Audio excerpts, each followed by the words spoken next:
Please share where you're watching from and consider subscribing to the channel. The October air carried that perfect autumn chill as I pitched my tent in the familiar clearing beside Willow Creek. I'd been coming to this spot for 3 years running, far enough off the main trail that most hikers never found it, but close enough to the water that I could hear its gentle murmur through the night. The maples overhead formed a canopy of burnt orange and deep red, their leaves drifting down like nature's confetti with every breeze. I had everything set up just the way I liked it, tent positioned to catch the morning sun, camp chair angled toward the creek, and my gear organized with military precision. My orange-handled buck knife, a gift from my grandfather, sat prominently on the camp table next to my headlamp and water bottle. That knife had been with me on every camping trip for the past decade, its bright handle making it impossible to lose in the wilderness. As twilight painted the sky purple, I was settling in with a cup of instant coffee when I heard voices approaching through the trees. A couple emerged from the trail, both probably in their 30s, wearing expensive-looking hiking gear that seemed too clean for serious backpacking. "Oh wow, sorry to bother you," the woman called out, raising her hand in a friendly wave. She had shoulder-length blonde hair and a smile that seemed just a little too wide. "I'm Alana, and this is Jake. We're totally lost. Our GPS died about an hour ago." Jake stepped forward, extending his hand. He was tall and lean with dark hair and eyes that seemed to take in everything at once. "We were hoping to find a spot to camp for the night. Mind if we set up nearby? We promise we're quiet neighbors." Something about their sudden appearance felt off, but I couldn't put my finger on what. Maybe it was how they'd emerged from the wrong direction if they were truly lost, or how their gear looked pristine despite claiming to have been hiking all day. Still, the unwritten code of the wilderness demanded hospitality. "Sure, no problem," I said, gesturing toward a flat area about 30 yards away. "That spot should work well for you.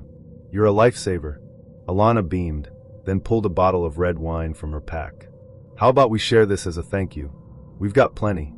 Before I could politely decline, they'd made themselves comfortable around my camp, Jake dragging over a fallen log to sit on while Alana produced plastic cups from seemingly nowhere. The wine was cheap and overly sweet, but they poured generously and kept the conversation flowing. "So you come here often?" Jake asked, his eyes wandering over my carefully arranged gear. He seemed particularly interested in my knife, picking it up to examine the orange handle. "Nice blade. Custom?" "Family heirloom," I replied, reaching over to take it back. Jake held onto it for just a moment too long before releasing it. "Jake's got a thing for knives," Alana laughed, refilling our cups. "He collects them, always looking for new additions to his collection." They stayed for nearly 2 hours, sharing stories that felt rehearsed and asking questions that seemed designed to inventory my equipment. How long was I staying? Did anyone know where I was? What kind of food did I have? When I mentioned I'd told my brother about my camping spot, I caught a quick glance pass between them. "Well, we should let you get some rest," Alana finally said, standing and stretching. "Thanks for the hospitality. We'll try to keep it down when we set up." I watched them disappear into the darkness, their headlamps bobbing between the trees. Something nagged at me, but exhaustion was setting in. I secured my food in the bare canister, banked the fire, and did my usual gear check before turning in. That's when I noticed my knife was gone. I searched everywhere, the table, around my chair, even inside my tent, thinking I might have absent-mindedly brought it in. Nothing. The distinctive orange handle was nowhere to be found. As I stood there in the darkness, flashlight beam sweeping the campsite, I heard it. Faint laughter drifting through the trees from the direction Jake and Alana had gone. But that was impossible. I'd watched them walk away at least 20 minutes ago, and they'd been carrying their packs like they were heading to set up camp. The laughter came again, closer this time, followed by whispered voices I couldn't quite make out. I retreated to my tent, zipping it shut and lying in my sleeping bag with every sense on high alert. The forest had gone unnaturally quiet. No owl calls, no rustling of small animals, just the distant murmur of the creek and my own heartbeat thundering in my ears. Around midnight, I heard them coming back. Their voices circled my tent like predators, sometimes close enough that I could smell that cheap wine on the night air, sometimes fading into the distance only to return from a different direction. They weren't talking to each other, they were talking about me. "He's got nice gear," Jake's voice whispered from somewhere near my feet. "Shame he didn't want to come see what we found," Alana replied from the opposite side of the tent. "There's still time," Jake said, and I heard footsteps moving around the perimeter of my shelter.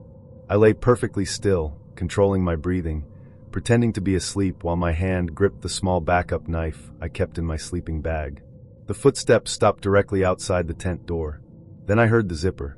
The sound was impossibly loud in the silence, each tooth separating with deliberate slowness. I kept my eyes closed, forcing my breathing to remain deep and regular as cool air flowed into the tent. Through my barely open eyelids, I saw Jake's silhouette crouched in the opening, my orange-handled knife glinting in his hand. "You should have come with us," he whispered, his voice so close I could feel his breath on my face. He looked so peaceful. Alana giggled from somewhere behind him, almost ashamed to wake him. My heart hammered against my ribs as Jake leaned closer, the knife hovering inches from my throat.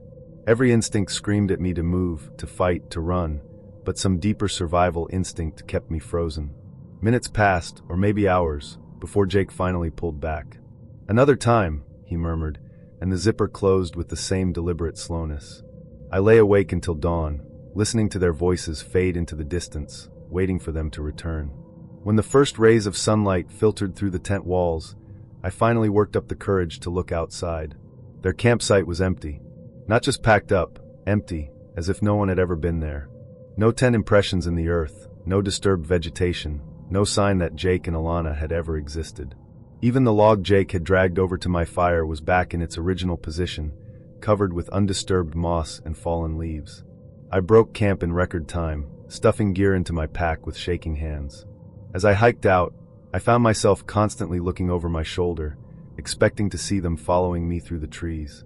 At the ranger station, I tried to report the incident, but the words sounded crazy even to me. The ranger, a weathered man in his 50s named Tom, listened patiently, his expression growing more serious as I described the night's events. "Orange-handled knife, you said?" he asked when I finished. I nodded. Tom was quiet for a long moment, then leaned forward across his desk. "You're not the first person to tell me a story like this. Third one this season, actually.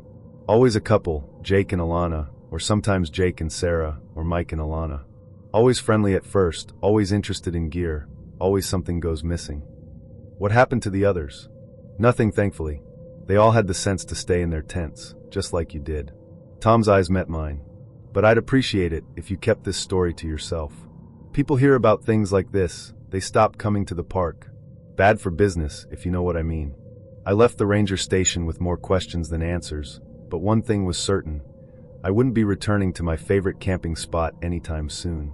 Sometimes, late at night in my own bed, I still hear Alana's giggle echoing through my dreams, and I wonder what would have happened if I'd accepted their invitation to see something weird by the creek.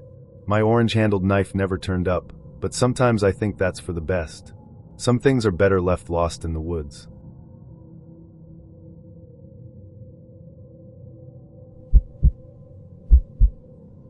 The idea came to me on a Tuesday morning, when I found myself staring at my son's empty cereal bowl, realizing I couldn't remember the last time we'd had a real conversation that didn't involve homework or screen time limits. Jake was 8, caught somewhere between childhood wonder and the creeping influence of tablets and video games that seemed to pull him further away from me each day. Lake George had always been my sanctuary growing up, a place where my own father had taught me to tie knots, identify constellations, and appreciate the profound silence that only comes when you're truly disconnected from the world. "How about we go camping this weekend?" I asked him over breakfast, watching his face light up with genuine excitement for the first time in weeks. The drive north took us through winding mountain roads painted in early autumn colors. Jake pressed his face against the window, pointing out hawks circling overhead and asking endless questions about everything from why leaves change color to whether bears really steal food from campsites. I found myself relaxing for the first time in months, remembering why I'd fallen in love with these mountains as a child. We found our spot just as the sun began its descent toward the treeline, a small clearing beside a babbling brook, maybe 50 yards from the main trail. It was perfect, close enough to water for convenience, but far enough from the beaten path to feel truly isolated. The sound of running water would mask any noise we made, and the open space gave us room to spread out while still feeling embraced by the towering pines that surrounded us. Setting up camp became an adventure in itself. Jake insisted on helping with everything, his small hands fumbling with tent stakes while I guided him through the process. We gathered firewood together, and I showed him how to identify dry kindling, how to build a proper fire structure, and why we always kept water nearby. His eyes were wide with concentration, absorbing every detail like it was the most important lesson he'd ever learned. As darkness settled over our little camp, we cooked hot dogs over the open flame and shared stories. Jake told me about his friends at school, his favorite teacher, and his dreams of becoming a park ranger. I found myself opening up too, sharing memories of camping with my own father, stories I hadn't thought about in years. The fire crackled between us, casting dancing shadows on our faces and creating a bubble of warmth and intimacy that felt sacred. The marshmallows came out as the stars began to appear. Jake's technique was enthusiastic but messy. More marshmallow ended up in the fire than in his mouth, but his laughter was infectious. We lay back on our sleeping bags and I pointed out constellations, making up stories about the ones I couldn't remember. The Milky Way stretched across the clear sky like a river of light, and for the first time in months, I felt like I was exactly where I was supposed to be. Jake fell asleep easily, exhausted from the day's adventures. I tucked him into his sleeping bag and sat by the dying fire, listening to the night sounds of the forest. Owls called to each other across the darkness, and somewhere in the distance, a loon's haunting cry echoed across the lake. The brook gurgled steadily beside us, a constant, soothing presence. But as the night deepened, I began to notice something else. At first, I thought it was just an animal moving through the underbrush, maybe a deer coming down to drink from the brook. But the sounds were too regular, too deliberate. Footsteps. Slow, measured pacing just beyond the water, hidden in the darkness of the far bank. I strained my ears, trying to convince myself it was my imagination. The fire had burned down to glowing embers, and the darkness beyond our small circle of light seemed to press in around us. The pacing continued, back and forth, never coming closer, never moving away. Just watching, waiting. I considered waking Jake, but what would I tell him? That Daddy was scared of sounds in the woods. Instead, I fed the fire with fresh wood, grateful for the renewed light and warmth. The pacing stopped abruptly when the flames flared up, and I told myself that whatever animal it was had simply moved on. But sleep came fitfully, and I found myself jerking awake at every small sound. Dawn broke gray and misty over the mountains. I woke before Jake, as I always did, and slipped quietly out of the tent to rekindle the fire and start coffee. The morning air was crisp and clean, filled with the scent of pine and the promise of a beautiful day. I was just getting the fire going when I noticed him. An old man sat calmly on the log we'd used as a bench the night before, maybe 10 feet from our tent. His hands were folded in his lap, and he was smiling, not a warm, friendly smile, but something else. Something that made my skin crawl. He had no pack, no gear, no visible reason to be there. He looked like he'd been sitting there for hours. "Good morning," I said, trying to keep my voice steady and normal. My heart was hammering against my ribs.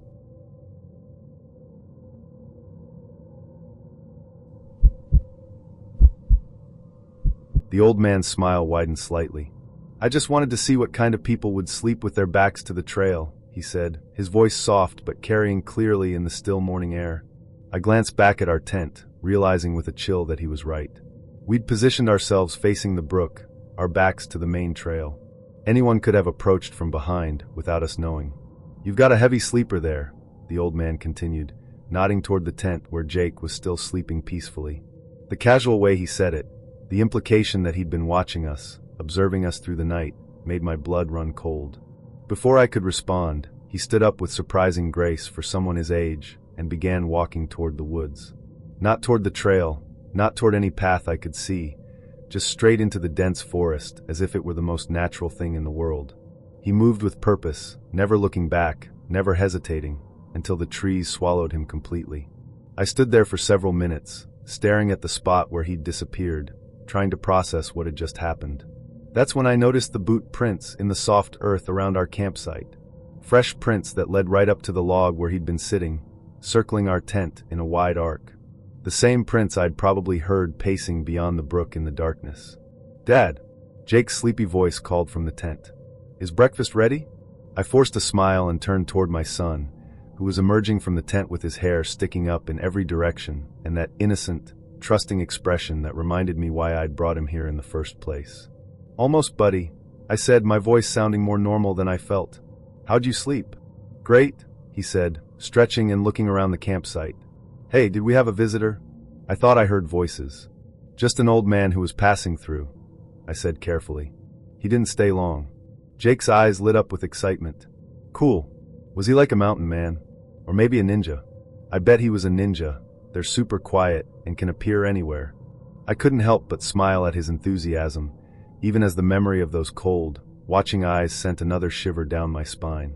Maybe something like that, I said, ruffling his hair. We spent the rest of the morning breaking camp and exploring the area around the brook. Jake found interesting rocks and tried to catch minnows with his hands while I packed our gear, but I found myself constantly scanning the treeline, looking for any sign of movement. The old man's words echoed in my mind.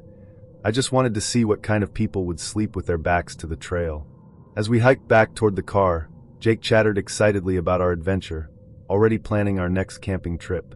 But I carried the weight of that encounter with me, the unsettling knowledge that we'd been watched, studied, evaluated by someone who moved through these woods like a ghost. The mountains that had always been my refuge now felt different, wilder, more dangerous, full of eyes I couldn't see. I never told Jake about the boot prints, or about the pacing I'd heard in the night. Some burdens are meant to be carried by fathers alone, protecting the innocence of childhood for as long as possible. But I made a mental note. Next time, we'd sleep facing the trail.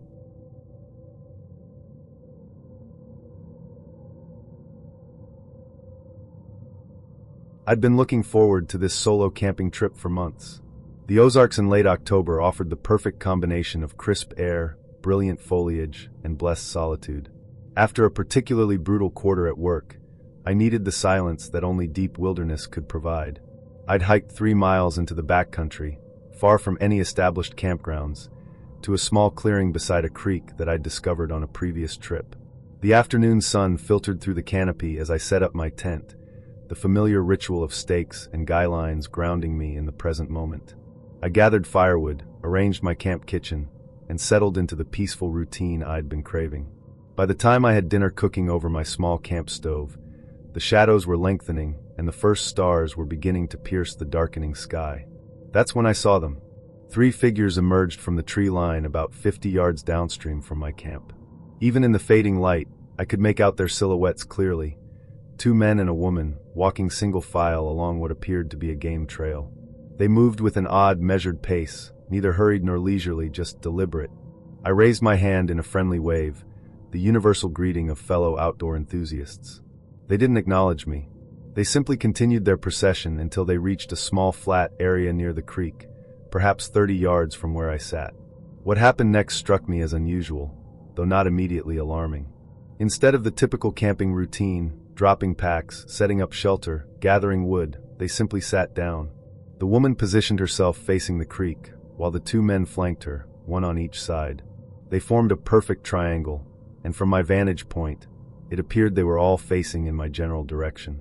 I waited for the sounds that should have followed. The rustle of sleeping bags being unrolled, the crack of kindling, the murmur of conversation. Instead, there was only the gentle babble of the creek and the evening chorus of insects. No headlamps flickered to life. No camp stove hissed. They just sat there in the gathering darkness, 3 motionless silhouettes against the pale reflection of the water. As full darkness settled over the forest, I built up my fire and tried to focus on my book. But I found myself glancing repeatedly toward their camp. The flames created a bubble of warm light around me, but beyond its reach, the darkness was absolute. I could no longer see the 3 figures, but I could feel their presence like a weight pressing against my consciousness. Around midnight, I caught a glimpse of movement in my peripheral vision. When I looked directly at the spot, everything appeared still. But moments later, I saw it again, a subtle shift in the darkness, as if one of the shadows had adjusted position. Then another movement, from a slightly different angle. It was as though they were slowly, silently repositioning themselves, always maintaining their vigil in my direction. I told myself I was being paranoid. Solo camping could play tricks on the mind, especially in unfamiliar territory. I banked my fire and retreated to my tent, zipping the rain fly closed despite the clear sky. The thin nylon walls felt inadequate, but they provided a psychological barrier that helped calm my nerves. Sleep came fitfully. I dozed in fragments, waking repeatedly to listen for sounds that never came. During one of these wakeful periods, probably around 3 in the morning, I heard something that made my blood run cold. The soft whisper of fabric against fabric, as if someone was moving very carefully through the underbrush. I held my breath and listened with every fiber of my being.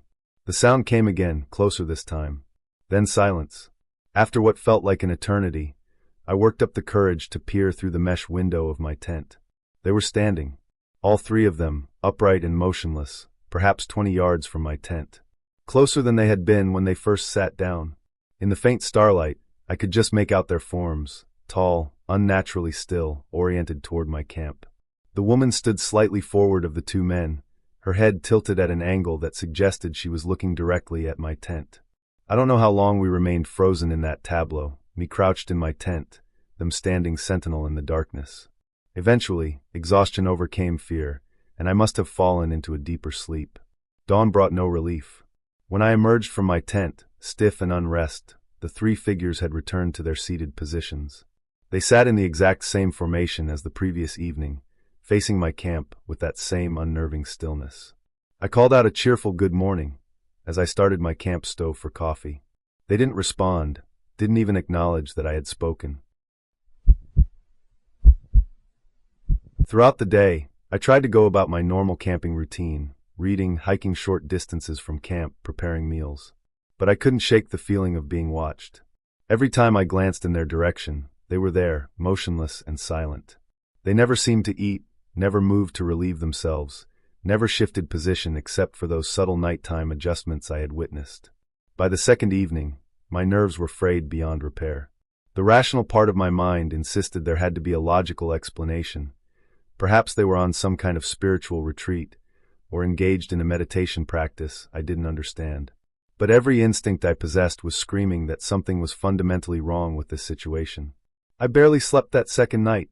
Every small sound, the settling of my tent, the distant call of an owl, the rustle of leaves in the breeze, sent adrenaline coursing through my system. When I did manage to doze, I dreamed of standing figures drawing ever closer to my tent, their faces obscured by shadow. By morning, I had made my decision. I would pack up and hike out immediately, cutting my planned 4-day trip short. As I broke down my camp with shaking hands, I kept glancing toward the three figures. They maintained their vigil, watching my every movement with that same unsettling intensity. I shouldered my pack and started up the trail, trying to project an air of casual departure. But within minutes, I heard it, the soft crunch of footsteps on the forest floor behind me. I stopped and turned around. The three figures were following me, maintaining the same measured pace they had displayed when I first saw them. They walked single file, about 30 yards back, matching my speed exactly. My heart hammered against my ribs as I resumed hiking. Every few minutes, I would pause, pretending to adjust my pack or take a drink of water. Each time I stopped, the footsteps behind me stopped as well. When I resumed walking, they resumed walking. The synchronization was perfect, mechanical, inhuman. The trail wound through dense forest for nearly 2 miles before reaching a fork. The main path continued straight toward the trailhead, while a smaller side trail branched off to the right, leading to an overlook I had visited on previous trips. Without hesitation, I took the side trail, hoping to lose my followers in the maze of smaller paths that crisscrossed this section of the forest. About 100 yards down the side trail, I spotted a dense thicket of mountain laurel that would provide perfect concealment. I slipped off the path and crouched behind the tangled branches, trying to control my ragged breathing. Through the gaps in the foliage, I had a clear view of the trail junction. Minutes passed. Then I heard them, the same measured footsteps approaching the fork. The three figures appeared at the junction, moving in their characteristic single file. They paused there, and for a moment, I thought they might continue straight toward the main trailhead. Instead, the lead figure, one of the men, turned his head slowly in my direction. Even from a distance of 50 yards, even through the screening vegetation, I felt the weight of his gaze. He looked directly at my hiding spot for what seemed like an eternity. Then, impossibly, his lips curved into a slight smile.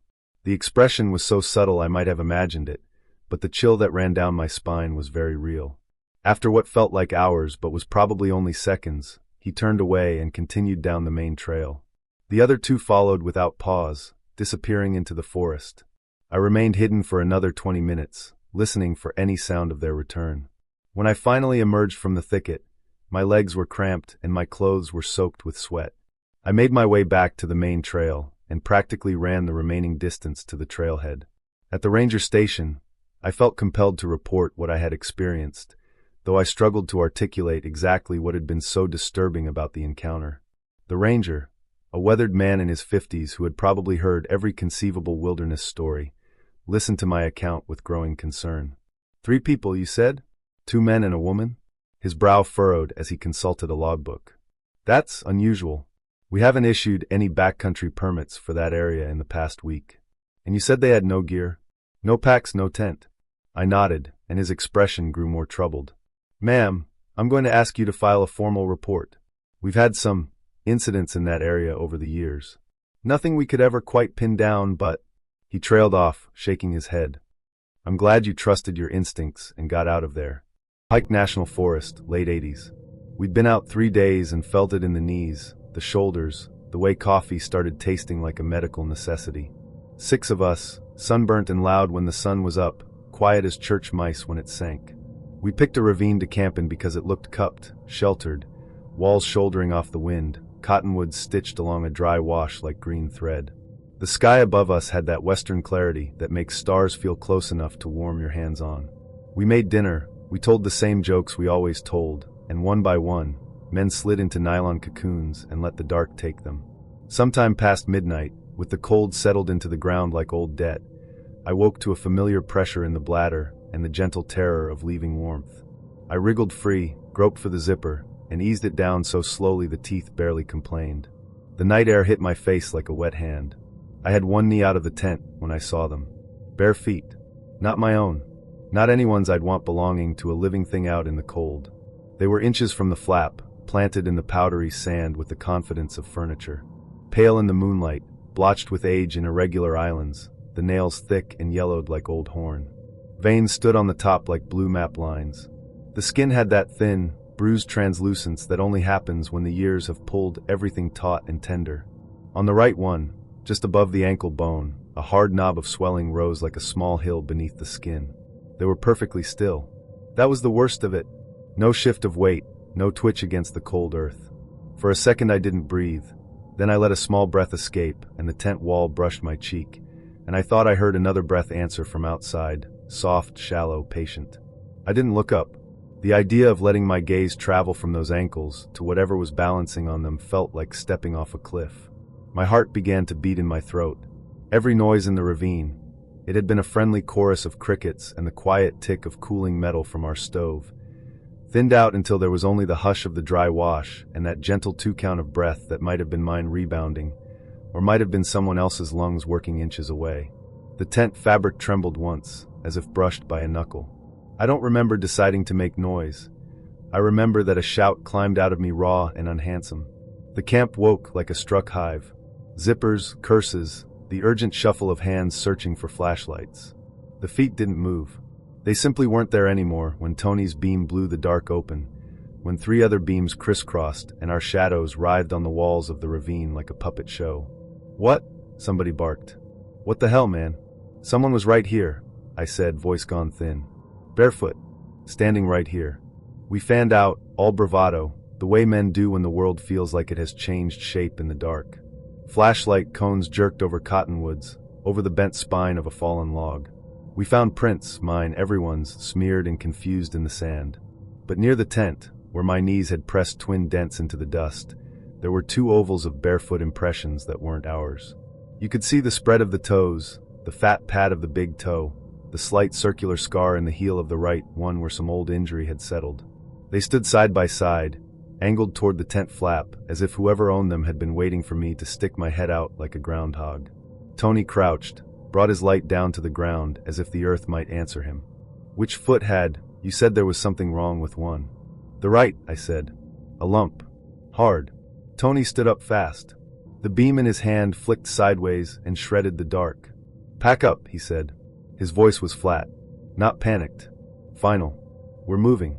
Now, someone said, the kind of complaint you make when you think the adult in the room has lost the script. The air had a damp smell it hadn't had earlier, a cold mineral tang like wet stone.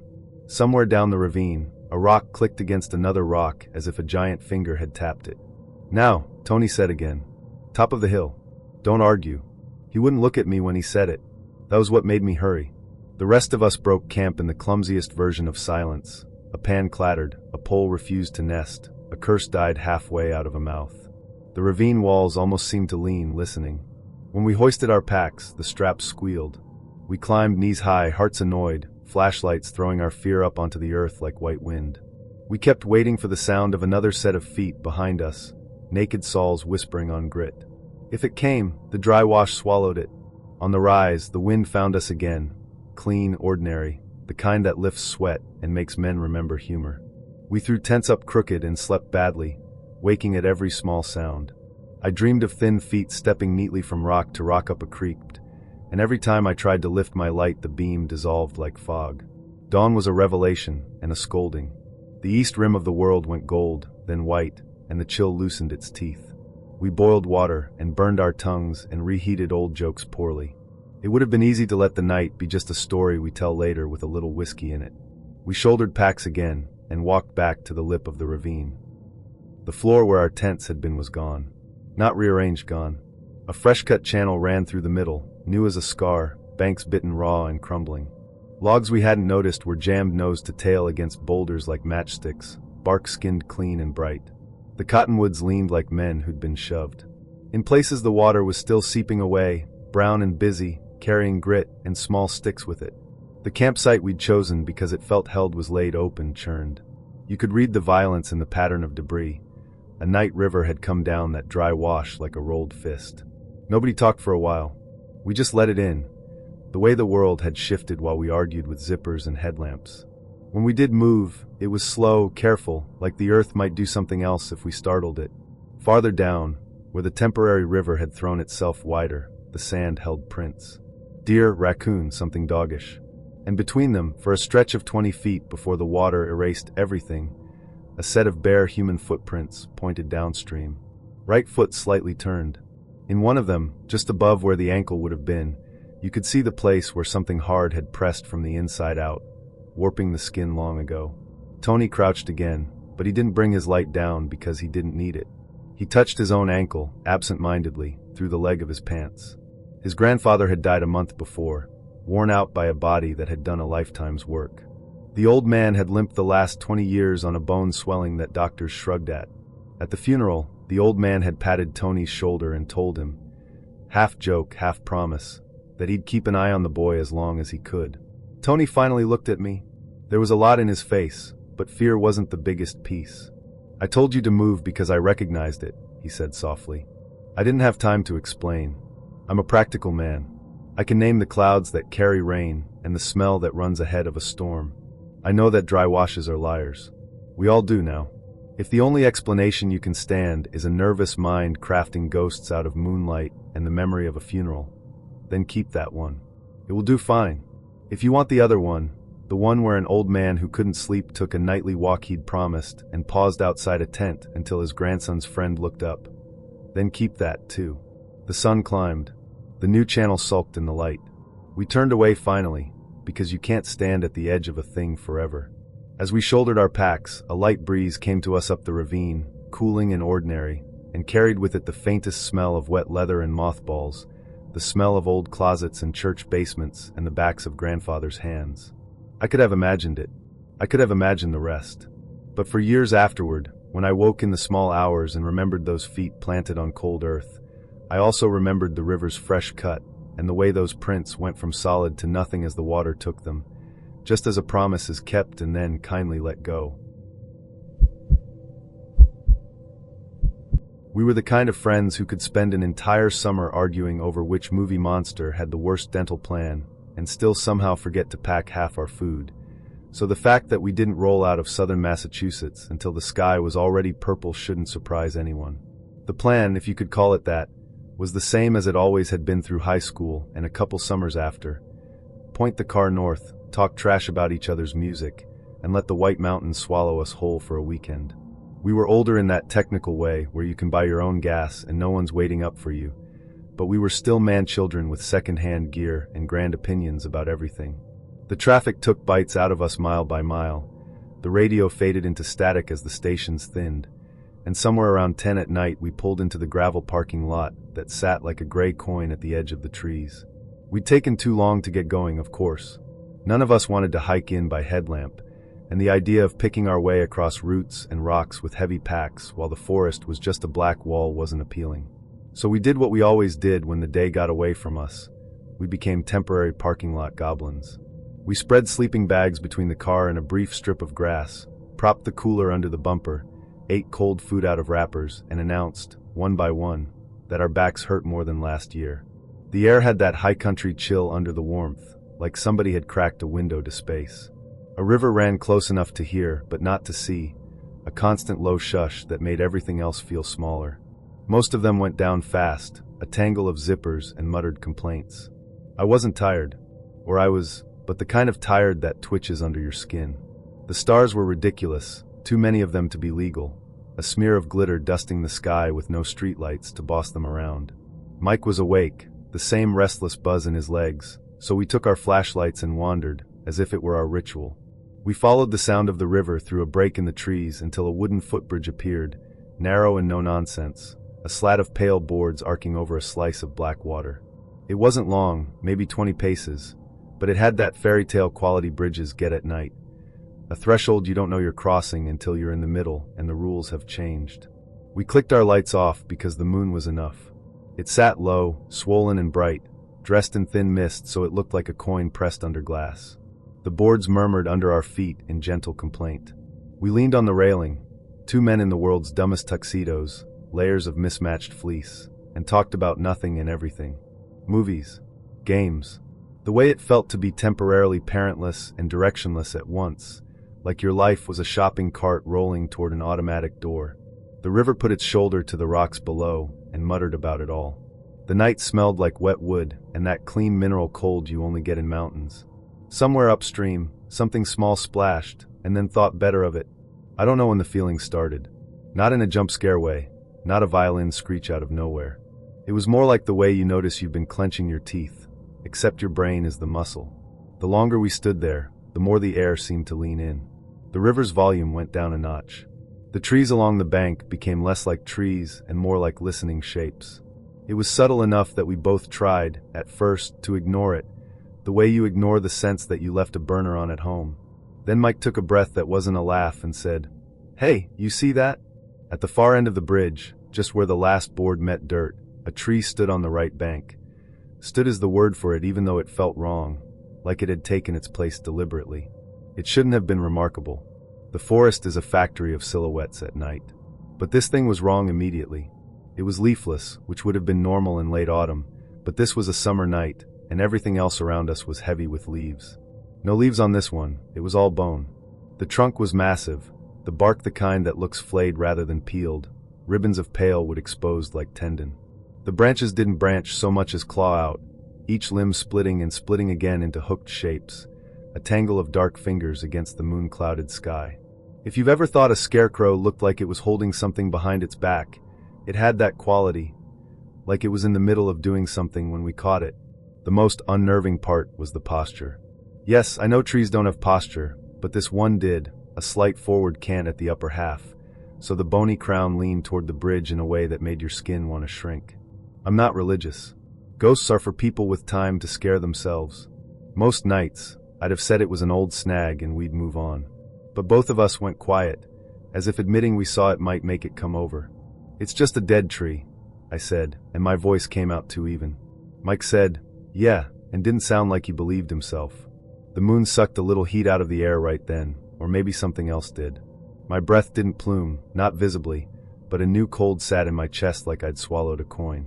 The bridge creaked once, a board near the middle, the tiny sound loud enough to feel like a footstep. I had the sudden conviction that someone stood behind us in the middle of the bridge between us and the parking lot. I turned quick with the reflex you get when you think a friend has crept up to scare you. Nothing. Just the boards, the rail, and the river's back glinting where the moon laid a thumbprint.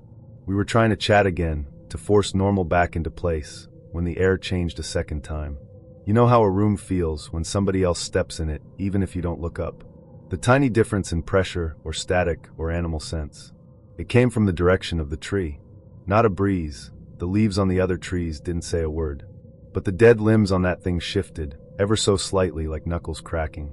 I told myself it was a trick of the eye, some optical thing the moon was doing, a star slipping behind a branch.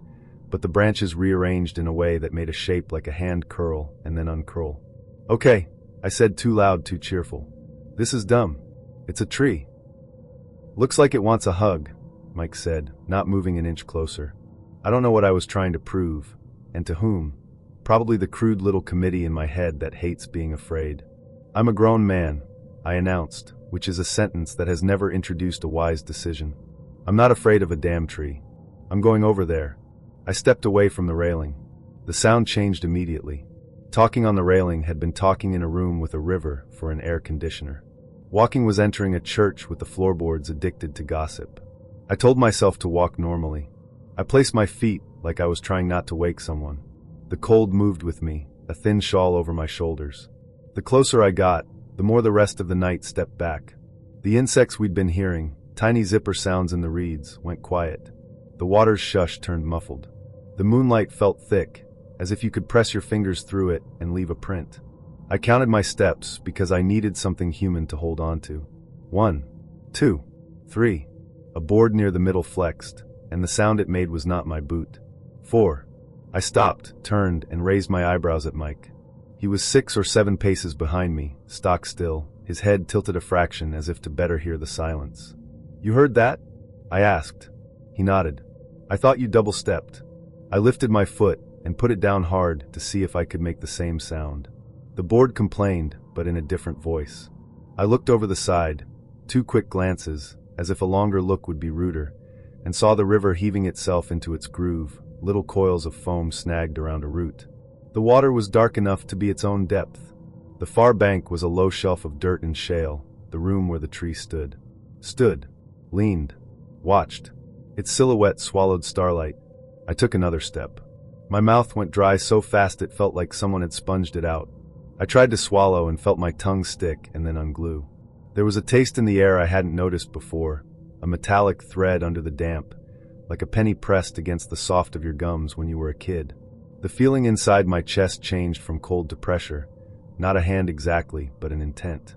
My heart, which had been a reasonable drum keeping a reasonable beat, went off script and started punching. It didn't feel scared, it felt summoned. That thought, summoned, walked across my brain like a spider, and I nearly laughed it away, and then didn't. I was maybe 2/3 of the way across when the tree did the smallest, worst thing. One of the high branches, one of the fingers, dipped. Not in the wind. The air around us was held. It dipped as if it were acknowledging me.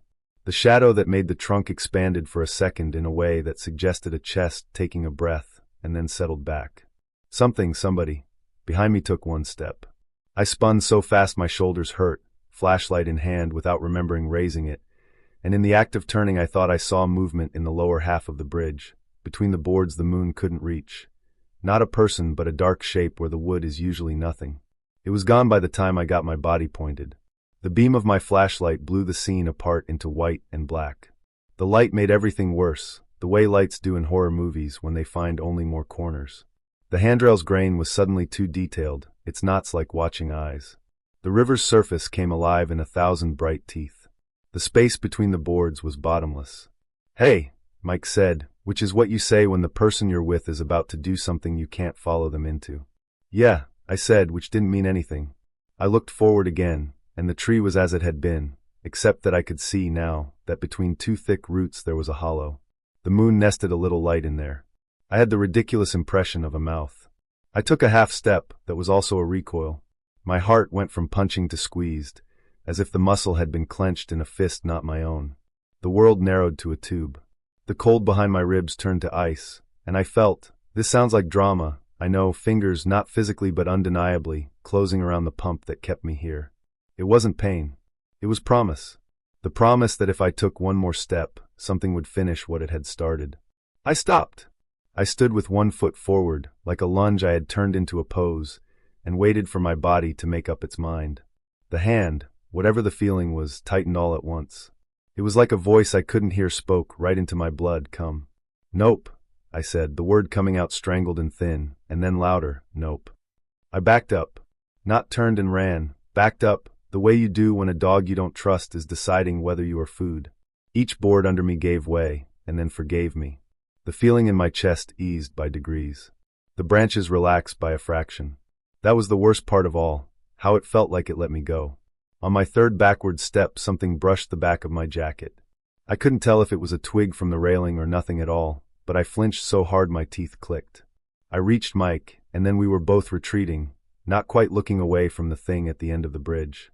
When our boots hit gravel, we turned, and we didn't stop moving until the car was a shape we could hide behind. We didn't tell the others right away. Everyone was asleep, except for one person who lifted his head and squinted, and then decided we weren't worth waking for. We lay in our sleeping bags and pretended to each other, in the darkness, that it had been a trick of the light, and when that didn't soothe anything, we pretended we were too tired to care. The river ran. The car ticked as it cooled. At some point, this may be my brain embroidering, I heard a tiny tap on the roof of the car, a sound so small it should have meant nothing, and then just once the softest scrape along the paint, like a branch tested it. I told myself it was a pine cone. I told myself a lot of things. Morning made liars out of almost everything. The sun found the tops of the trees and softened them. The parking lot became a place for coffee steam and swearing about lost socks. We ate the kind of breakfast that's mostly heating up old bread on a camp stove and calling it toast. The night receded the way night does, retreating into the dumb category where dreams live. We shouldered packs, checked straps, made a ceremony of tightening boots, and started down the path that would cross the river on that same little footbridge. We didn't say we were going to look. We just went because it was the way. Halfway across, the bridge became daytime ordinary, boards sun-warmed, rail a little sticky where sap had raised in the night. The river was honest now, brown-green, its stones visible, caddis cases like tiny husks clinging to the underside of submerged branches. Birds were back to their arguments. I slowed without meaning to, because habit is its own gravity. Mike, just ahead, froze as if someone had pressed pause. He lifted his arm and pointed at nothing. "Dude," he said, in a voice that quoted the night without acknowledging it. I looked up and saw the far end of the bridge open onto a wide, clean cut of clearing. No tree. Not a stump. Not a hole. No scuffed dirt where a hinge of root might have been yanked. It was a little shelf of pale stones and ferns, with a stand of living birches 10 feet back, white as new paper. Where the dead giant had stood in our heads was nothing but mourning. We stepped off the bridge and wandered the margin like people searching for a lost earring. We told ourselves we were just stretching our legs, and then crouched and put our palms on the ground and pressed. Maybe it was farther down, I said, when it was obvious it hadn't been. We walked 50 yards, then back. Nothing like it. The trees along the bank were young and healthy. The nearest trunk thick enough to be mistaken, in a panic, for our midnight invention stood well back from the river and wore leaves like any good citizen of June. We expected to find so much as a depression, the ghost of a stump. We found damp shale, ferns, the imprint of a raccoon hand in soft mud where the bank dipped. The only marks out of the ordinary were 5 fine scratches on the bridge railing at the far end, curved lines, like someone had drawn the same bent crescent with a nail and then been bored halfway through. I ran a fingertip along them and felt nothing but a change in gloss. We didn't make eye contact for a while. The sky had the gall to be cheerful. The day smelled like pine pitch and sunscreen. I could have folded it neatly and put it away. But it stuck. It stuck all the way into the first mile and through the switchbacks, through lunch, through the long slow climb where the trail shows you the same boulder from new angles until you begin to suspect the map is teasing you. It stuck for years, if I'm honest. I don't know what we saw. I can make a stack of explanations taller than the tree we didn't find. Moonlight and expectation and human pattern making, and the way nerves will draw monsters where there are only shapes. I can tell myself the branches we saw were a composite of 2 or 3 different trees from our angle, their negative spaces arranged to look like intention. I can say our eyes were full of stars and our brains made the rest. I can say a lot. Here's what I don't say out loud, but also don't shake. That the cold moved with me like a thought someone else was having. That the branch dipped. That the hand, again not a hand, closed around my heart not as a threat, but as a test. And that something decided in that second whether I belonged closer or farther away. That when we turned to go in daylight, packs snugged and poles clicking and the bridge just a bridge again, I looked back because of course I did, and for half a breath the river spit a little veil of mist into the sunlight just where the dark silhouette had been, a narrow ghost that reached out over the planks and tapered into nothing. It was gone so fast it could have been my eyes watering, but in that white shape, as brief as a held breath, I saw the outline of a crown of branches, the suggestion of fingers. It lifted like a hand you might raise in parting, when you know the person you're leaving will look back. We did not go back across that bridge after dark for the rest of the trip. We laughed about it in the mean way you laugh at yourself for flinching at thunder. We shoved the story into that part of memory you keep for embellishment around other people's fires. But sometimes a bridge is just a couple dozen boards pretending to be ground over moving water. Sometimes it's a door that forgets to close all the way. And sometimes, not often, not enough to put your life on, but enough to put a mark on it. There is a thing at the far end that leans in a little and waits to see if you'll come the rest of the way, and in daylight the only evidence it leaves is that you don't want to test it twice. We were stationed in Germany in the late 70s, the kind of family that could turn a wagon and a pop-up camper into a summer ship and set sail across borders like they were just slightly different shades of green on a map. The trip is a smear of memories now, ugly road signs with elegant names, rain hammering the canvas, so hard one night along the Loire that the ground became a moving thing, and we woke to puddles where our shoes used to be, slugs in shoes, all of them, every single one, as if they had received an invitation. But France is where the scary part lives, in a campground that had grown up around an old chateau like mushrooms around a stump. It wasn't big as castles go, not the kind you see on postcards, more a house with ambitions from a century that liked wallpaper and heavy drapes, abandoned by the time we got there. It sat in the middle of the campground with its windows filmed over, and its front doors chained in a hungry X, a sun-bleached French sign warning against trespass. Even the chain looked old, each link a dull bone color, as if it had been sucked dry. In daylight, it was satisfying in the way ruins are satisfying. You could stand on the gravel and see in at angles through the wavering glass. The windows bubbled and warped so that anything inside swam a little.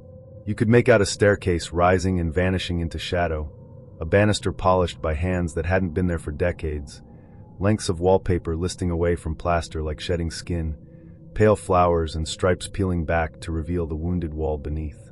A chandelier hung over the entry like a dead starfish, some arms twisted, a few of its glass drops still clinging and greened with dust.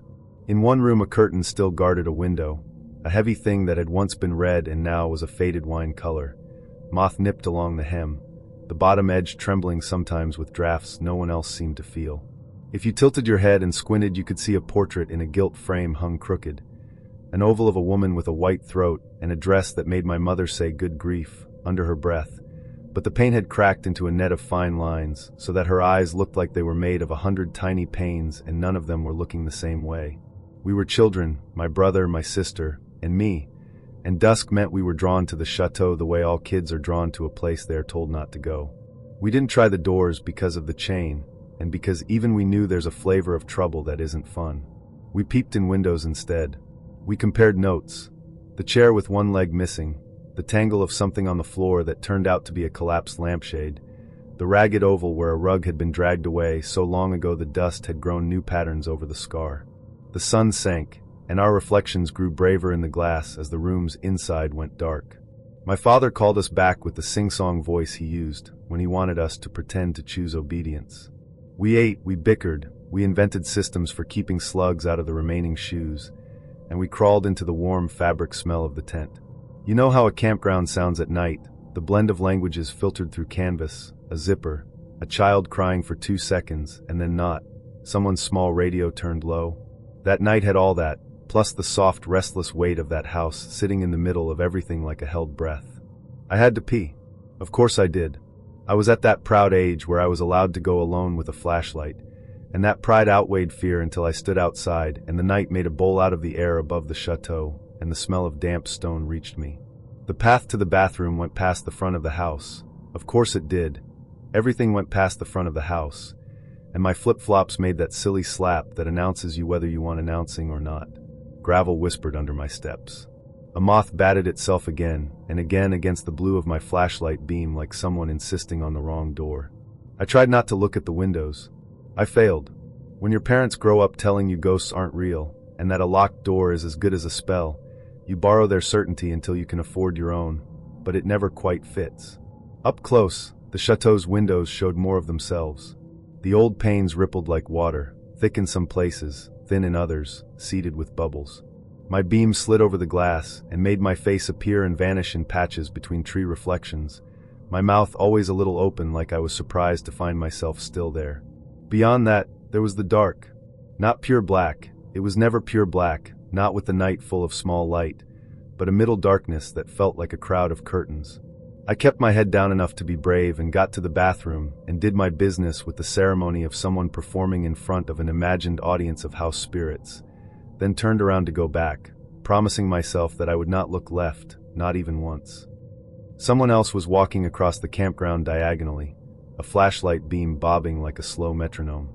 Their light fell across the chateau's window I had trained myself not to look at, and it made a square the size of a television right over the red curtain. The fabric glowed as if it had a heart behind it. I glanced because you do.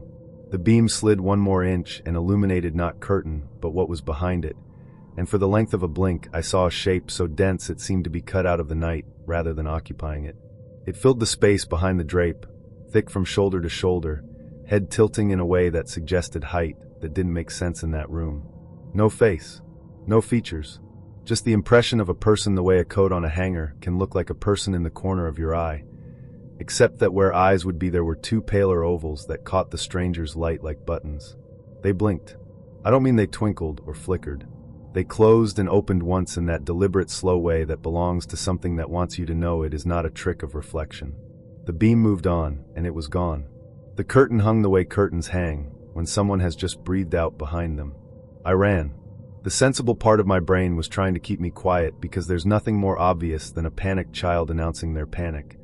But my flip-flops slapped like applause and the gravel hissed under my feet, and that was that. Behind me, something made a sound inside the house, a dry dragging, like a heavy rug being pulled across wood by tired hands. It could have been the wind, even though there was no wind. It could have been old fabric resettling. It could have been a conspiracy of mice tugging in procession at the buried threads of some Victorian carpet. I didn't test any of those theories. The tent door zipper sounded like a saw in my hands. I was in and down and taloned into my sleeping bag before my mother even sat up, and when she did, my name was a question with soft edges. "I'll tell you in the morning," I said, and I am proud to this day that I got whole words out instead of strung beads of nonsense. I didn't sleep. Not really. I lay in the rich domestic smells of canvas and damp and the ghost of coffee, and listened to the campground go on being a campground around me, while the house did whatever houses do when nobody is supposed to be inside them.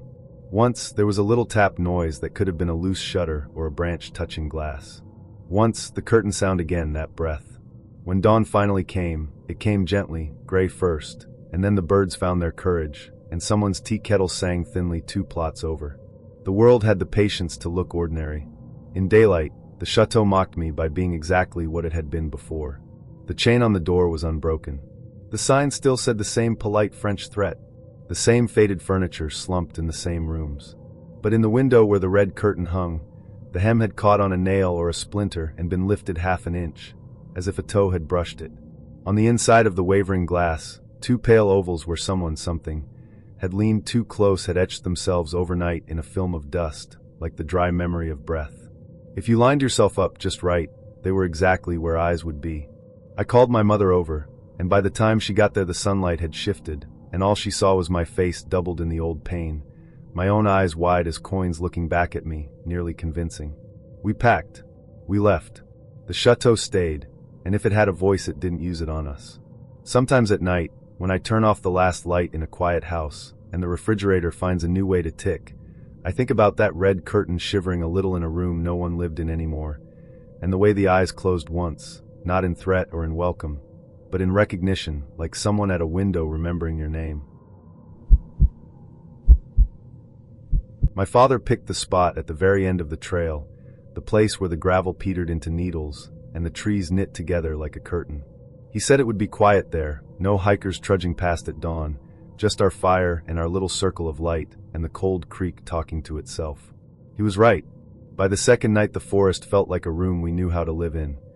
The way the smoke found everyone in turn, the click of beetles in the grass, the tarp sighing when the wind leaned on it.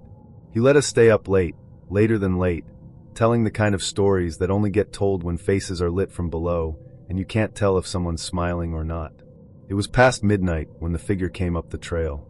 At first, the motion was just a bobbing glow between trunks, then the whir of rubber over dirt, and we relaxed because who else would be out there but a ranger doing the last rounds? The bike scraped, slowed, and a man coasted into the lip of our light, foot dragging to a stop. He swung one leg off and stood there, swaying.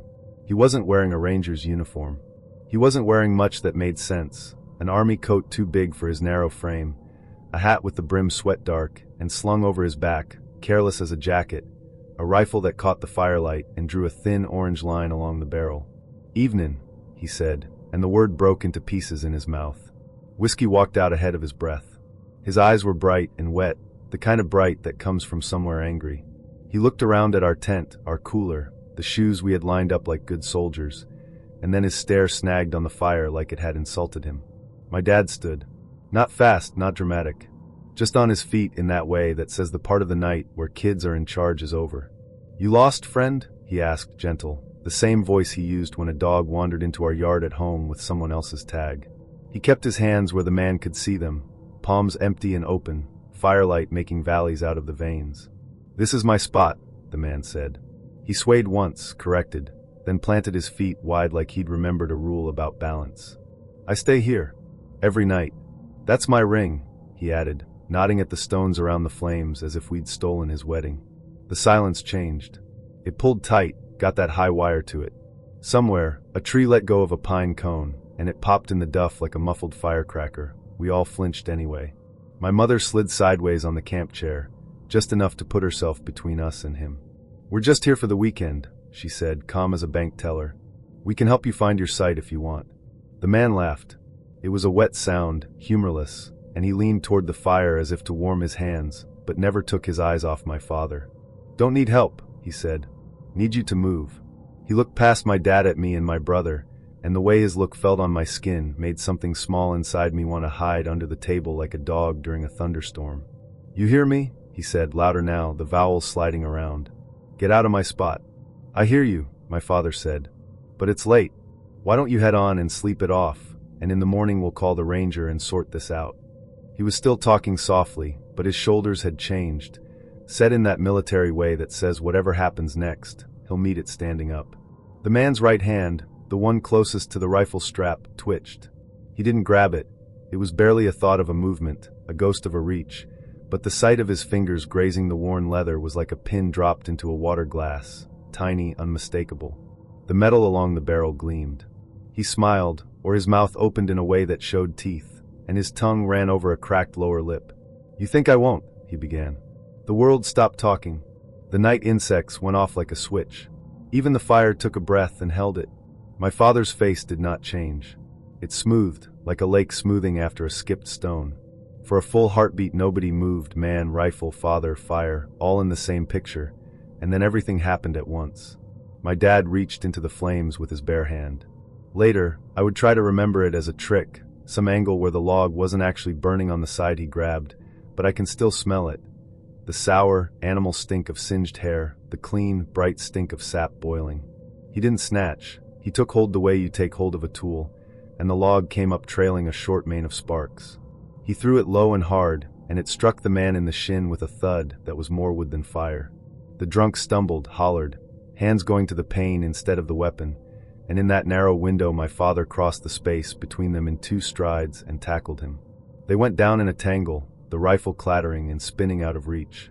My mother was already moving, grabbing our wrists, her voice a thin wire thread that tied us to her, saying run, run, run in a tone that didn't belong to any other part of her life. The man on the ground screamed something that tore itself up halfway out, rage and surprise and booze all mixed. My dad said nothing. His face, when I saw it again in a strobing flash of firelight, was grim and empty of everything but purpose. We ran. The trail that had taken all afternoon to find became a straight line under our feet. The woods turned their faces away and let us pass. I expected gunshots, expected that metallic punctuation to chase us through the pines, but the only sounds were our breathing and the brush slapping at our legs and my mother speaking in a voice I'd never heard before. The voice that says I will grow claws if I have to. The ranger station was a box of light in the trees, fluorescent and unreal. They were already looking for him, they said, as if that were some sort of comfort. We blurted over each other, red-faced and shaking, trying to describe a man and a gun and a father who hadn't arrived yet. 2 rangers moved with the precise speed of people who have done this part before, radios clipped to shoulders ticking out codes that sounded like math. Another ranger, a woman with her hair in a harsh, practical ponytail, looked us in the eyes one by one and said we'd done right.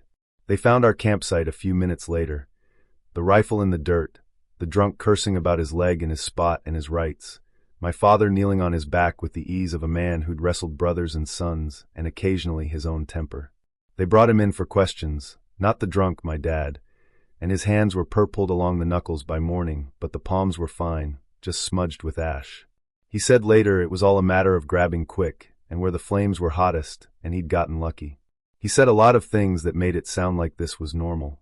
We packed in daylight with that hungover silence that comes after fear, the three of us moving in the careful orbit of a man who had done something we did not yet have a name for.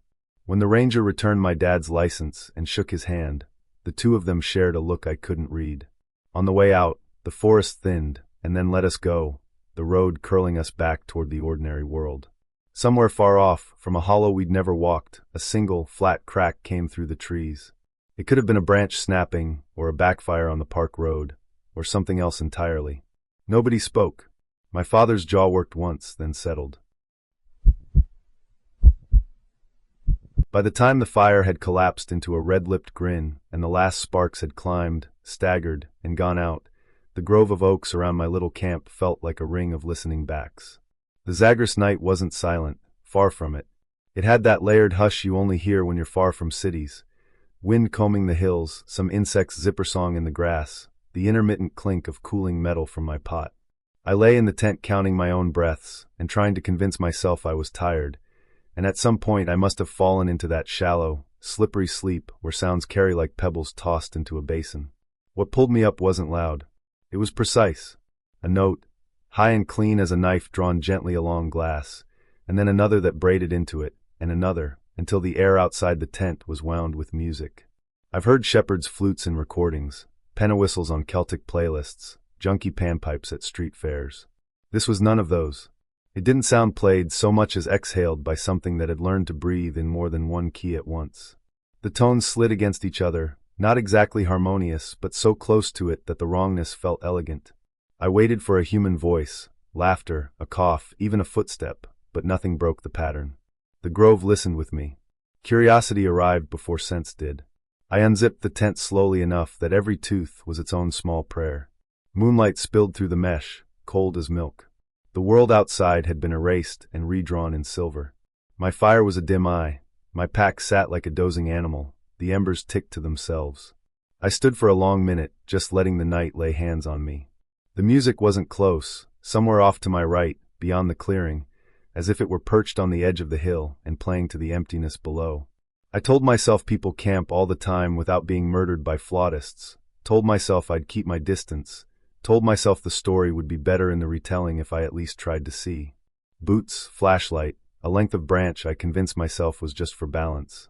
I left the zipper drawn mostly closed behind me like a half-kept promise. The first steps were easy. The grove was sparse and the ground soft with leaf fall. As I moved, the music swelled and thinned like breath. Within a dozen paces the other night, sounds had dimmed to a suggestion. By 20, even the wind seemed to hesitate. I kept the flashlight pointed at my own boots and the next patch of ground, clicking it off whenever the beam felt intrusive, letting the moon do the work. The melody threaded through the trees, thin as a wire, and I followed it the way you follow a line with your fingertip in the dark. The clearing announced itself with a kind of relief in the air. The trees stepped back and let space happen. The grass in the center lay bent in a ring, the way grass lies where deer bed down. I took 2 steps closer, shut the flashlight off entirely, and let my pupils fill. The music was louder, and with the loudness came a torque in my chest, a pull at the breastbone that felt embarrassingly like longing. It reached in the way a scent can reach, how a bakery will lift your feet without asking permission. I remember thinking dimly that if the notes wanted me, I'd already given them too much. It was on the far side of the clearing, knee-deep in a low stand of berry bushes, head dipping and lifting in a rhythm that didn't quite match the music. In shape, it was deer enough that my first thought was deer. My second thought was that something was wrong with the rack, and my third thought was not a thought at all but the body knowledge that I should not breathe too loudly. The antler wasn't a branched crown but a single long spiral, matte and pale as old bone, rising and then curling forward like a question. And along that spiral, at irregular intervals, were openings, Holes, some the size of a thumb, some no bigger than a lentil. The wind that moved through the clearing moved through those holes and made the notes. I could feel the sound in my teeth. It lifted its head from the berries and turned. That's when I realized how long its face was, the skull showing through the hide at the ridges, the muzzle wet not with berry juice but with something darker that had dried in bristled streaks. Its eyes were wrong. Not luminous like an animal's eyes in light, not glass, but too wet and too focused, the way a person's eyes are when they're deciding between two bad choices. When it looked at me, the song tugged an inch deeper into my chest, and it smiled. I mean that. The corners of its long mouth drew back just enough to show a sliver of teeth that were too even for an herbivore and too many for comfort. Movement caught at the edges of the clearing. I hadn't been alone here for a while. Heads were appearing between stems and over grass tops, as if the plants themselves had decided to grow eyes. A pair of striped hyenas, gaunt flanks twitching with alertness. A Persian fallow deer stepping like a dreamer. Rabbits, ears pricked straight as knives. A snake unwinding itself from a coil with theatrical slowness. A cow, of all things dull-eyed and cautious, its bell-less neck making small, undecided motions. They came in ones and twos until the ring was complete, all facing inward, all listening with their whole bodies the way I was. A breeze rose, small and purposeful. It found the holes in the horn, and the song spun tighter, went from breath to blade. The first scream came from something small, one of the rabbits, I think, its body lifting as a fox or a hyena's jaws closed over its spine with a noise like celery breaking. Then the clearing erupted. Harmony collapsed into frenzy. The cow bellowed and drove forward, hornless head swinging, and took the fallow deer in the ribs so hard there was a sound like a door kicked off its hinge. The snake struck at the hind leg of a hyena and hung there, dragged as the dog thing spun and snapped until it had the serpent's middle in its teeth and shook, tearing it in a ragged ribbon that slapped the grass. One rabbit disappeared under a tangle of gray bodies. When they separated, there was nothing left of it but a red seed. I had a moment to register that the deer's eye had gone, gouged by something's claws, left shining and horrible on the grass like a bead. And then the cow's hoof came down on a skull and made a wet, flat sound that will never leave my head. The music stitched through it all, brighter now, quicker, as if the wind had learned the trick of playing more holes at once. With every new gout of sound, my body wanted to join. I don't mean run in and gore and bite, I mean move. My legs twitched toward the center. My hands tightened on the branch and imagined it a better weapon than it was. For a second, an honest second, I could see myself charging, not to help anything, not to stop anything, but to be part of the doing. It would have been a relief to stop being a person and be teeth. I don't know what saved me. Cowardice, maybe. The sudden thought of my mother's face. The shock of realizing I was halfway to raising the branch. I wrenched my gaze to the ground and took a step back so hard my heel dug a trench. I pressed the back of my skull against a tree trunk and tried to breathe against the notes. The bark was real. The bark was here. The bark did not sing. I said it like a litany. When it was over all at once. Two animals remained, both heaving. The cow stood with its left eye clouded and leaking, pink threads stringing from the socket like wet cobweb. The hyena faced it, one ear torn into a flag, its breath coming in a high, fast whistle like a kettle about to boil. The wind softened. The horn released one last braid of tones that felt, absurdly, like a lullaby, and both animals' heads jerked as if struck with invisible pebbles. They backed away, confused, as if waking in a room they hadn't chosen. The thing stepped into the center of the clearing, each hoof placed exact. Its spiral lowered a fraction, as if in acknowledgement. It did not look at me again. It did not need to. It set its mouth to the first carcass with the efficiency of a butcher and tore. The sounds were simple and ugly. Skin peeling from muscle, joints surrendering with a pop, the crisp crackle when teeth find cartilage, the wet snap when they find something more stubborn. It fed with a human steadiness, no waste, no ceremony. When it lifted its head for the first time, its muzzle was lacquered in red, and its smile had widened. In the dark slick of its mouth, I could see teeth meant for grass that had been recruited for other work long ago. My stomach came up without asking what I thought about it. I turned my head and put my hands on my knees and gave the night everything I had. The bile burned and the veins stood up in my face, and when the noise of me finally wound down to shivers, the clearing was empty. I don't mean the bodies were gone. They were there, this wasn't a magic show, but the thing had stepped away, as silently as it had existed, and the ring of flattened grass was only a ring of flattened grass again. On my way back, the music followed me low and thin, just a filament of sound that could have been wind through reeds, could have been my own blood in my ears. Twice I stopped because I thought it was behind me, and both times it slid forward, as if I were walking through it. When I crawled into the tent, my hands wouldn't work on the zipper, and my breath had forgotten how to be quiet. I lay on my side and listened to my pulse and the last ghost of notes vibrating in the mesh. It faded by degrees. When silence finally owned the grove again, it wasn't friendly. Dawn came mean and bright. I packed fast and wrong, straps twisted, stove still dirty, the way you do when leaving is more important than how you leave. Hours later, at a roadside pull-off with signal, I searched for names for the thing and found old words that didn't make it less real. That night, in a cheap room with a fan that clicked and wouldn't stop, I fell asleep and woke sick, and for a few seconds, before the world arranged itself into walls and furniture, I heard it again, the faintest braid of tones rising like breath behind me, and in that music was a shape of a smile I will never mistake for kindness. The year my aunt died, the ground went out from under me in slow motion. She was the last person who kept the bills at bay, and when the tumor took her, it left behind a stack of envelopes with red letters and a house that wasn't ours anymore. I sold what could be carried and gave up what couldn't. With the money left, I bought a tent, a cheap sleeping bag, and a flashlight that clicked like a toy gun. I set up in a strip of trees on the outskirts of the city, close enough to catch a bus, far enough that if you didn't know the deer path you'd think there was nothing but scrub and bramble. I got a job waitressing at a strip club because they didn't ask questions and they had showers. I can still remember how the hot water felt the first night, like being handed back a name. That night I stayed late, wiping tables while the DJ played the same 3 songs he always played after last call. I didn't drink. I didn't flirt for tips. I counted the cash twice and thought in numbers. What a week of rent might be, how many showers a roll of quarters could buy, how long it would take to not sleep with one ear open. A man had been watching from the bar, swiveling on his stool to follow me. Nothing dramatic, just those little motions that say you're already a plan in someone else's head. When I clocked out, he was magically near the door. "You're beautiful," he said, like he'd bought the words wholesale. He smelled like cologne covering something sour. I told him my husband was due any minute, that I was late, that he should have a good night. He smiled without moving his eyes. "Let me walk you," he said. I said no and turned left instead of right, into a brighter street that did not lead home. He followed. Soft shoes. Not stumbling, not loud, just there. The sound of him was on my back like a warm hand, and I wanted to peel it off. I kept my shoulders easy and my pace steady. "I just want to talk," he said once. "I know a place." I said nothing. The lie about a husband felt like an open umbrella over my head, even though there wasn't a cloud in the sky. At the edge of the park the sodium lights gave up, and the path turned to packed dirt.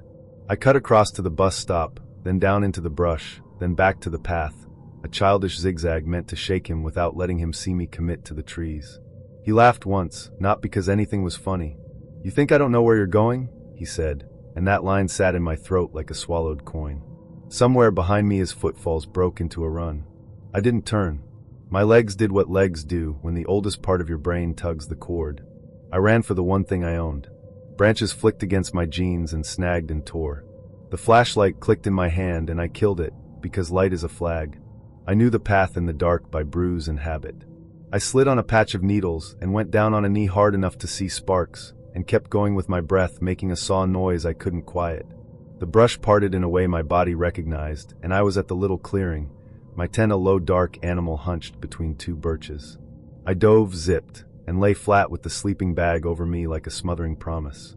I turned the flashlight in my fist, so the lens pressed into my palm, and the cheap plastic seam bit my knuckles. I tried to quiet my breathing, and each inhale was a flare I couldn't stamp out. The city's far noise runs like a river out there, a dull constant. It had become a blanket for me, a sound to sleep under. That night it went thin, like the blanket had been pulled back and something colder had settled in. Footsteps and leaves sound like words you can almost make out. He didn't bother to hide them. Slow, deliberate, letting me hear inventory. Here I am, here I am. They circled once, wide, a methodical scan of the clearing. I shut my eyes even though there was nothing to see, and counted 1, 2, 3 with my tongue pressed to the roof of my mouth, so the numbers couldn't leak out and betray me. The steps came close. Close enough that I could feel the ground register each footfall through the thin foam under my shoulder blade. Something brushed the tent fabric near my knees, a soft stroke, testing. The nylon puckered and rasped and made the smallest zip noise.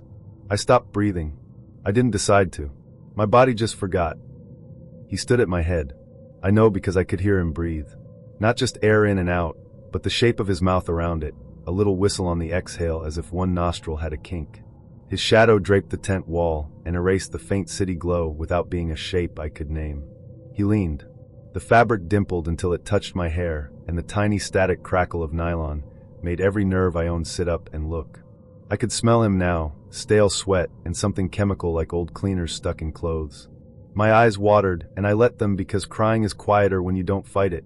The flashlight in my hand slicked with sweat and wanted to slip, and I clenched it so hard my fingers prickled. If he unzipped, if the little metal tab ticked, I told myself I would scream and swing, and the scream felt like something that might not belong to me in time. He whispered my stage name, the one I never used off the clock, right against the fabric. Hearing it come from the wrong side of the nylon made my stomach turn over. He whispered it again and then said, soft and pleased, "Found you." The tent wall stayed still.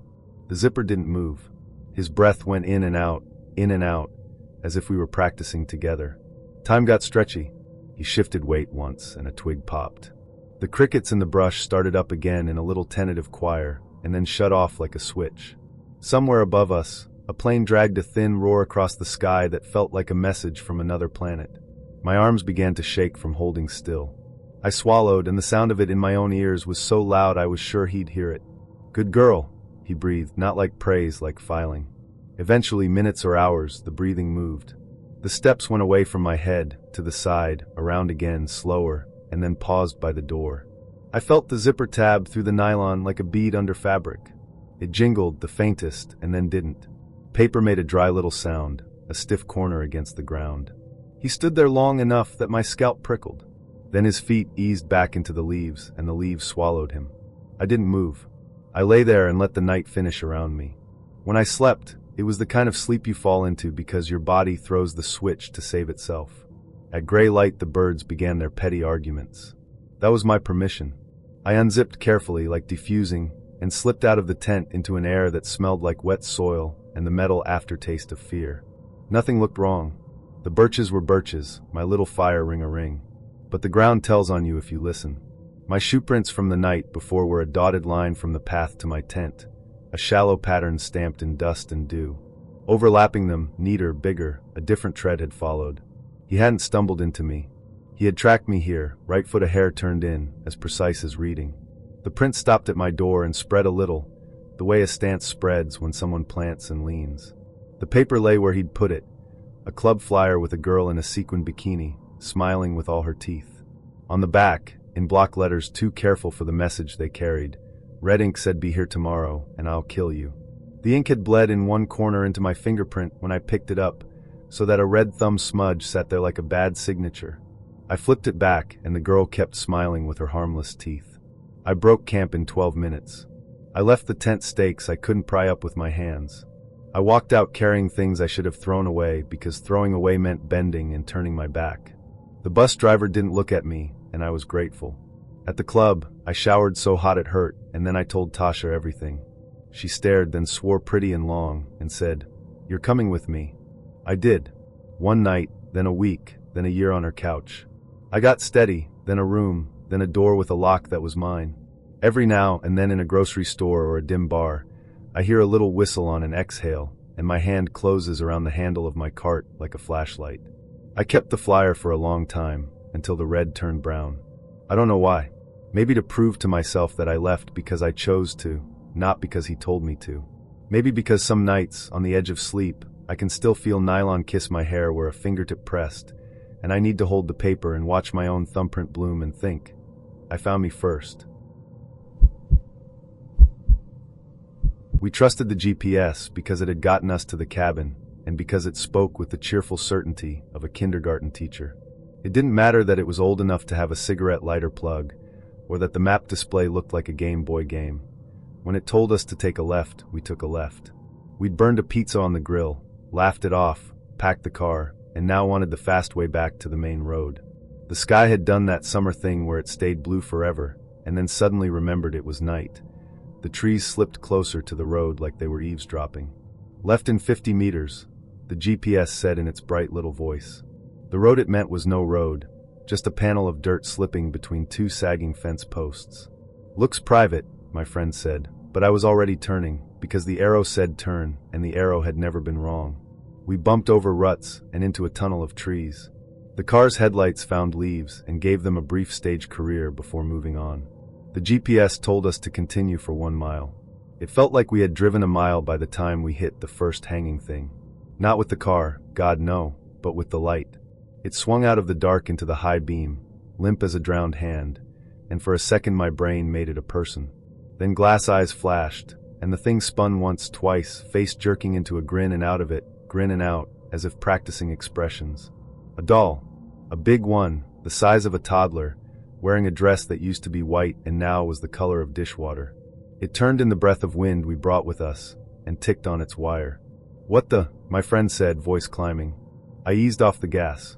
The headlights reached farther and found more. Dozens, maybe 100. Dolls hung from the trees on both sides of the lane, every branch an armory of them. Some had their hair matted into spikes, mildew knitting it together. Some had no hair at all, scalp painted in pale pink grin. A few were nailed to trunks, arms splayed, as if mid-jumping jack. One had its head wired backward, so it stared over its own shoulder. A clown's face, sun-bleached into a cracked pastel, gazed down with a smile that had bubbled and reset like melted sugar. Bodiless heads swung on strings. Their mouths were stuck open in a perfect O that made me want to put my fist in there just to stop it. The car crept, and every small movement in the grove became a life. Eyes catching light, limbs jerking lazily. I could smell them through the vents, a damp plastic sweetness, like the inside of an old Tupperware left wet too long, threaded with something sour, rodent musk, maybe, or the breath of old cloth. The wind made the dolls talk.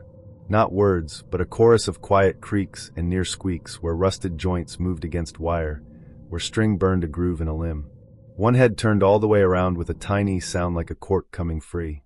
Somewhere deeper in, something thumped as if a heavier doll had slipped its knot and kissed the ground with its hollow skull. This is somebody's, my friend began, and then the word yard failed and hung there like a fourth doll on our sentence. The lane widened just enough for a house to happen at the end of it. A low farmhouse slouched over a porch. The paint had given up at least 2 owners ago. A single upstairs window caught our light and threw it back weakly. The GPS chimed, arrived. Then, as if reconsidering, it recalculated and instructed us to proceed straight ahead, which would have meant driving into the house. Nope, I said. The word came out too loud, like a voice trying to break ice. I stopped the car. The dolls made their small noises around us. We sat, headlights carving a bright tunnel through the hanging faces, and the house sat at the end of it and did nothing. I put the car in reverse. Something tapped the rear windshield. Not a bang, not a knock. A tap, like a fingernail testing a melon. I flinched so hard my teeth tapped, too. Bird, my friend said, immediately, helpfully, stupidly, because you have to give yourself a story to stand on. I let the car roll back carefully, the tires hissing in the soft dirt.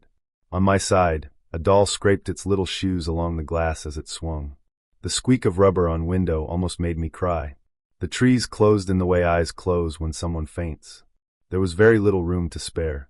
In the high beam's hard light, I could see the wire bites in the bark where someone had cinched the dolls into place and left them to weather.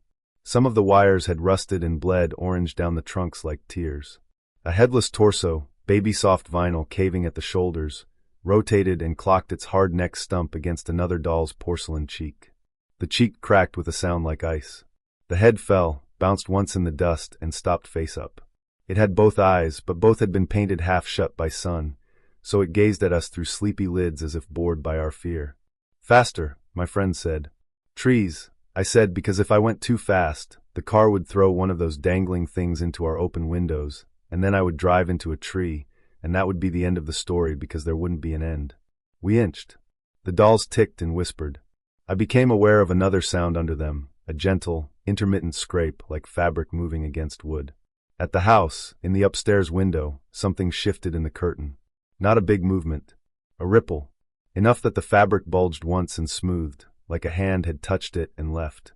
My foot came off the brake and onto the gas too hard, and the car lurched and a clown swung into the path of the light, its painted eye-catching beam so perfectly that the pupil became a pinpoint star. For a second, it looked alive with intention. Then it rushed back into shadow. The lane didn't let us go so much as we escaped it inch by inch. My friend had her phone out, thumb on the emergency number like it was a rosary bead. I kept my hands forward and white on the wheel, and my world narrowed to the left mirror, the right mirror, the line of dolls in front of us, the grinding complaint of the car crawling backward over ruts. When we finally reached the sagging fence posts, I nearly tore the steering wheel off, turning us onto the main road. The sudden emptiness of treeless space around the car felt obscene. We didn't talk for a mile.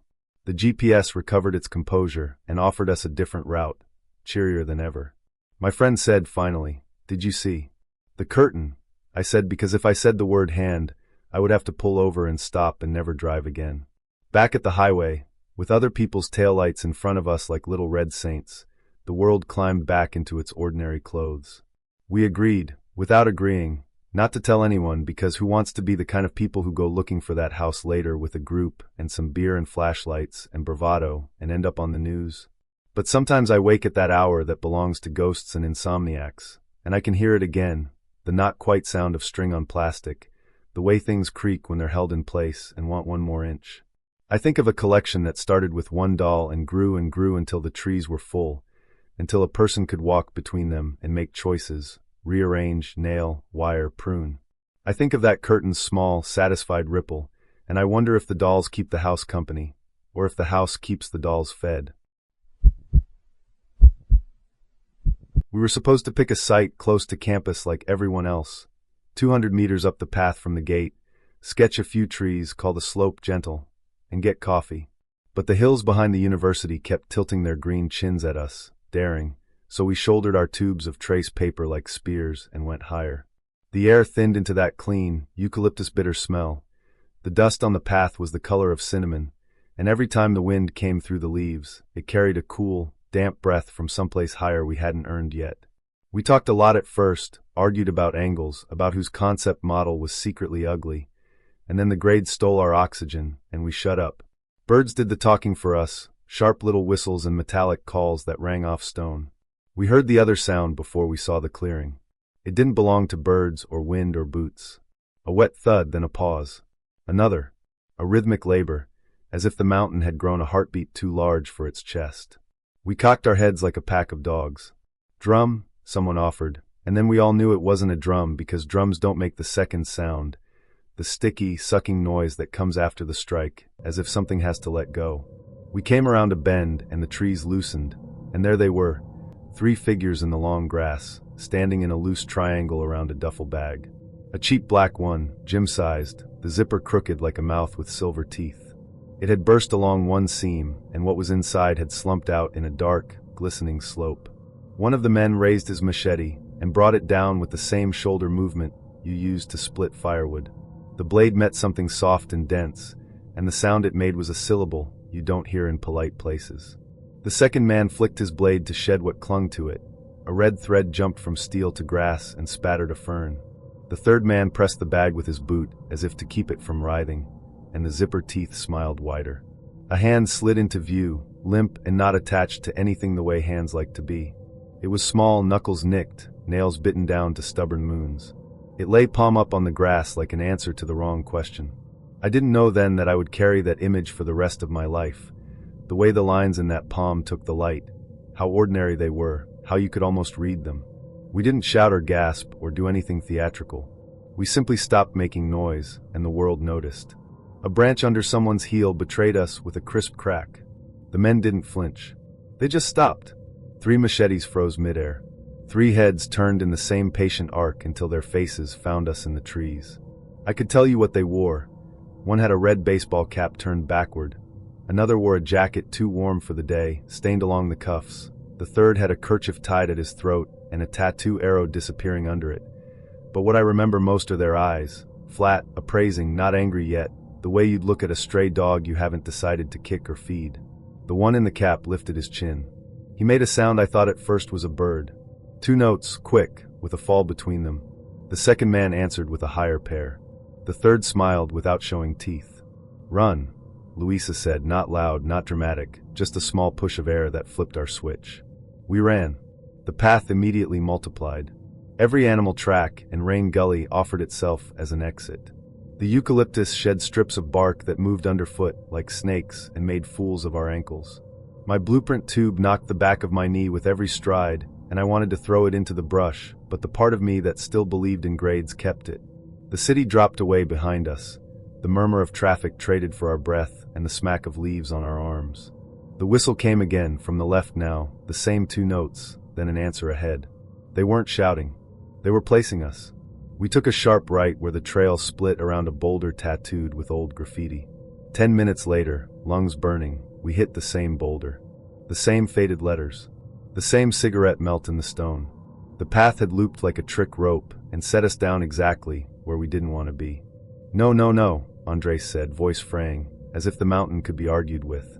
The canopy changed briefly to a stand of guadua, tall green poles rattling like bones when the wind found them. The ground under them was slick with their leaves, ovals like coins. I heard the whistle again and realized it wasn't always the same 2 notes. Sometimes the first was stretched, sometimes the second flicked short, a little language shifting to say here, there, now. Luisa tripped and slid and left a smear of mud and blood on a smooth rock where her palm caught. I grabbed her by the elbow and we ran bent double for a while, like we were apologizing to the air. The trail tilted into a gully and then into a shallow creek, water clear as glass and fast enough to make the stones roil under it. We waded through shin deep, and the cold went into my bones like a reprimand. On the far bank, the path broke into 5 shy paths, all equally promising, all equally wrong. We chose the one with the most footprints because panic is democratic. The eucalypt scent gave way to wet stone and something copper-sweet on the wind, as if the mountain remembered other bags and other afternoons. The whistles drifted and doubled. Once they came from behind and ahead at the same time, once from below us, which didn't make sense until we realized the ridge curved and sound does what it wants up there. We stopped to listen, and every small thing became a threat.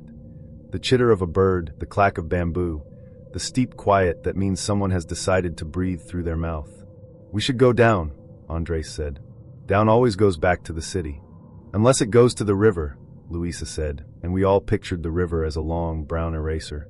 Our map was a printout, smudged and soft with the grease of lunches. It didn't show the way panic opens new trails.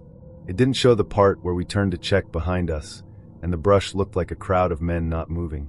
I counted to 30 to steady my hands, and when I got to 15 the whistle cut across the numbers, and my mouth forgot what came next. The light thinned the way it does at altitude, gray leaking into green. My calves trembled from the downhill. Something white snagged on a thorn at the edge of the path, a strip of plastic zipper tape, teeth still set in it, smiling. Luisa made a sound I've never heard her make before or since. We didn't pick it up. We didn't need to hold proof. We chose a trail, and it was wrong. We chose another, and it returned us to a rock we'd already memorized. The city's hum never came back. The hill had eaten it. When we finally stopped, because bodies stop, because breath empties and will doesn't fill it fast enough, the forest stood around us with the patience of a crowd waiting for a show to start. The last bird calls died as if a conductor had lowered a hand. From somewhere not far, then farther, then closer again, the 2-note signals braided over our heads, tidy as measurements, and I had the sick certainty that the men with the machetes knew these paths the way we knew the studios, by squeak and stain and where the light falls. We were lost, and the mountain knew it, and the whistles kept count. We were the slackers and smokers, the kids who signed up for canoe trips because the counselors in charge of canoe trips were the kind of people who didn't inventory your pockets. It was the 80s, a time when camp felt like a country with its own laws, and our island on the big clear lake felt like a little breakaway state, pines, a sandy rim, a running trail wide enough for a four-wheeler, and a fire ring we built up like a crown. The first night, when the sun slid behind the black line of trees and left us with a lid of stars, we did what kids do. We fed the fire and told lies. Someone produced warm beer. Someone else produced mushrooms I didn't take. The smoke climbed straight up for a while, and then learned our names. The wind shifted and threw a fistful of smoke in my face, the kind of thick, lung-sticking cloud that tastes like old newsprint. I coughed hard enough to see sparks. "Say it," one of the older guys grinned. At this camp we had a superstition as casual as a handshake. When the smoke finds you, you say, "I hate white rabbits," and it slinks away to bother someone else. Nobody knew where it came from. Somebody said it was a voodoo thing. Somebody else said it was from a book. Mostly we liked how it worked. I said it, because why not, and the smoke peeled off me like a cat changing laps. Then it went to Jess, who said it faster, laughing. Then to Mike, who shouted it like a dare. Around the ring the smoke moved, each of us batting it away with the words like a lazy ball in a game none of us wanted to be the first to quit. The cadence picked up. I hate white rabbits. I hate white rabbits. I hate white rabbits. Voices overlapping, boys trying on menace like a jacket in a mirror. The mushrooms made someone giggle at the wrong time, and the giggle braided into the chant until it wasn't funny anymore, just a high thread in a rope pulling tighter. The fire obliged. The column of smoke stopped wandering and began to spin, slow at first, and then with a discipline that didn't feel like air. It drew itself narrow over the flames, as if it were remembering a shape. The pine needles beyond the ring stirred, and then laid flat, all their points facing in, as if we were at the center of a magnetic field we'd built by accident. Okay, the counselor said, not okay at all. But nobody wanted to break. The chant leaned into itself. The smoke took on a texture, strips in a tight helix, a gray screw rising. Sparks climbed, got caught in the spiral, and raced up like eyes. I could feel the hair on my arms trying to stand despite the sweat. On the far side of the fire, Jess's face had gone pale and mean at once. A pop from the logs made us all flinch, and then laugh too loud, the kind of laugh that hopes to outrun a feeling. When we finally ran out of breath and sense, the last white rabbits came out frayed. The vortex loosened and drifted toward the dark. Someone kicked dirt into the ring, and someone else said we were idiots, and we agreed and didn't. We played it sleeping. The island was bothered all night by small noises, water lipping the shore, something trotting the trail, the faint metallic click of a pot settling on its rock. I was the one who opened the tent at dawn. A lake morning in the Adirondacks is a soft, milky thing, the kind of light that makes you believe in second chances. The air smelled of wet ash and pine syrup. When I stepped out barefoot, my toes sank into the cool sand of the trail. And there it was, spanning the width like a bar laid across a door, a rabbit. It was too big. That's the first wrong thing. Not big like a hare, big like a dog, except wrong everywhere a dog is right. The fur was white the way bones are white, blue-veined, too clean where it wasn't dirty. Its eyes were glazed an unreal blue, the cataract color of marbles. They stared at nothing with the full attention of the dead. The mouth hung open, not slack but pride, the jaw unhinged and torqued so you could see the yellow rail of teeth and the stringy pink where something had tugged hard. Its ears were torn. One lay folded under its head like a ribbon. Flies had found it early and were already busy, a low silver cloud that rose and settled in waves. The air above it was warmer by a degree and smelled like pennies in a camp mug. Jesus, Jess said behind me, voice small for once. We stood there like we'd woken a god by accident. The trail around it wore marks I don't have explanations for. The sand was scorched in thin crescents, faint charcoal smears that made a broken circle around the carcass, as if someone had drawn and redrawn a shape in the dark with a coal from our fire. In 2 places, the needles had been pressed down in tidy arcs, like kneeling. No one claimed it. No one touched it. We said practical things to each other. Coyotes, maybe, or a fisher, or a dog from a boat, and kept saying them until the words had no edges. The counselor looked at the sky and announced breakfast like the sky had offered it. We stepped around the rabbit as wide as the trail allowed, each of us holding some part of our bodies away, as if we were a magnet and it was a nail. By 10 the sun had lifted in it, and the flies were committed. By 11 the smell snagged at the back of your throat unless you faced the water. Around noon, when someone finally said we should drag it into the brush or bury it, we went back to the trail with a found branch and a plan to be braver together. It was gone. Not gone like a dream. Gone like a chore someone else had done. In its place the sand was torn with parallel grooves, messy at first and then cleaner, like something heavy had been dragged and then found its rhythm. The grooves led into the trees, and then into shade, and then into that part of the island where tracks become guesswork. Between the first 2 pines the drag marks paused and fanned, and in that fan were prints you could read if you wanted to read them. Small front feet, large hinds, close together, as if whatever had taken the rabbit had also been a rabbit once, only more. On one trunk, knee-height, for vertical scratches raked sap that gleamed like amber tears. We didn't follow. We said we didn't because of time, because of breakfast, because of boats. But the truth had more to do with the way the fire ring looked that afternoon, as if the stones had shifted a little in their sleep and were pretending innocence. That night nobody said the words. The smoke found our faces, and we took it like penance. The lake was glass, the stars came heavy and low. Somewhere on the running trail a thing moved without moving brush, and if it stopped in the dark and listened, it did it with ears we'd torn and teeth we'd admired by accident. In the morning there was nothing on the path but sand and needles, and a circle no one had drawn. I didn't believe in curses then. I don't now.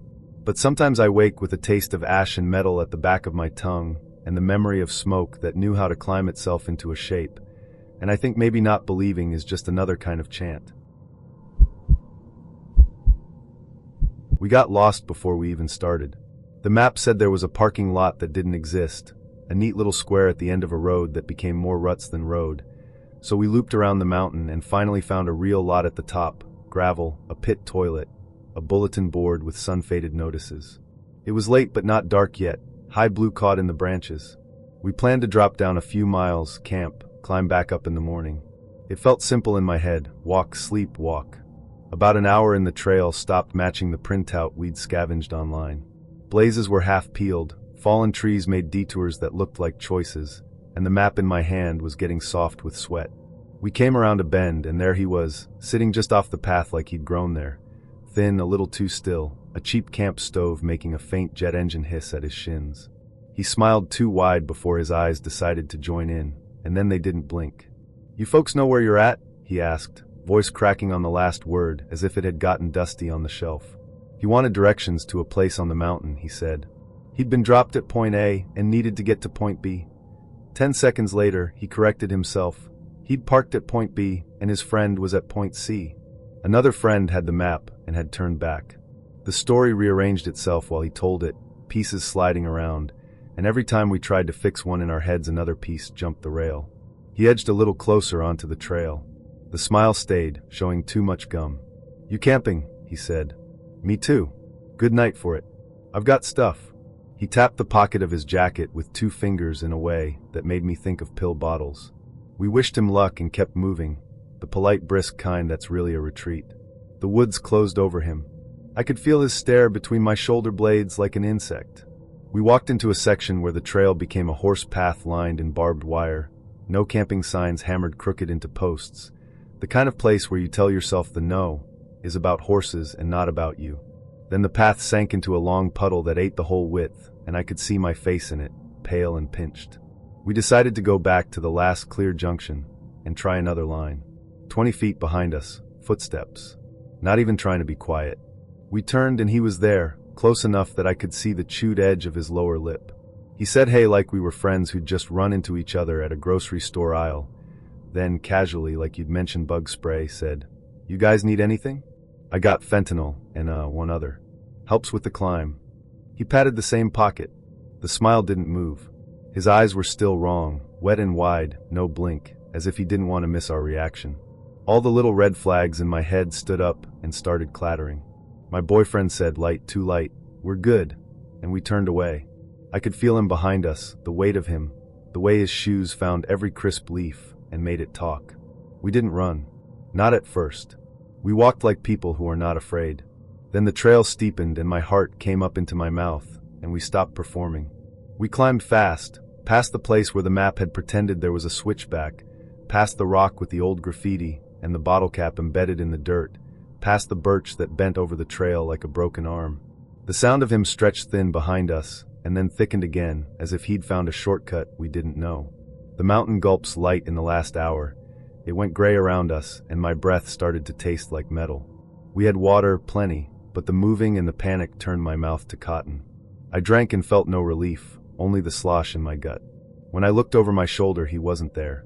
That would have been a relief if the footsteps had also stopped. They hadn't. They paced us just out of sight, an occasional crunch off to the side like he was walking parallel, trying angles. Then, from ahead, this is where I think I started to lose the thread. A shadow slid between 2 trees, and I thought it was him, but it was only a stump tilted just so. And then I thought I saw a black shape squat and enormous in the brush, a bear, but it was a boulder with moss-like fur. I could taste something sweet and coppery, and for a minute was convinced I was vomiting blood. It was red Gatorade catching in my throat, but my body didn't care about explanations. We did the miles back uphill in a time that makes no sense to me now. The trail became a tunnel. We didn't talk, We only touched hands once when I stumbled, and my boyfriend pulled me up without looking, like he had new instincts for it. At the last rise the trees thinned, and the gravel of the lot showed like a beach after a long swim. A sign on the bulletin board took the headlights of my headlamp and threw them back. Hitchhikers may be escaped convicts. It had always been there. It felt like the mountain was only now letting us read. I sat down on a bench and let the pack tilt me backward like a punched rag doll. My boyfriend said he'd get the car. The parking lot curves, and as he walked out of sight the blankness around me grew teeth. A minute became 3, became a knot of minutes. Behind me, from the dark mouth of the trail, a single step sounded, just one, close enough to be a statement. I stood because sitting felt like offering a neck, and the world went smaller, narrowed to the rectangle of light my lamp made, and the silhouette of the bulletin board, and my own breathing thumping in my ears. Headlights eased around the curve, and I almost cried at the sight of our car. He pulled up, and I climbed in and locked the door, and only then realized my hands were shaking hard enough to rattle the handle. We rolled past the sign and out onto the road, the forest peeling back, and I let myself sag against the seat like something deflated. As the lot slid behind us, we passed a line of parked cars I hadn't noticed on the way in. On the end, nearest the trail, was a faded sedan with a dented hood and a single window cracked an inch. On the passenger seat sat a cheap camp stove, a map folded into a soft square, and a jacket with a torn pocket. The license plate holder read Smile, in peeled vinyl. The windshield cut our headlights into 2 white coins and threw them back at us. For a second, in that glare, I thought I saw movement. Someone sitting very still behind the glass, eyes wide open, not blinking, smiling like he had learned to. Then the road took us and the trees closed, and I decided I had imagined it, because deciding that was the only way to keep going. I was born in Chico, California, and dispatch lives in my spine like a second nervous system. Even on my days off, I hear phantom rings, that bright little needle of urgency punching through a quiet room. After a bad spring call, the kind that lands on the news as miscommunication, and then camps in your bloodstream, I took my brother to Yosemite, so the river could sand the sharp edges off me. Jonah was born in Fresno, and moves through life like a golden retriever with a camera. He promised me no stunts, just vibes, which, coming from a man who once filmed himself free climbing a motel sign, felt like a prayer offered with fingers crossed. We came in on Highway 41, through the Wawona Tunnel, the valley suddenly exploding out the windshield. El Capitan square as a knuckle, Bridal Veil fall shredding wind. At Upper Pines, east end of the valley under Glacier Point, with the Merced whispering nearby, we swung into C-loop and did the choreography. Tent up, rainfly tight, bare lockers slammed shut like a vault. Quiet hours were posted right at the kiosk, the way park rules always are, reasonable, godlike. I like ordinary orders. No scent in the tent. It's something we tell new campers, a preventative spell. It's also the way I try to live. Store whatever's dangerous in metal. Lock it away. The first ribbon was the color of a traffic cone, tied shoulder high to a pine. Not park tape, too narrow, almost delicate. It twitched once though there was no breeze. When I rubbed it between my fingers, it felt faintly warm, like a radio that's been off for 5 minutes. I told Jonah it was litter. He filmed it like a clue. Upper Pines went blue with evening. A ranger truck ghosted past. Everyone in earshot went a little quieter, like an adult had walked into the dorm. Stellar's jays heckled. Somewhere, a kid ignored a parent about marshmallows. 2 tents over, someone laughed into someone else's hoodie, that breathless, soft kind of laugh that gets muffled on purpose. Zippers whispered, YouTube-friendly romance, the trees pretending not to hear. Jonah headed to the restroom by Curry Village, Half Dome Village, but we still say Curry, promising not to interview strangers in the hand-washing line. He returned with another orange ribbon he'd found tied to a bare box, grinning like he'd been kissed by luck. Branding for the trip, he said, and held it up for his camera. Black pencil marks ran down one side, LS-41. My old call sign from the Chico repeater. The one stamped on the week I misheard a location and sent an engine crew 4 ridges the wrong way while the wind did what wind does. A man died behind those ridges. After that, even the way I said my own name felt like an error code. Cute, Jonah said, and the grin slid off when he saw my face. He tucked the ribbon away without another word. We ate. Ramen tastes like feast when you're under granite. The Merced muttered, a patient paper-tearing sound. Glacier Point loomed chalky. Stars stitched themselves in familiar places. Then a second sound braided into the night. 3 bright notes like a tin whistle, pause, 3 again. Old, like something played through wood rather than air. I didn't say, "Do you hear that?" Dispatchers learn not to infect a room with their panic. I stood, smoothed my palms on my jeans, and said I wanted to stretch my legs. Jonah fell in beside me, for once not filming. The orange ribbons weren't random anymore. They made a breadcrumb line across the loop road, past a posted bear sighting sheet where someone had drawn an optimistic paw print, and along the paved path toward the river. Pine duff gave way to cold air laced with water. The ribbon ahead of us lifted and rotated, showing its pale underside like a semaphore flag. We crossed the short footbridge, boards slick with mist, and the river breathed up into our faces, cool and human. On the far bank, a tree had blown down years ago and been polished by 1,000 hands. On that smooth back, someone had rubbed a name with graphite and rain into the grain, dark and certain. Serrano L. The handwriting wasn't historical. It was tonight's. My throat closed. The whistle sounded again. 3 notes, patience, 3 notes. An old search signal, from before radios got good and people believed you could throw your voice a mile. Jonah, who jokes when he's afraid, didn't. He stepped half behind me, like we were kids again, and I was the one with permission to talk to strangers. I counted my breath in tens the way we coach callers in hysterics. 10 to calm, 20 to stay, 30 to find. When I hit 30, the panic peeled off like an old sticker and something steadier showed through. I faced the dark trees and spoke like I was on air. "Copy you," I said, and my voice sounded like it had bones. "This is El Serrano, conducting accountability." It felt ridiculous. It felt exactly right. "Whitaker," I called, not sure where the name came from until I saw, faint as old chalk, Whitaker under my own. The ribbon to our left lifted once and fell, present. "Annie." A low ripple passed through the boughs, like a quilt being shaken out, present. "Lantern 1? Lantern 2? 2 mild flickers bloomed and died along the path, as if someone had shaded a lamp with their fingers, and then thought better of it. Names rose like bubbles in my chest. Familiar in the way a story you were told asleep is familiar in the morning. I called and the forest answered in its own grammar. A pine cone rolling, a whisper from the river's seam, a thread of colder air against my wrist. With each present, the Merced quieted a fraction, the fear took one step back, and the ribbons went lazier, like tired flags after a parade. I knew, with the same bodily certainty, you know a stove is hot, that these weren't the kind of ghosts who wanted to be seen. They wanted their roll call finished. The relief of the living is a poor substitute for that small, holy word, accounted for. At the last name, the ribbons hung dull and ordinary. Plastic again. Cheap again. Jonah let out a breath I didn't know he was holding and leaned his shoulder into mine. We walked back the way people do after something intimate, quiet, overly polite with the world. At the bare locker, we set the ribbon marked LS, 41 inside like it was a scented thing that needed locking away. Back at the site, the couple too tense over had settled into the easy hush that follows wanting. Someone strummed a guitar softly and didn't hurt anyone with it. The Ranger truck slid by one last time, a moving square of reassurance. We climbed into the tent. Jonah's feet were cold. He pressed them to my calf because some habits don't die, and I cussed him out under my breath. He laughed, small and clean. I lay there listening for phones that weren't ringing. Dispatch trains you to hear the bad thing before it arrives. The job wires your ears wrong. Tonight the only thing I heard was counting. It threaded the river's mutter and rode my pulse. 10 to calm, 20 to stay, 30 to find. I counted back, slow as prayer. Somewhere upriver, the whistle answered once, grateful, not needy, and went out.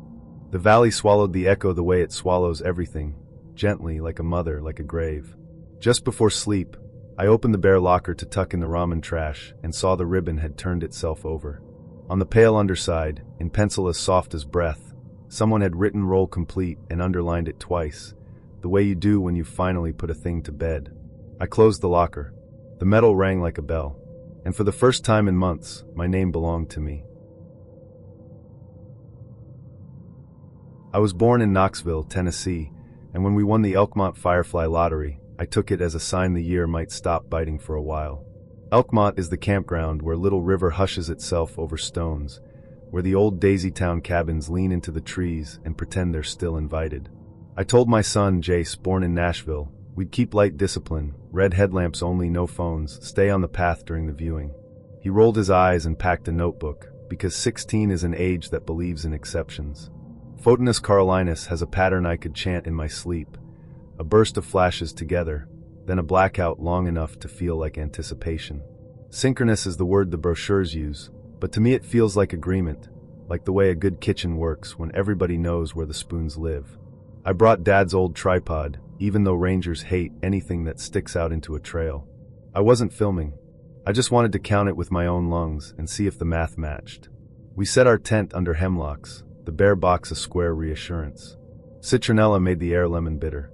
2 sites over, a couple were tangled in each other's jackets, laughing into the fabric to keep it campground quiet. That kind of almost private intimacy has its own weather. My husband, Samuel, born in Memphis, used to press me into the countertop with that same soft urgency while a pot boiled over. A YouTube-corrected memory with all heat and no skin. I turned away from the couple and stacked our marshmallows in neat pyramids, the way he used to tease me for doing. We walked past the Daisytown cabins before full dark. Keep out signs looked bored. The porches bowed as if they were refusing a curtsy. Jace told me about the resort days, gramophones on planks, men in straw boaters, women with sashes tied flat as promises. He has a way of talking like he's dropping breadcrumbs he expects me to follow. The air back there has its own temperature. It tightened my forearms, like the room does just before a patient says something important. When the fireflies started, they arrived like a choir clearing its throat. Knee height first, then waist, then shoulder, the pulses finding each other and rising. People around us went reverent without being told. Even the kids knew not to squeal. The synchronous bursts climbed a minute, 2, and then blacked out together. That shared dark felt ceremonial, the way churches draw breath before anyone walks an aisle. Then deeper in the trees a second set of lights woke up, offbeat, wrong. 2 flashes, a pause, then 2, as if someone backstage were calling a different dance. Don't, I said, and Jace had already stepped off the path. Not far, he's a good kid. Just a foot into leaf mold, so he could see. The second lights weren't scattered. They made lanes, narrow aisles like gym lines painted in air. Under the crushed green smell I caught something powdery, old perfume like the kind you smell on a hug from a person you only know from photographs. Shapes moved where the aisles opened, and I thought with a certainty I couldn't explain, they're setting a dance. I heard the regular flash pattern like a waltz, 1, 2, 3. Under it, the offbeat lights tapped something else, a ring knocked on a table. 2 pause 2. Morse lives in my fingertips from years of night watches with Samuel, the 2 of us nerding out over old ship codes. S. M. The lights spelled, slow and tender as a hand on a cheek. I put my palm to my throat to keep his name from getting out. Grief is a second voice that doesn't care about rules. A girl my age, if you could call that a girl, stood in the knot path. She was built out of light and more shadow than a body should carry. When she raised her hand, the fireflies nearest her brightened the way a house does when someone turns the dimmer and says there, that's better. I couldn't tell you her face. I could tell you the shape of attention on it, the practiced way she recognized a boy and expected him to step in time. I wanted to. It was like hearing the right beat for the first time in a life of static. Jace. My mother's voice had my middle name folded in, DMV Serious. She moved beside me without flattening a single fern. My boots, by contrast, made little murders everywhere. The lanes of light drifted to accommodate me, welcoming, graceful. Hunger can set a table and smile until you sit. The offbeat switched letters with a neat little flourish. J. C. E. My name tasted electric on my tongue. That's the part that scared me, the way it felt flattering. He was born at 3:14 a.m. at Ascension St. Thomas Midtown in Nashville. I said, steady as if I were on shift, reminding a patient where they are. Room 417 had the poster with the blue heron in it. I put you in a green knit hat because the pink ones were gone. You scared the nurses with your first cry, and nothing bad happened. I anchored him in a night that had nothing to do with these woods. He blinked, the way babies do, his 16-year-old body remembering something by accident. The lights dimmed near the girl as if to make space for my voice. She tilted her head. Somewhere to our right, behind caution tape and a sign about staying on trails, a gramophone that wasn't there cleared its throat. The air smelled of old lemon oil on wood. I knew if I stepped forward the aisle would seal behind me like the river closing over a stone. My red headlamp was in my hand. The rangers say use red to protect the fireflies. I cupped the beam and made it flicker, hard and clean. Stop. In Morse, the code for stop is just a period, but the language of a room matters. So I banged out STOP anyway, wide and deliberate, bigger than my palm. The second lights hesitated in one square of the grid, and then the grid flowed to correct it, which told me there was a mind there, or a habit acting as a mind. Porch rules, I said quietly because my grandmother raised me with mountain manners. You don't dance with strangers on the first knock. Jace's palm found mine. Cold. I realized something had steadied him moments earlier, a knot hand cool as river stones, and my stomach did a small flip I refused to dignify with fear. I squeezed twice. He squeezed back. Behind us, the synchronous pulses kept time, the regular choir refusing to be bullied by this second, off-kilter band. People on the main path gasped softly at the blackout, then the return, like waves breathing. A ranger's red light floated past at a distance, careful, a small moving planet. I took off my wedding ring, a thin, ordinary band I'd threaded on a cord and worn under my shirt, and pressed it to my lips, then to Jace's palm. It was ridiculous, but everything about the night was ridiculous. Hold, I said. I turned the red beam off and plunged our square into honest dark. The second lights edged closer, emboldened, and then the regular fireflies hit their burst, and the woods became a rising yes. In that larger agreement, the offbeat lost its authority. The grid fell apart, ours dissolving like chalk in rain. The girl of light stood one heartbeat longer, expectant, then inclined her head the smallest degree, like good evening then, and went out. We walked back the trail like people who have done something too intimate to talk about yet. The couple two sights over had settled into the afterglow hush that carries a laugh at half volume. Someone zipped a tent and apologized with the zipper itself. At the bare box, I set the ring back under my shirt. The metal touched skin and warmed. In the tent, Jace's feet were blocks of ice. He pressed them against my calf, and I cussed him with love. He laughed, short and clean. Little River sang its careful math. Through the thin fabric, I could almost hear porch boards creak, the way wood remembers a dance. Maybe the past throws a party every June and tries new names, testing which of us will step onto the floor. When sleep finally took me, I saw the offbeat wink once more, SAM, and I said no out loud, a word that felt like a mercy for both of us. In the morning, on the railing of a keep-out cabin, a dead moth rested like a paper brooch. Its wings were the exact color of my ring. We didn't touch it. We kept to the path, and when the sun burned the night's perfumes out of the pines, Little River kept talking as if it had been saying the same thing all along. Stay with the living. Let the lights dance without you. I was born in Hartford, Connecticut, and I count when I'm afraid. Strokes on an erg, footsteps to a finish line, breaths between pain spikes.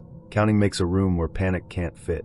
When Pilar, born in Miami, a maritime painter who can stare at one wave for an hour and call it work, booked Blackwood's campground in Acadia, I promised I'd stop counting long enough to enjoy the spruce and the sea. Rehab shoulder or not, I wanted to believe a forest could reset me. Blackwood sits in the fir-scented dark south of Bar Harbor, a short walk from the Park Loop Road and the ocean path where the rocks cough up spray under otter cliffs. We pitched the tent in damp needles, bare box latched, and the fog moved in like a careful guest that means to stay. Advection fog, sea-warm air rolling over cold water, took the campground in both hands and kneaded. Pilar painted in the last light, a thumbnail study of the spruce skyline, cadmium green the color of old dollar bills. You like the lighthouse, she said. Base Harbor Head. We can go tomorrow. I nodded and watched the fog eat the distance until the next campsite was a rumor and the ocean's hush was the only fact. When it got cold, we zipped the bags together. The tent walls breathed with us, close and private. Her fingers found the warm strip of skin where my shirt rode up. I made a sound I hadn't made in a while and pressed my mouth to the hinge of her jaw, salt and pine. We were quiet on purpose, YouTube-safe intimacy, all heat, no skin, and the fog outside leaned in like a curious ant.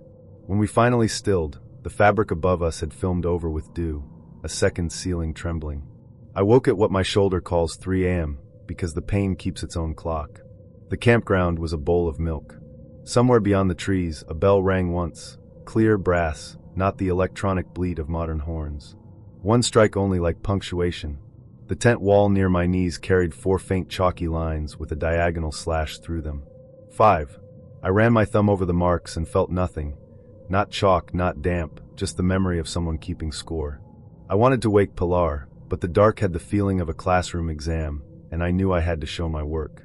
I unzipped the flap, and the fog poured in, cold over my face like a cloth. I counted quietly to see if I could hear the ocean between numbers. 1, 2, 3, 4, hush. The bell again, farther this time, then closer, as if the sound were walking the loops, checking the sights. Morning burned the fog to gauze, and everything looked ordinary until I saw the soil around our door. Heel-to-toe paces pressed in the needles, small feet leading away from the tent in a straight line toward the ocean path, 40 prints exactly. The last 10 slurred as if whoever was making them fell, and got up without ceremony. I tasted salt on the air, and it had the old rope, wet iron quality of a ship's bilge. Pilar squinted, her breath a ghost. Did you go out? I didn't. I almost added I never sleepwalk, but my shoulder twinged, a hot wire tucked under my scapula, and instead I said, let's walk to the cliffs before breakfast. The ocean path was slick where the fog had licked it. We followed the crushed granite ribbon past Otter Cove to the stone ledges where tourists pose for photos and rangers beg them not to flirt with the edge. Thunderhole grumbled once, even on a small swell. The fog kept its hand on our backs, guiding. At a flat of granite, a set of tally marks had been rubbed into the salt bloom. For vertical, 1 cross. Another 5 and another. 30 in all, etched with something softer than chalk and harder than wind. Pilar touched the lines and then my bad shoulder gently, like she was checking the heat of a pan. You're counting, she said. Even when you're not. I'm not the only one, I said, and told her about the bell. She stared into the gray and smiled the way she does when a painting is finally stepping onto the canvas. Let's come back tonight, she said. At low tide. I tried not to ask how she knew the tide table by heart when I'd seen her painting for hours instead of checking the chart. Pilar knows water the way I know a stroke rate, by feel, by air on the teeth. We hiked Cadillac Mountain in the afternoon with 100 other people, all pretending they discovered it alone. My shoulder nagged. Back at camp, the fog came early. By full dark, the wall near our door had an extra set of marks. 5 more neat a little higher, as if written by a person standing in a boat. The bell sounded, closer and sharply to the left this time, and I knew it was standing at the clearing where the ocean path turns. We went together. Our headlamps were red cones in the white. Needles creaked underfoot like whispers in a pew. The ocean arrived between trees as a long intake of breath. The bell rang once, and the fog let go of a shape, a woman in a long coat, hair tied back, shoulders hunched against a wind that wasn't there. She did not look at us. She counted. 31, she said, but it wasn't a voice, more a shaping of the fog that made the number feel true in my mouth. 32. She lifted her knee, as if stepping over a line of rope laid on deck. 33. I felt the number hit something in my body I keep for rowing cadence. My old coach used to tap a pencil on the rail, 1, 2, 3, 4, and I'd slip into the swing without thinking, the boat breathing me. I raised my bad arm, and my shoulder lit like a flare, and for a second I went blind with the brightness of it. When my vision unkinked, I saw more of them. Men in wool caps who had once shaved their beards with knives, a boy with his hands cupped to keep match flame, a shape on hands and knees whose skirts darkened with water that wasn't wet. They paced in a line toward the ledges, counting to the number that would save them and never finding it. Pilar's fingers threaded mine. No further, she said. If I finish the count, I said, they stop using our legs. You sure? Her grip tightened. No, I kissed her quickly, not a brave kiss, just the kind you give when you need to borrow a little courage through the mouth. Then I stepped past her. I counted. 1 to 10 is easy. The body can do anything 10 times. 11 to 20 scraped. By 27 the fog crowded, so close it felt like damp cloth in my mouth. My shoulder shook. The woman in the long coat matched me breath for breath, not looking, just sharing cadence like rowers in a dark boat someone's steering blind. 30. A swell pulled back and the stone under my boots gleamed like a blade. 31. 32. The bell rang once. 33. If there's a right way to step onto wet granite at low tide inside a ghost count, I did not have it. My foot slid. Something cool closed around my forearm, fingers like running water, and steadied me. It wasn't Pilar, she was behind me with both hands on my pack. The woman in the coat paused, as if surprised she'd touched anything. She opened her mouth and a great tide of cold poured out and took the marks from the rock in one smooth lick. The line of pacing figures drank the last number and let it go like smoke. Back, Pilar said. The fog had begun, softly, politely, to count me. 1, 2, 3, knit into my pulse, trying to add me to the ledger. I stepped back. It counted again, this time with hunger. Pilar tugged. We left the ledge and the counting faltered, as if it wasn't allowed off the stone. At the tent, The wall was clean, the 5-bar gates gone as if a teacher had erased the board. We crawled inside, and I let Pilar fold me up. My shoulder hummed like something with its own battery, but the pain had shifted. It belonged to me again, and not to some boat burned to memory. She pressed her mouth to my temple, and we breathed together until the tense second ceiling of dew trembled and let go all at once, raining a fine blessing. I fell asleep counting the way I did when I was 12 and swam laps, not to measure but to praise. In the morning we walked to Base Harbor Head Light, because Pilar wanted to paint the white tower against a sky the color of dishwater. The light winked, and I waited for the bell that didn't ring, and for once I didn't mind the silence. On the granite by the path a child had arranged shells into a neat 33 without knowing why. I left them, a mile marker for somebody else's legs, and took Pilar's hand like it was the only number that mattered. I was born in Amarillo, Texas, and I make a living giving dead paper a second voice. Archivist, municipal. Funny how those two words can sound like dust and a heartbeat in the same breath. Rafi was born in Las Cruces, New Mexico, and he runs search and rescue with the calm of a man who has seen panic from the inside and memorized the exits. We picked Watchman Campground in Zion because the red stone feels like a cathedral someone left roofless on purpose, and because the Virgin River knows how to hush you without making you small. The Watchman itself stood like a stern uncle at the end of camp, that square-shouldered spire catching last light. Ponderosis breathed vanilla, cottonwoods fretted their coin-shaped leaves. Shuttle buses ferried tourists deeper up canyon, their brakes sighing like tired laughs. Springdale flashed its tidy lights just beyond the park line, pizza, beer, gear shops. And then there was us, Loop B, tent staked in sandy soil, river murmuring 20 paces away, the Paras Trail sliding past like a polite snake. I brought a leather folio with the newest problem, scans of an 1870s settlement ledger, pencil names and ink oaths from people who cut irrigation ditches and married in borrowed suits. I was digitizing for the county, but the book had a temper. Names I read aloud had a way of showing up other places. On my grocery list where I hadn't written them, on the fogged mirror after a shower, once, faintly, across the tender inside of my wrist like I'd slept on a stencil. We built a small fire and ate easy food with our knees touching. The sky turned that bruised color the desert does right before it goes indigo. Rafi propped himself on an elbow, his grin a patient half-moon. "You and your ghosts," he said. "You and your hikers who swear they know the trail until they don't." He flicked my knuckle. "Fair." After the flames settled to a steady talk, we crawled into the tent and zipped the world out. Desert nights carry a sweetness people don't expect. Warm skin, cold air, the pepper of crushed sage on your tongue if you've been touching plants. We were quiet the way campground lovers are quiet, his mouth at my throat, my hand under his shirt, palm on the heat-soaked flat of his stomach. Gravel dug into my knee, and it only made the wanting sharper, more human. "Hey," he whispered, as if he were catching me in some small theft we'd planned together. I said his name in the way I only say it when it's just us, soft, a little wrecked. When we stilled, a canyon wren ran its thin laugh down a scale. Wind fingered the rainfly, polite as a stranger asking to pass in a grocery aisle. I might have slept. I woke to a sound like a quill nib kissing paper. Not inside the tent, outside along bark. The Virgin kept her steady arithmetic. Rafi breathed deep and slow. I unzipped enough to peer out with one eye, and saw the nearest cottonwood blushing silver under moonlight, its skin scored in tidy cuts like someone had been practicing handwriting. I slid into my shoes and padded out, headlamp cupped. Names. Not carved with a knife, lifted, the way desert varnish peels to reveal a paler truth beneath. M. Coulter, so help me. Esteran till harvest. E. Crab, pay by spring. Familiar from the ledger in my folio. The tree had become a notary, and I'd brought the book to feed it. Behind me, the tent zipper rasped. "Cam." Rafi's voice was sleep rough, something that always made my chest ache, like I was being offered a private view of a place most people don't get to see. He stepped out barefoot, the cold legal pad yellow of the sand taking his prints. For a second, his presence made the names look silly, grown men and women begging trees to hold them to a promise. Then he read a line aloud, almost to himself. "I won't leave you again."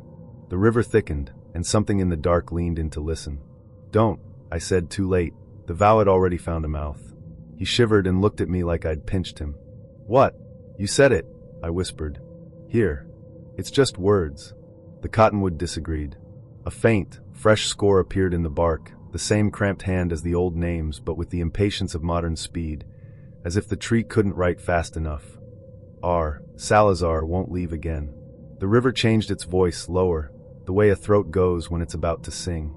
Somewhere far up canyon, air moved in the narrows with a long whisper. The notary had witnessed. We tried to laugh it off. We went back to the tent, our bravado brittle, our bodies instinctively closer, touching from heel to shoulder. Rafi kissed my hair and said, "I'm here." It was meant to soothe. In the small hours, I woke because he wasn't. The tent door was open to the cold. He stood 3 paces beyond, on the line where the Paras Trail's pale gravel cuts the dark, hands at his sides like someone under inspection. His toes were curled hard into the sand. "Raf," I said and went to him. When I took his elbow, something in the air tightened, an invisible seat belt cinching. He took 1 step toward camp and gagged, dry, a horrible little hitch like a fish trying to swallow a hook. He coughed and forced a swallow, and the unseen strap eased. "There's a line," he said, small. "I can't cross it." We tested the boundary like idiots. He could circle, but not leave the radius that felt like the reach of the watchman's shadow. He could approach the river, but not the road. He could step right up to the cottonwood and press his forehead against its skin, and when he did, the leaves shivered over his head as if a breeze had learned his name. "Okay," I said, librarian calm, pretending to be man calm. "Okay." I fetched the ledger folio. Pages that had scanned milky clean at the office now smelled like iron and mouse. The entries flickered under headlamp, sometimes too faint to read, sometimes dark as bruises. Every oath ended the same way, a little flourish under the sentence, and the words "so help me." "Don't say that," I told Rafi when he opened his mouth on instinct. "Not here." "Then what?" "Let me talk." I read the names softly, trying to keep them in my mouth where they couldn't stick to anything, but a promise I never intended to complete. M. Coulter, paid at the ditch. Esther and stayed through harvest. E. Crab, didn't pay by spring, and left on a wagon with a broken wheel. The cottonwood listened with a kindness that made me want to cry. A breeze uncoiled from the river and wrapped my wrist snugly, the way a well-thrown rope finds purchase. The pressure left dark bands across my skin, not bruises exactly, but the suggestion of them, as if the place were trying on my pulse to see if we fit. "Not him," I said to the wind, to the rock, to the ledger that had used me like a megaphone. "Take me." "Cam," Rafi said sharply. "It already has you," I told him. "You gave it what it wanted." He put his palm on my mouth, and it would have been an intimacy if it weren't for the way his hand shook. For a moment we were boys again in older bodies, sharing the same fear like a blanket. If I could carry it for you, I would. I kissed his palm, slow, then took his wrist and guided his hand down. The canyon watched shamelessly. The privacy of the tent had been a courtesy. This place had parishioner eyes. I pricked my fingertip on the metal edge of the folio, the stupid, petty hurt, and the ledger drank the drop that fell. The ink on the page darkened like a throat taking water after a long walk. "Cameron Dean Wells," I said, and the name felt larger than me. "Born Amarillo, Texas. I promise to speak the names you cannot erase." "Cam, don't." "I promise to come back and read them again when the river drops and the wren sings laugh, laugh, laugh down stone. I promise not to make any promise I won't keep." So, I stopped, the last words in my mouth like a horse I refused to lead to water. The cottonwood waited. The river held its breath. There is a trick in old contracts. If you cannot say "so help me," you can name your helper. "By the watchman," I said. "By the Virgin and by every cottonwood in her shade." The relief in the bark was palpable, a loosening, as if the tree had been waiting for someone to invent a loophole politely. Something cooled the back of my neck the way a tongue of river water does when you kneel and dunk your head. It ran down my spine, not lewd, but unseemly in the way being washed is unseemly if you didn't ask for it. The air pressed close around both of us, a laying on of hands from a congregation with too many fingers. Gravel bit my bare knee, and, God help me, the pain made me honest. "Release him," I said. Nothing moved. Then Rafi took a half step past the invisible line and didn't choke. He looked at me like a man who has been underwater slightly too long. Another step. No gag. The strap had loosened, not vanished. He was freer, not free. "What's the price?" he asked softly. "The ledger wants a name it doesn't already own," I said. "My true one." "You just gave it." "Not the legal one," I said, and laughed in a way that sounded like I'd swallowed a handful of grit. "The one you call me." He understood. There are names you only speak in the dark. He shook his head. You're not giving that to a tree. You already gave it to me, I said. The canyon listened with both hands cupped. My throat tightened, saying it felt like unbuttoning the last, smallest thing you have. Raf, I said, which is his and mine alike, then lower, the other name, the private one, the syllables that make him look open-mouthed and unguarded. The cottonwood shivered. The ledger page went warm under my fingertips. Rafi said my own hidden name silently. No sound, just the shape, the way mouths can pray, and the river sighed as if we'd satisfied some ancient etiquette. We didn't go back to the tent right away. We stood with the tree watching us. The night had grown teeth. Every star felt like a pin, and every pin had a little thread tied to it leading down into sand. I still feel it, he said. The boundary. I know. I pressed my forehead to his, and we were two men in our underwear under the stare of a canyon that believes consent is what you don't say no to. It felt indecent and ceremonial at once, my hands on his ribs, his mouth on mine, not for show, not for anyone but the rock that wanted us to believe we were being witnessed for our own good.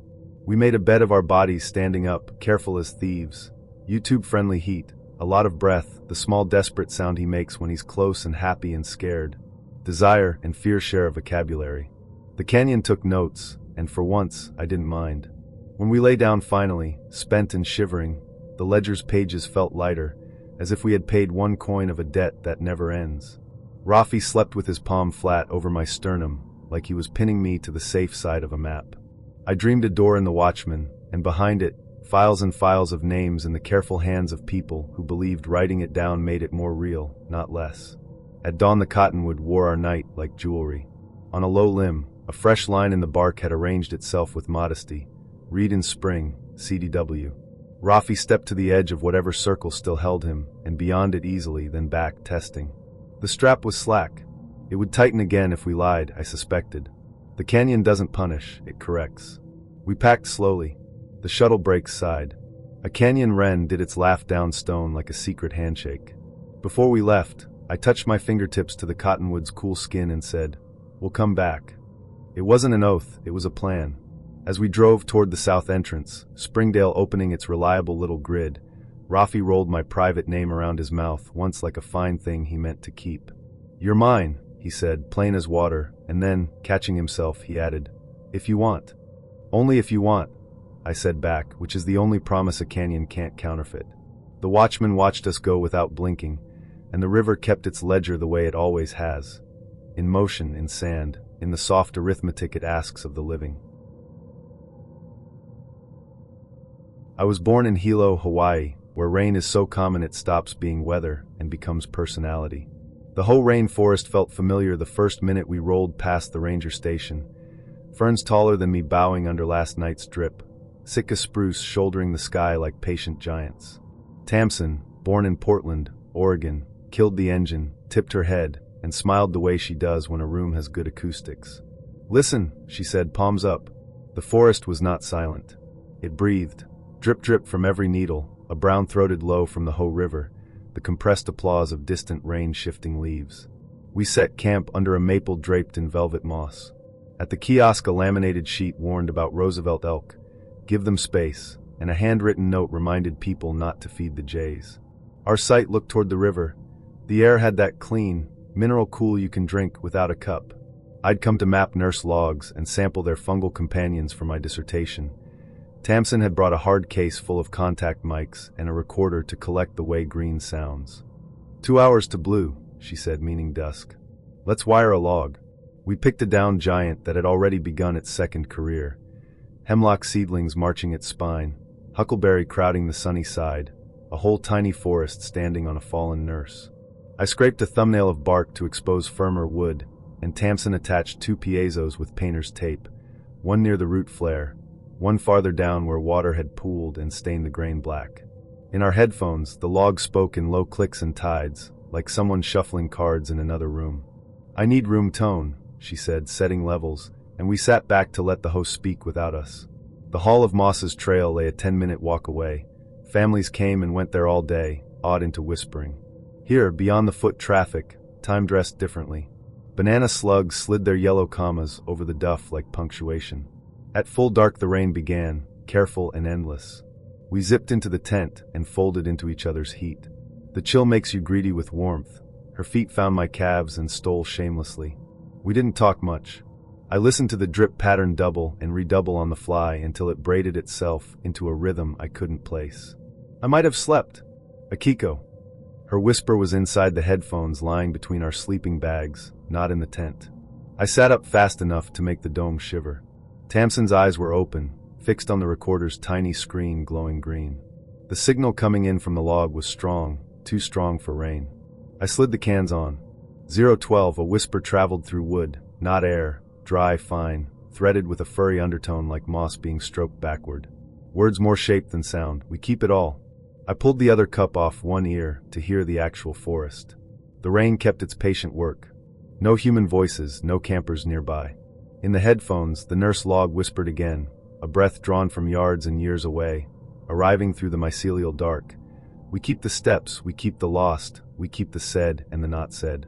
I don't scare easily. Science trains you to widen your stance and describe things. Conductive vibration along lignin pathways, I said, half to Tamsin, half to the part of me that believed in naming as a form of weatherproofing. The mics are picking up. Thoughts, she finished dry. She was braver than me in all the useless ways and softer in the ones that matter. Or we've built a radio out of rot. We took the recorder outside under our red headlamps. The rain blessed our faces, cold and clean. Tamsin turned the gain a notch. The whisper clarified, a choir of very small mouths using the wood to shape breath they didn't have. Phrases unraveled and knitted back in. The man who dropped his ring. The girl who counted to 33 and fell. The one who said, "I'm not going back." Between them a sentence formed that belonged to me and had never left my mouth. Sacrifice sustains the forest. It was a line from my thesis draft, a neat, dangerous sentence that made me sound braver than I am. Once, 3 summers ago in the Olympics, I had cut a cedar sample bigger than my permit allowed. I'd done it because the saw felt good in my hand, and because I wanted a result clean enough to publish. I'd bandaged the raw face with bark and apology. I hadn't told anyone. The nurse log exhaled, the sound of old paper turned briskly. Tell it, it murmured, through capillaries of rot and root and rain. Tamsin didn't look at me. She kept her eyes on the trunk, as if the log were a stage where the smallest play in the world had just begun. If you want to go, she said quietly, we go. The whole river made its brown music. Somewhere up trail, an elk knocked wood with an antler, a slow, deliberative clack. I thought of how the seedlings stood shoulder to shoulder on our log, each one stealing a sip and giving a breath back. The forest was busy with exchanges too layered for me to measure. If it wanted payment, it wasn't malice, it was economy. I picked up the recorder and leaned close to the mic. My name is Akiko Okada, I said, and the log accepted my weight as if I were a 4th-generation seedling. Born Hilo, Hawaii. 3 summers ago, near Lake Quinault, I cut more than I should have. Rain pattered. I felt the trees lean in, not toward punishment, but toward inventory. I wanted clean data. I wanted a graph that could stand up without me. The cedar bled. I pretended it hadn't. 2:31. The signal swelled, a deepening under the whisper like the hoot swallowed before an owl decides to speak. Ours now, the log breathed, not triumphant, satisfied. Something moved at the edge of our headlamp cones. An elk cow, broad and calm, stepped onto the path and stood sentinel, ears forward. She swung her head, not at us, but toward the river, then toward the dark beyond, the way a neighbor points out a loose dog you should know about. We should stay put, Tamsin said, until it's done with us. The whisper came again, quicker now, a patter of syllables that felt less like words and more like fingers searching pockets. I heard other people's small, devastating truths. I lied about the tooth. I kept the cash. I wanted her to fail, pass along the log, taken up by the fungal network and moved like sugars. The nurse log was not hungry. It was a bank. Do we have to leave something else? I asked. The answer was physical. The duff at our feet stirred. A pale thread, the color of skim milk, poked up between huckleberry leaves, blinked in our light, and withdrew. The mycelium was right there under our boots, trading all the time. I felt foolish for thinking I'd discover anything the hoe hadn't already measured. Then we pay attention, Tamsin said. She slipped one contact off the log and pressed it, gently, to my sternum through my rain jacket. The headphones sent me the slow drum of my heart, messy and human, beating against a universe of whispering wood. Make a bridge, she said. Just for a minute. I laughed, short, nervous, and nodded. We stood like that, wired to a fallen giant, my heart's clumsy bass line braided to the log's murmurs. The elk huffed once and stepped off the path, satisfied. In the cans, the nurse log's whisper thinned, then softened, then quieted altogether, not because it had nothing left to say, but because it had learned our rhythm and let it stand. We left the mics overnight. In the tent, with the rain keeping time on the fly, we didn't sleep so much as drift in and out of a room where the walls breathe. If I dreamed, it was of small hands pressing seedlings into velvet wrought, the way a baker nests loaves for proofing. At first light the forest wore a million jeweled threads. When we reached the log, the tape was still running, cold as river stone to the touch. On its back, right where my palm had rested, a tight ring of huckleberry seedlings had lifted their heads in the night, 12 green mouths open to the new day. The recorder screen showed a final time code I won't forget. 4 hours 17 minutes and 29 seconds. 4 hours 17 minutes, 29 seconds of keeping. We played the last minute. 4 hours 16 minutes and 30 seconds, rain like soft beads. 4 hours 16 minutes and 58 seconds, a breath, not hours settling. 4 hours 17 minutes and 12 seconds, a small sound that could have been a word if you'd been inclined to forgive it for being wood. Enough. We broke camp slowly. On the Hall of Mosses, parents shushed kids to a whisper. A ranger in a poncho nodded to us like he knew and didn't need to. Before we left, I laid my palm on the nurse log once more and said out loud, "Thank you." The wood was cool and exact under my skin. The hoe kept doing what it does, summering a fallen giant into a nursery, turning our unspoken into soil, making a ledger no hand can burn. The summer of 1981 was a miserable one for us all. Brian, my best friend since high school, was stuck in a soul-deadening desk job at a real estate office. I wasn't doing much better. I was bouncing between temp jobs, waiting tables when I could, and drowning in overdue bills. And then there was Alex. He worked in a warehouse, stacking boxes for minimum wage, his days bleeding into each other like some endless loop. We were all desperate for a break, something to shake us out of the monotony. That's how we landed on the idea of a camping trip. Nothing fancy, we couldn't afford that. A weekend in the woods seemed like the perfect, low-cost escape. After a bit of discussion, we settled on Blackwood Forest, a sprawling expanse of pine and oak trees about an hour's drive from the city. It wasn't unfamiliar territory. Brian and I had done a day hike there years ago, but it was wild enough to feel like a real adventure. 3 nights under the stars, away from the grind, seemed like just what we needed. We set the date for early October, right before the cold, damp weather of fall would set in. Brian dug an old 2-person tent out of his parents' garage, patched up with duct tape, but still serviceable. Alex bought a 1-man tent from a surplus store, and I contributed a cooler, some tarps, and a few other essentials. Brian also grabbed a foldable map of the forest from the park's visitor center. It was one of those old pamphlets with faded ink and creases in all the wrong places. We figured we were all set. The drive up on Friday was one of those rare moments where everything felt perfect. The sun was setting low in the sky, painting the horizon in shades of gold and pink. Free Bird blasted from the car stereo as we sped along the highway with the windows down. For the first time in months, I felt like I could breathe. We reached the park just as dusk began to settle. The parking lot at the entrance was nearly empty, just one dusty sedan parked near the ranger station. After stuffing a few bucks into the self-payment kiosk, we grabbed our gear and hiked to a campsite near Willow Lake. It was a quiet spot, surrounded by towering trees, with a clear view of the water shimmering under the fading daylight. We set up camp quickly, pitching our tents and gathering firewood before the sun dipped below the horizon. That first night was perfect. Brian got a fire going with the help of some newspaper and a lighter, and we cooked hot dogs on sticks, washing them down with cheap beer we'd brought in a cooler. Laughter echoed through the trees as we swapped stories from high school and made plans for the next day. The stress of our everyday lives melted away in the warmth of the firelight. It was exactly what we'd been hoping for. The next day, we decided to explore. Brian suggested a trail that looped around Willow Lake and led to an overlook about 3 miles away. The hike was beautiful, sunlight filtering through the canopy, leaves crunching underfoot, and the occasional glimpse of the lake through the trees. We passed the time joking about how none of us were in shape for this, and took turns stealing handfuls of trail mix from Alex's bag. The overlook was worth the effort. From the top of a rocky outcrop, we could see the forest stretching out endlessly in every direction, a sea of green and gold under a crisp blue sky. We sat there for a while, taking it all in, feeling small in the best possible way. It was peaceful, almost surreal. For the first time in months, everything felt right. But that night, everything changed. We went to bed early after another day of hiking and exploring. The fire had burned down to embers, and we were all too tired to stay up. Brian and I shared the bigger tent, while Alex's tiny one-man tent sat a few feet away. I remember falling asleep quickly, lulled by the sound of crickets chirping and leaves rustling in the breeze. I woke up sometime in the early morning, shivering. The air felt colder than it should have, damp and heavy.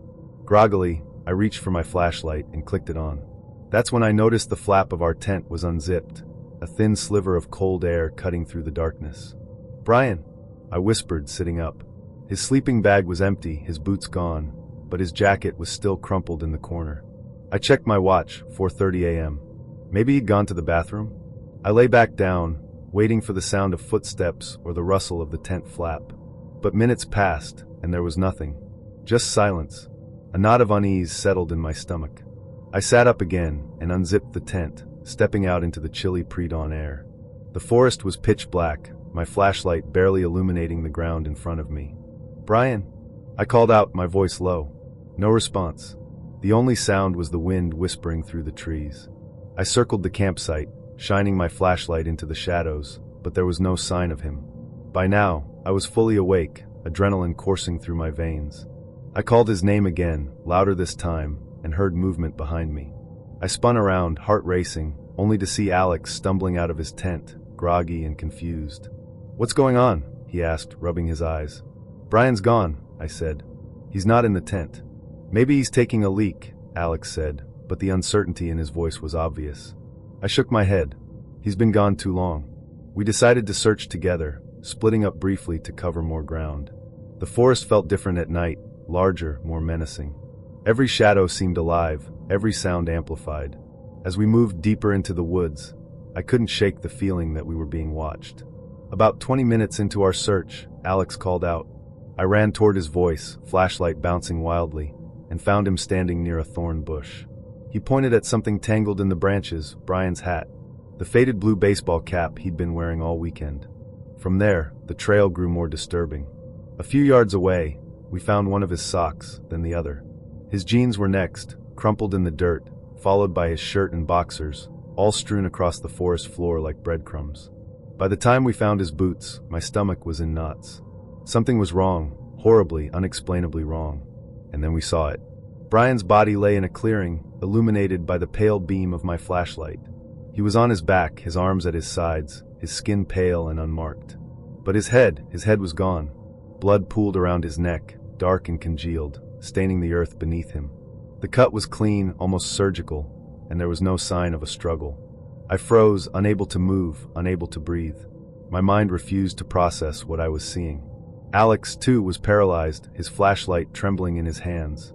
For a moment, the world seemed to stand still, the silence deafening. Then Alex broke.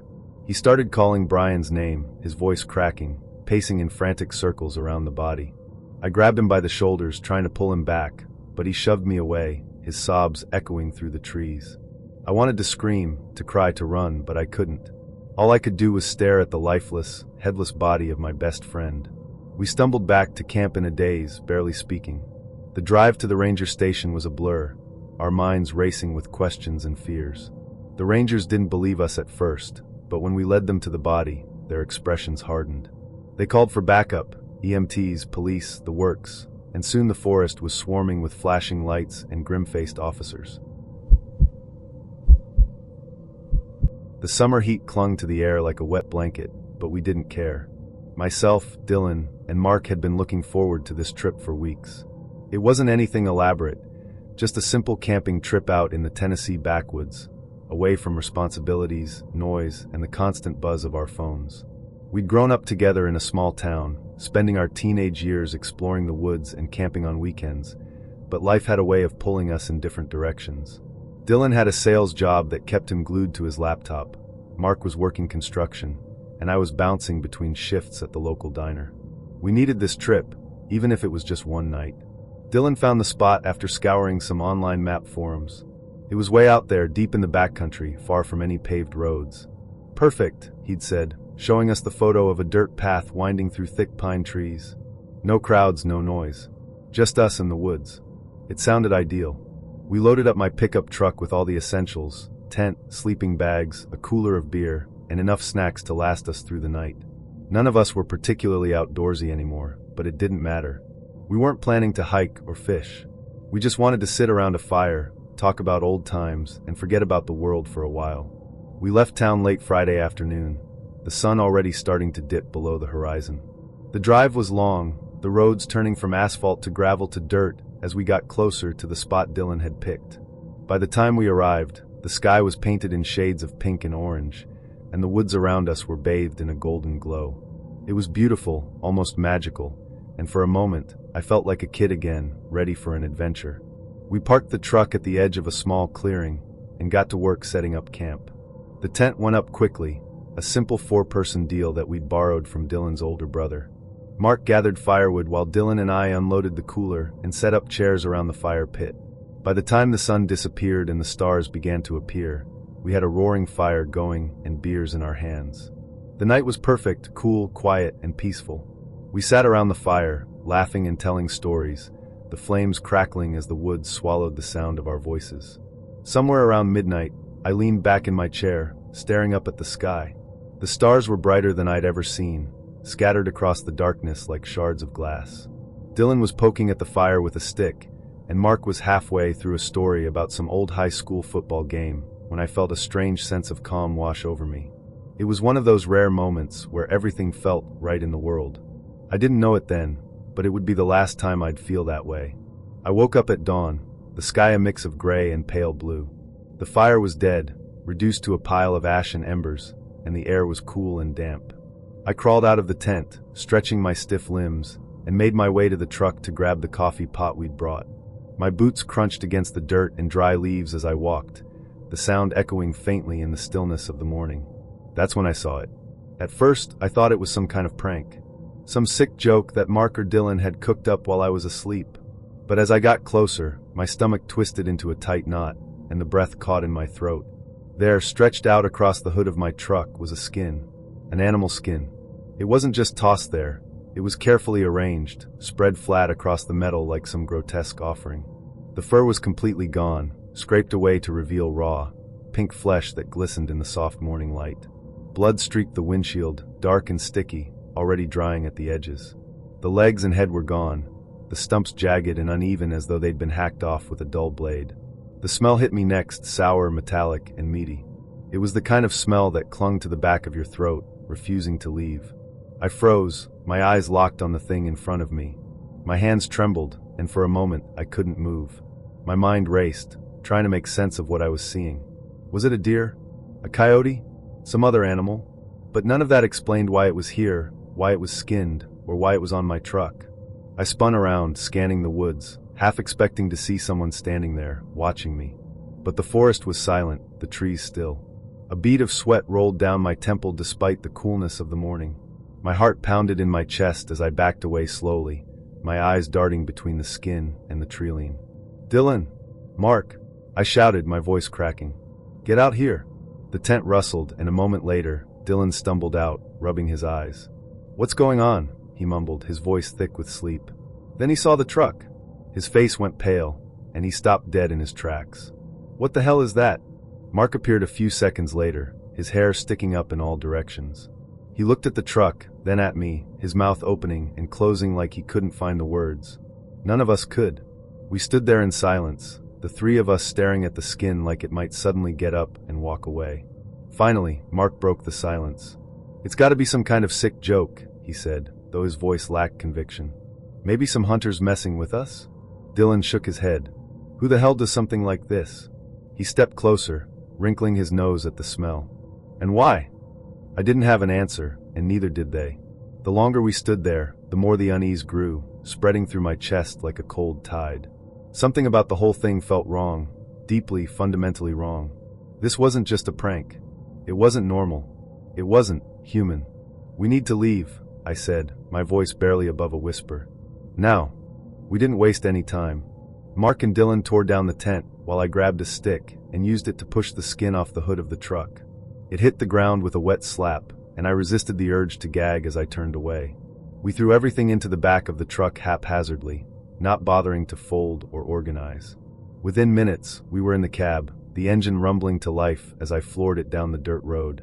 The drive back was tense, the three of us sitting in silence. Dylan stared out the window, his jaw tight, while Mark fidgeted with his hands, picking at his nails until the skin around them was raw.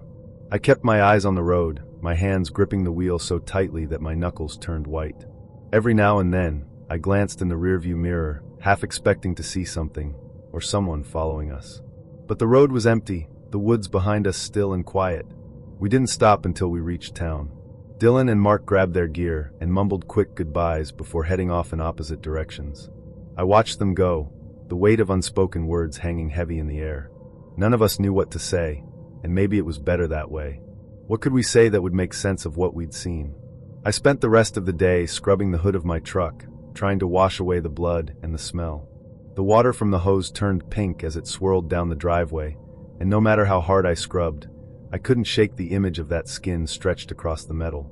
It was burned into my mind, a grotesque reminder of something I didn't understand. That night, I couldn't sleep. I lay in bed, staring at the ceiling, my mind racing. Who had done this? Why? And what did it mean? I thought about the woods, the silence, the feeling of being watched. I thought about the skin and the way it had been laid out so deliberately, like it was meant to send a message. The next day, I went to the gas station to fill up my truck and ended up talking to Mr. Harris, the owner. He'd been around forever, one of those guys who seemed to know everything about everyone. When I mentioned what had happened, his expression darkened, and he leaned in close. "You're not the first," he said, his voice low. "I've heard stories. People finding skinned animals on their cars, their porches. Always out in the deep woods. Always the same." "Why?" I asked, my throat dry. Harris shrugged. "Some say it's a warning. Others think it's something older. Something tied to the land." I didn't press him for details. I wasn't sure I wanted to know. But his words stayed with me, echoing in my mind as I drove home. A warning. A message. For what? I spent hours online that night, searching for answers. I found forum posts, stories, and rumors, but no real explanations. Some people blamed hunters, pranksters, or even cults. Others whispered about things older and darker, things that didn't belong in the world we knew. One post stuck with me. A man who claimed he'd seen figures in the trees after finding a skinned rabbit on his porch. He said he'd left town the next day and never looked back. I wanted to believe it was just a sick joke, a random act meant to scare us. But deep down, I knew it wasn't. Something about that skin, about the way it was arranged, felt deliberate, intentional. And whatever the message was, it wasn't meant to be understood. It was meant to be felt. I haven't been back to the woods since that night, and I don't plan to. Mark and Dylan feel the same. We don't talk about it, there's nothing left to say. But every time I look at the hood of my truck, I see it. That raw, glistening skin. And every time I close my eyes, I feel the woods watching. It started like every trip we'd ever taken. Nate and I had been best friends since middle school, and camping had always been our tradition. No matter what was going on in our lives, relationships, jobs, the grind of adulthood, we made time every summer to pack light and head into the wilderness. We called it hardcore camping, though it was really more of a challenge to ourselves than anything else. No tents, no stoves, no luxuries. Just the basics: ponchos, ground sheets, a fishing line, and a knife each. We'd camped everywhere from the Appalachian Trail to the Rockies, but this year, Nate suggested something closer to home: Green Hollow Preserve. Green Hollow was a massive stretch of untouched forest in northern Ontario, about a 5-hour drive from where we lived. It was dense, remote, and dotted with lakes and streams. Nate had been researching it for weeks and thought it would be perfect for our kind of trip. 7 days of pure wilderness with no cell service, no crowds, and no safety nets. I was in. We set out in mid-July. The air was warm and muggy, the kind of summer heat that clings to your skin and makes the shade of the trees feel like a blessing. Nate picked me up in his beat-up Jeep early that morning, our gear packed into 2 hiking packs in the back. We spent the drive talking about everything and nothing: work, old memories, plans for the trip. Nate was always the more adventurous of the two of us, and his excitement was infectious. By the time we reached the trailhead, I was itching to get into the woods. The first few days were everything we'd hoped for. The forest was alive with the sound of birds and rustling leaves, and the air smelled like pine and damp earth. We hiked about 12 miles on the first day, cutting through thickets of birch and cedar, and set up camp near a bubbling creek. Nate caught a small trout on the second day, and we cooked it over a fire, splitting it between us as we drank water straight from the stream. It was peaceful, almost meditative, and I felt more relaxed than I had in months. On the fourth day, everything changed. We had been hiking north for hours, our packs lighter now that we'd eaten through most of our food. The terrain was rough, full of uneven rocks and tangled roots that made every step feel like a small victory. The forest was thick, the canopy above blocking out most of the sunlight, and the air felt cooler the deeper we went. Nate was a few paces ahead of me, his long legs making it easier for him to navigate the uneven ground. I was lagging behind, my calves burning with every step, when he suddenly stopped. "You see that?" he asked, pointing through the trees. At first I didn't. The forest was dense, and everything seemed to blend together in shades of green and brown. But as I squinted, I saw it, a shape that didn't belong. Straight lines, sharp edges. Something man-made. "Is that a building?" I asked, my voice uncertain. Nate didn't answer.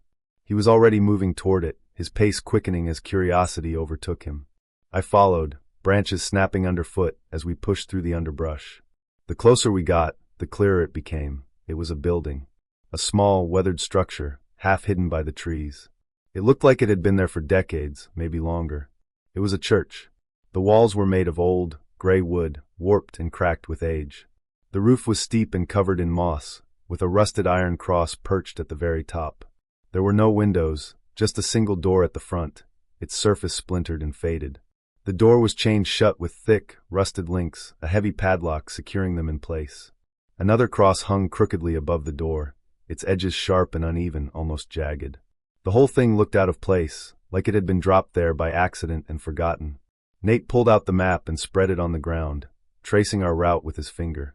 "There's nothing here," he said, frowning. "No buildings, no landmarks. Just forest." "Maybe it's old," I offered. Something they didn't bother putting on the map. He didn't respond. His eyes were fixed on the church, his brow furrowed. I could see the wheels turning in his head, the same curiosity that had led us on so many adventures before. "Let's check it out," he said, folding the map and slipping it into his pack. We circled the church, stepping over roots and ducking under low-hanging branches. The wood was rotting in places, the boards warped and discolored. On one side, a section of the wall had collapsed, leaving a jagged hole big enough for a person to crawl through. Nate crouched down to peer inside, his flashlight cutting through the shadows. "It's empty," he said, his voice echoing slightly. "Come on." I hesitated. Something about the church made my skin crawl. It felt wrong, like it didn't belong, like we weren't supposed to be there. But I couldn't let Nate go in alone. With a sigh, I dropped to my knees and followed him through the hole. The air inside was damp and cold, heavy with the smell of mildew and decay. The floor was packed dirt, littered with dry leaves and bits of debris. The walls were bare, the wood dark and splintered. At the far end of the room stood a massive wooden cross, its surface scratched and gouged as if someone had taken a knife to it. But what caught my attention was in the center of the room. A trapdoor. It was made of steel, the edges bolted down and covered in chains. The padlock on the chains was massive, its surface rusted but solid. The trapdoor itself was covered in dirt, as though someone had tried to bury it, but the chains were clean, almost gleaming in the dim light. "What the hell?" I whispered, stepping closer. Nate knelt beside it, brushing the dirt away with his hands. "Look at this," he said, his voice low. "This isn't normal." I nodded, my eyes fixed on the trapdoor. It felt out of place, like it didn't belong in a church, or anywhere for that matter. The chains were thick, almost industrial, and the padlock looked like it hadn't been touched in years. It was unsettling. "What do you think's down there?" Nate asked, his voice tinged with excitement. "I don't know," I said, taking a step back. "And I don't think we should find out." Nate looked up at me, his expression a mix of curiosity and determination. "Come on, man. Don't you want to know? It could be anything. Treasure, old artifacts, who knows? Or it could be nothing," I countered. "Or worse, something dangerous." He shrugged, standing up and brushing the dirt off his hands. "Only one way to find out." Before I could stop him, he turned and crawled back through the hole in the wall. I followed, my heart pounding as I tried to convince him to leave it alone. But he wasn't listening. He was already pacing around the church, searching the ground for something. "What are you doing?" I asked, exasperated. "Looking for a rock," he said. "Something heavy enough to break the lock." "You're kidding, right?" I said, stepping in front of him. This is stupid, Nate. You don't know what's down there. It could be nothing. It could be dangerous. We shouldn't mess with it. He stopped, his eyes meeting mine. For a moment, I thought I'd gotten through to him. But then he shook his head, his jaw set. I have to know, he said quietly. I can't just leave it. I grabbed his arm, trying to pull him back. Nate, listen to me. This isn't like you. You're acting weird. Let's just leave. Please. He yanked his arm free, his eyes narrowing. You don't get it, he snapped. I need to know. We stood there, staring at each other, the tension between us thick. Finally, he sighed and ran a hand through his hair. Fine, he said, his voice softer. Let's just go. Relief washed over me as we grabbed our packs and headed back into the woods. But something about Nate seemed off. He was quieter than usual, his eyes distant, like he was lost in his own thoughts. I tried to shake it off, but the unease lingered. The rest of the trip felt different. The excitement and camaraderie that had defined our earlier days in the woods were gone, replaced by a heavy silence. Nate barely spoke, and when he did, his words were clipped and distracted. I caught him staring off into the distance more than once, his brow furrowed, as though he were thinking about something he couldn't quite put into words. When we finally made it back to the trailhead, I was relieved. I thought that maybe once we were out of the woods, Nate would snap out of it. But he didn't. Even on the drive home, he was quiet, his fingers drumming against the steering wheel as he stared straight ahead. The idea to go camping wasn't mine. It was Eric's. He'd gotten into this whole outdoors phase recently, hiking every weekend, reading survival books, even watching videos about how to start a fire with just sticks. I wasn't as enthusiastic. I liked the idea of the woods in theory, but I wasn't the kind of guy who found peace in nature. I liked the city. I liked streetlights, takeout joints, and being able to call an Uber when I needed one. But Eric and our other friend, Josh, were persistent. Come on, Mike, Eric had said. When's the last time we all did something together? It's one night in the woods. You'll survive. I rolled my eyes but eventually gave in. It wasn't like I had any better plans.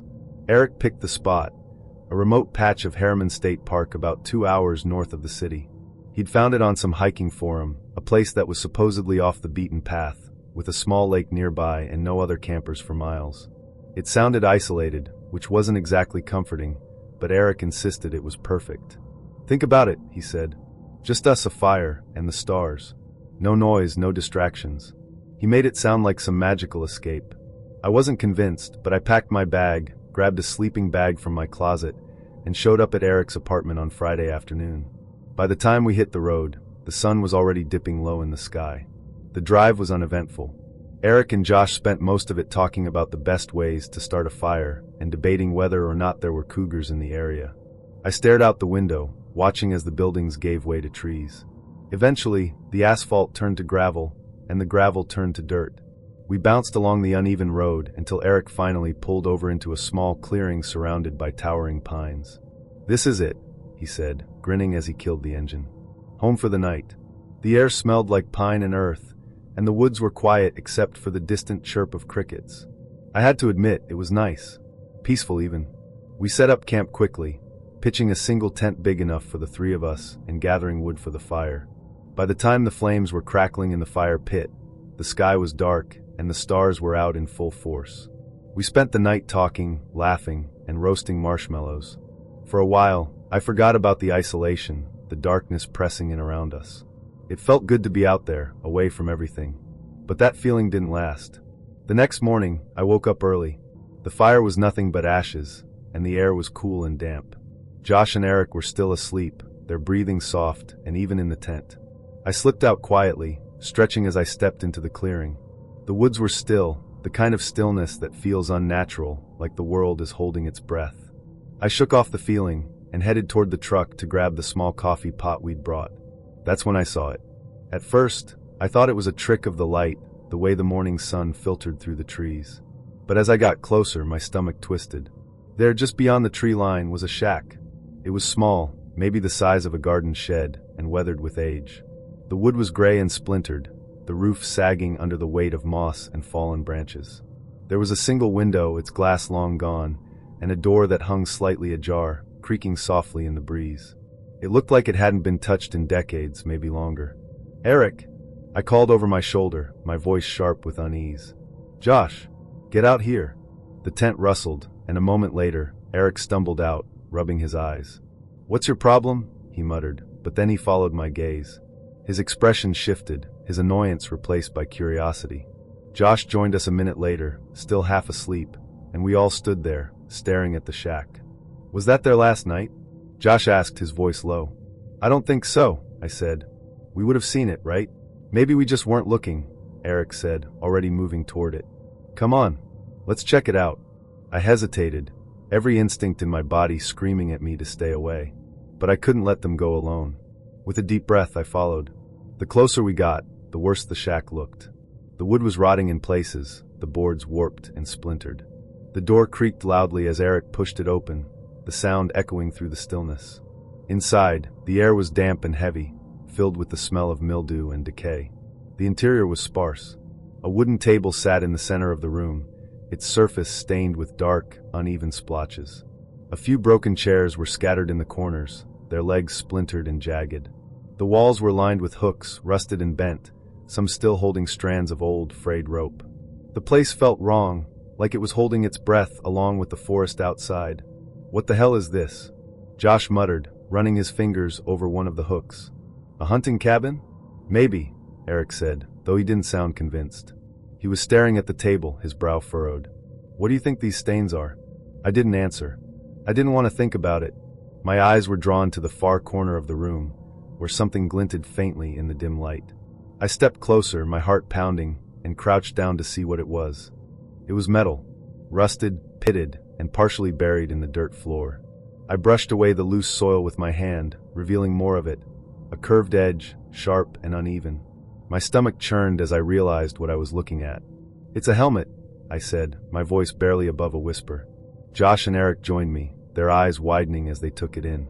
The helmet was tall and pointed, almost like a pyramid, with two cross-shaped slits for eyes. The metal was thick and heavy, its surface scarred and rusted.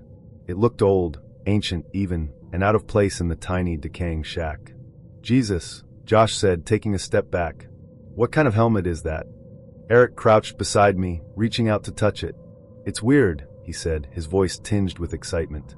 It looks medieval. Don't put it on, I said quickly, the words tumbling out before I could stop myself. I didn't know why I said it, but the thought of Eric wearing that thing made my skin crawl. He smirked, his fingers brushing the edge of the helmet. What? You think it's cursed or something? I'm serious, Eric, I said, standing up. Let's just leave it. This place is creepy enough without messing with whatever that is. Eric hesitated, then let out a sigh and stood up. Fine, he said, brushing the dirt off his hands. You're such a buzzkill, man. We left the shack, the door creaking shut behind us, and made our way back to camp. Eric and Josh were quieter than usual, their earlier excitement replaced by an uneasy tension. I couldn't stop thinking about the helmet, the way it had looked at me through those cross-shaped slits. It felt wrong, like it didn't belong here or anywhere. We spent the rest of the day trying to shake off the weirdness, but it clung to us like a shadow. Eric cracked a few jokes, and Josh tried to lighten the mood, but it wasn't the same. The woods felt different now, darker and less inviting. I couldn't stop glancing over my shoulder, half expecting to see something, or someone, watching us. That night, we sat around the fire, eating instant noodles and talking in low voices. The shack came up again, and Eric suggested we go back in the morning, see if we could dig up more of the helmet or find anything else. Josh was hesitant, but Eric's enthusiasm was infectious. We're not going back, I said firmly, cutting them off. We've seen enough. Let's just pack up and leave in the morning. Eric rolled his eyes, but he didn't argue. The fire crackled softly as the conversation died down, and one by one, we retreated into the tent, the weight of the day pressing down on us. I woke up a few hours later to the sound of footsteps. It was faint at first, just a soft crunch of leaves, but it was enough to jolt me awake. I sat up, my heart racing, and listened. The footsteps were slow and deliberate, moving just outside the tent. I held my breath, my ears straining against the silence. Eric? I whispered, my voice shaking. Josh? No response. I reached for the flashlight beside me and flicked it on, the beam cutting through the darkness. Slowly, I unzipped the tent and stepped outside, the cold night air biting at my skin. The woods were still, the trees looming like silent sentinels. But there was no one there. I turned back to the tent, my hands trembling, when I noticed something on the ground. It was faint, almost invisible in the darkness, but as I crouched down, I saw it clearly: footprints. They were large, far larger than any of ours, and they led straight toward the shack. I didn't sleep the rest of the night. By the time dawn broke, I was already packed, ready to leave. Eric and Josh didn't argue. Something about the night had shifted their mood, and they were just as eager to get out of the woods as I was. We didn't talk much on the drive back. The silence was heavy, filled with unspoken questions and lingering fear. The shack, the helmet, the footsteps, it was too much to process, too strange to make sense of. I haven't been back to Harriman State Park since that trip, and I don't plan to. Whatever we found in that shack, whatever was buried in the dirt, it wasn't meant to be uncovered. And sometimes late at night, I can still see it, the helmet staring at me through those cross-shaped slits, watching. 15 years ago, when I was 31, I found myself standing at the edge of the world, or at least it felt that way. My life back then was a shattered mirror, its pieces scattered across moments of grief and despair I could barely hold together. I had lost everything that mattered: my daughter Lily, to a vicious illness that robbed her of her light, and my wife, Clara, to the crushing weight of that grief. She had taken her own life 6 months after Lily's passing. And me? I was a hollow man walking through a world that didn't feel real anymore. In my desperation, I decided to disappear into the wilderness of Canada and Alaska. I didn't tell anyone about the true purpose of my journey. I called it finding myself, but in truth, I had no intention of returning. My plan was simple: travel into the secluded boreal forest, far from civilization, and let nature consume me. I spent an entire year planning the trip, pouring my life savings, around $70,000, into crafting the perfect escape. It was reckless, but I didn't care. What was money when I had nothing left to live for? The trip was divided into 2 parts. The first 3 months would involve traveling alongside guides, indigenous locals who knew the land far better than I ever could. They would help me navigate the vast, remote landscapes, ensuring I got to experience the raw beauty of the wilderness. The final leg of the journey was the one I looked forward to most: a 4-week solo camping trip deep in the heart of the Ontario boreal forest. No guides, no safety net, just me and the void. It sounded perfect. The guides were better than I anticipated. They were warm, knowledgeable, and deeply connected to the land. They shared stories passed down through generations, tales of spirits and creatures that roamed the forests, warnings wrapped in myth. I listened, intrigued but skeptical. The nights were filled with laughter, the flicker of campfires, and the hauntingly beautiful crackling of the northern lights overhead. For the first time in months, I felt something close to peace. But peace is a fragile thing. When we reached Fort 7, the last waypoint on my guided journey, I bid farewell to the group. They wished me luck and warned me to respect the forest, gifting me a small carved totem for protection. I tucked it into my jacket pocket, more out of courtesy than belief, and set off alone the next morning. The first 2 days were uneventful but challenging. The forest was dense, a labyrinth of towering pines and tangled undergrowth. My GPS guided me to a predetermined campsite each night, and I stuck to my routine: hang food in a tree, light a fire, eat and sleep. By the 3rd morning, though, I noticed something odd. My belongings, which I'd carefully packed away, were scattered across the ground. My first thought was animals, maybe raccoons or foxes, but I hadn't heard a single sound during the night. The forest had been unnervingly silent, as if it were holding its breath. Shrugging it off, I gathered my things and pressed on. That day, the sense of unease grew stronger. The air felt heavier, the silence more oppressive. By the time the sun dipped below the horizon, I was desperate for the comfort of a campfire. I found a clearing, set up my hammock, and lit a fire. The flickering flames cast long shadows over the trees, and for a while, I felt safe. Then the voice came. It was faint at first, barely audible over the crackling fire. "Help me." It was a child's voice, small and trembling, carried on the wind. My heart stopped. I strained my ears, clutching my flashlight. "Help me, I'm lost," the voice called again, closer this time. It was Lily's voice. I stood, my legs shaking. "Lily?" I called out, my voice breaking. "Is that you?" Silence. Then the voice changed. It deepened, distorted, and the words that followed were a mockery of human speech. "Help me," it growled, dragging out the syllables like a predator toying with its prey. My flashlight beam cut through the darkness, and that's when I saw it. A figure hunched among the trees, its arms unnaturally long, fingers splayed like claws. Its eyes glowed with a sickly yellow light, and its mouth, oh God, its mouth, stretched into a grotesque grin, too wide, too full of teeth.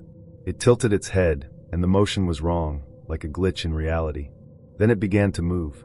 It didn't walk. It crawled, limbs snapping and twisting as it dragged itself towards me. The sound of cracking bones filled the air, and I could feel its malice like a physical force. My body froze, paralyzed by fear, until a whisper cut through the chaos. "Run!" It was Clara's voice this time, soft and urgent. It broke the spell, and I bolted, leaving everything behind, my gear, my food, my fire. I ran blindly through the forest, branches tearing at my skin, the creature's guttural growls echoing behind me.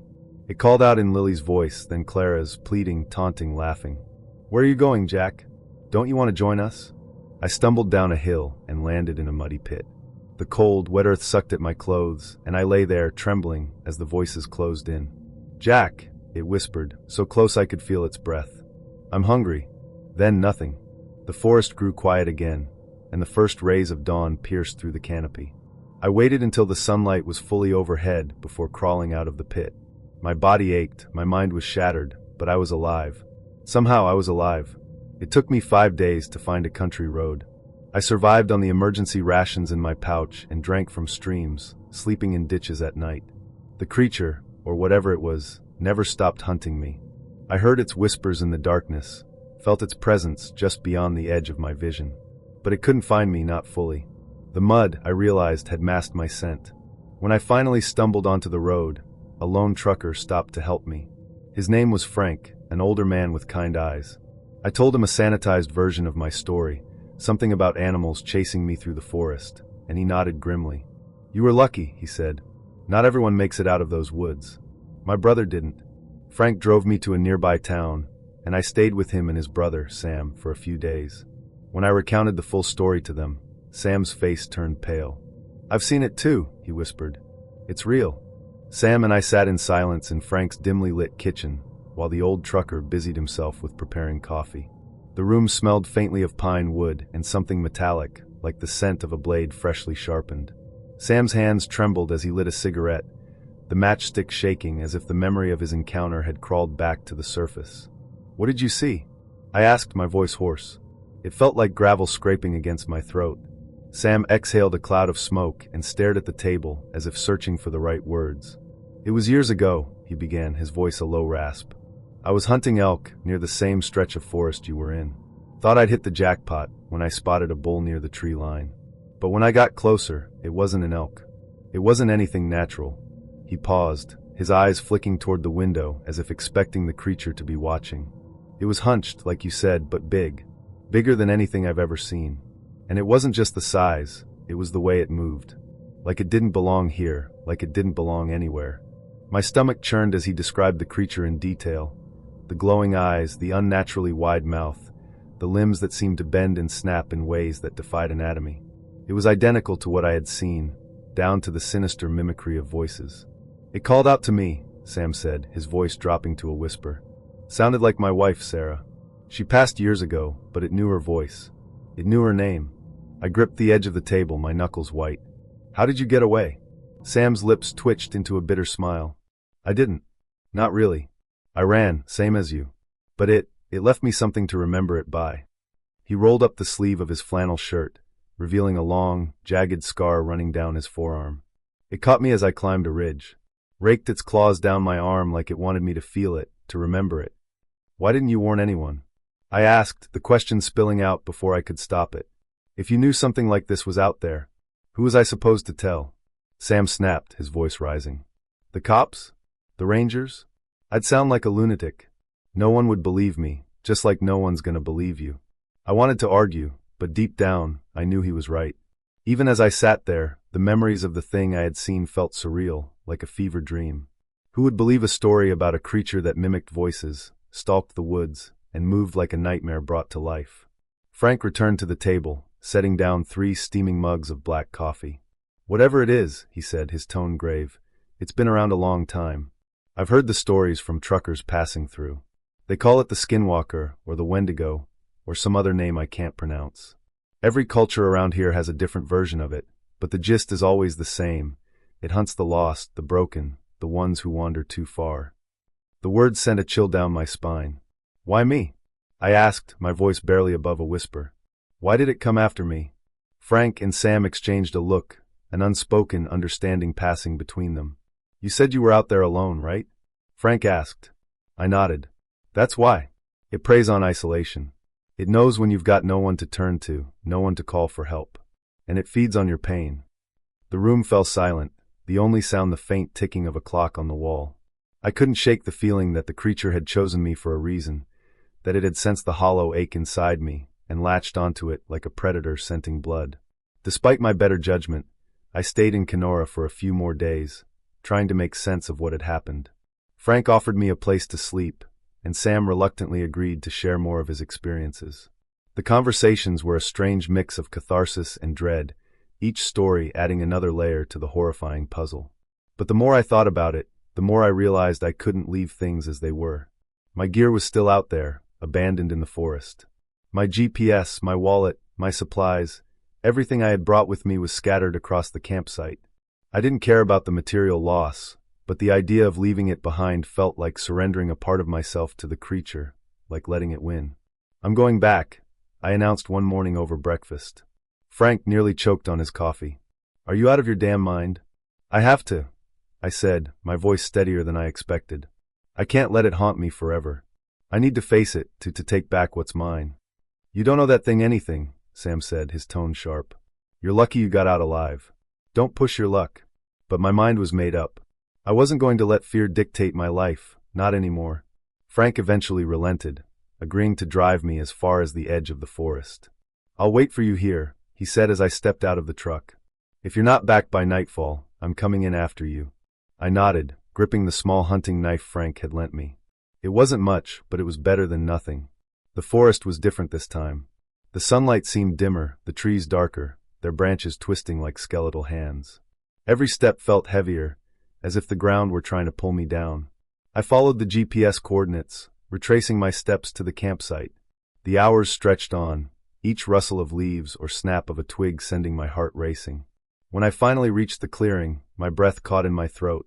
The campsite was exactly as I had left it, except for one thing. The totem the guides had given me was lying in the center of the fire pit, charred and broken. A message, clear as day, you are not welcome here. I gathered my belongings as quickly as I could, my hands shaking. The air felt charged, like the forest was holding its breath.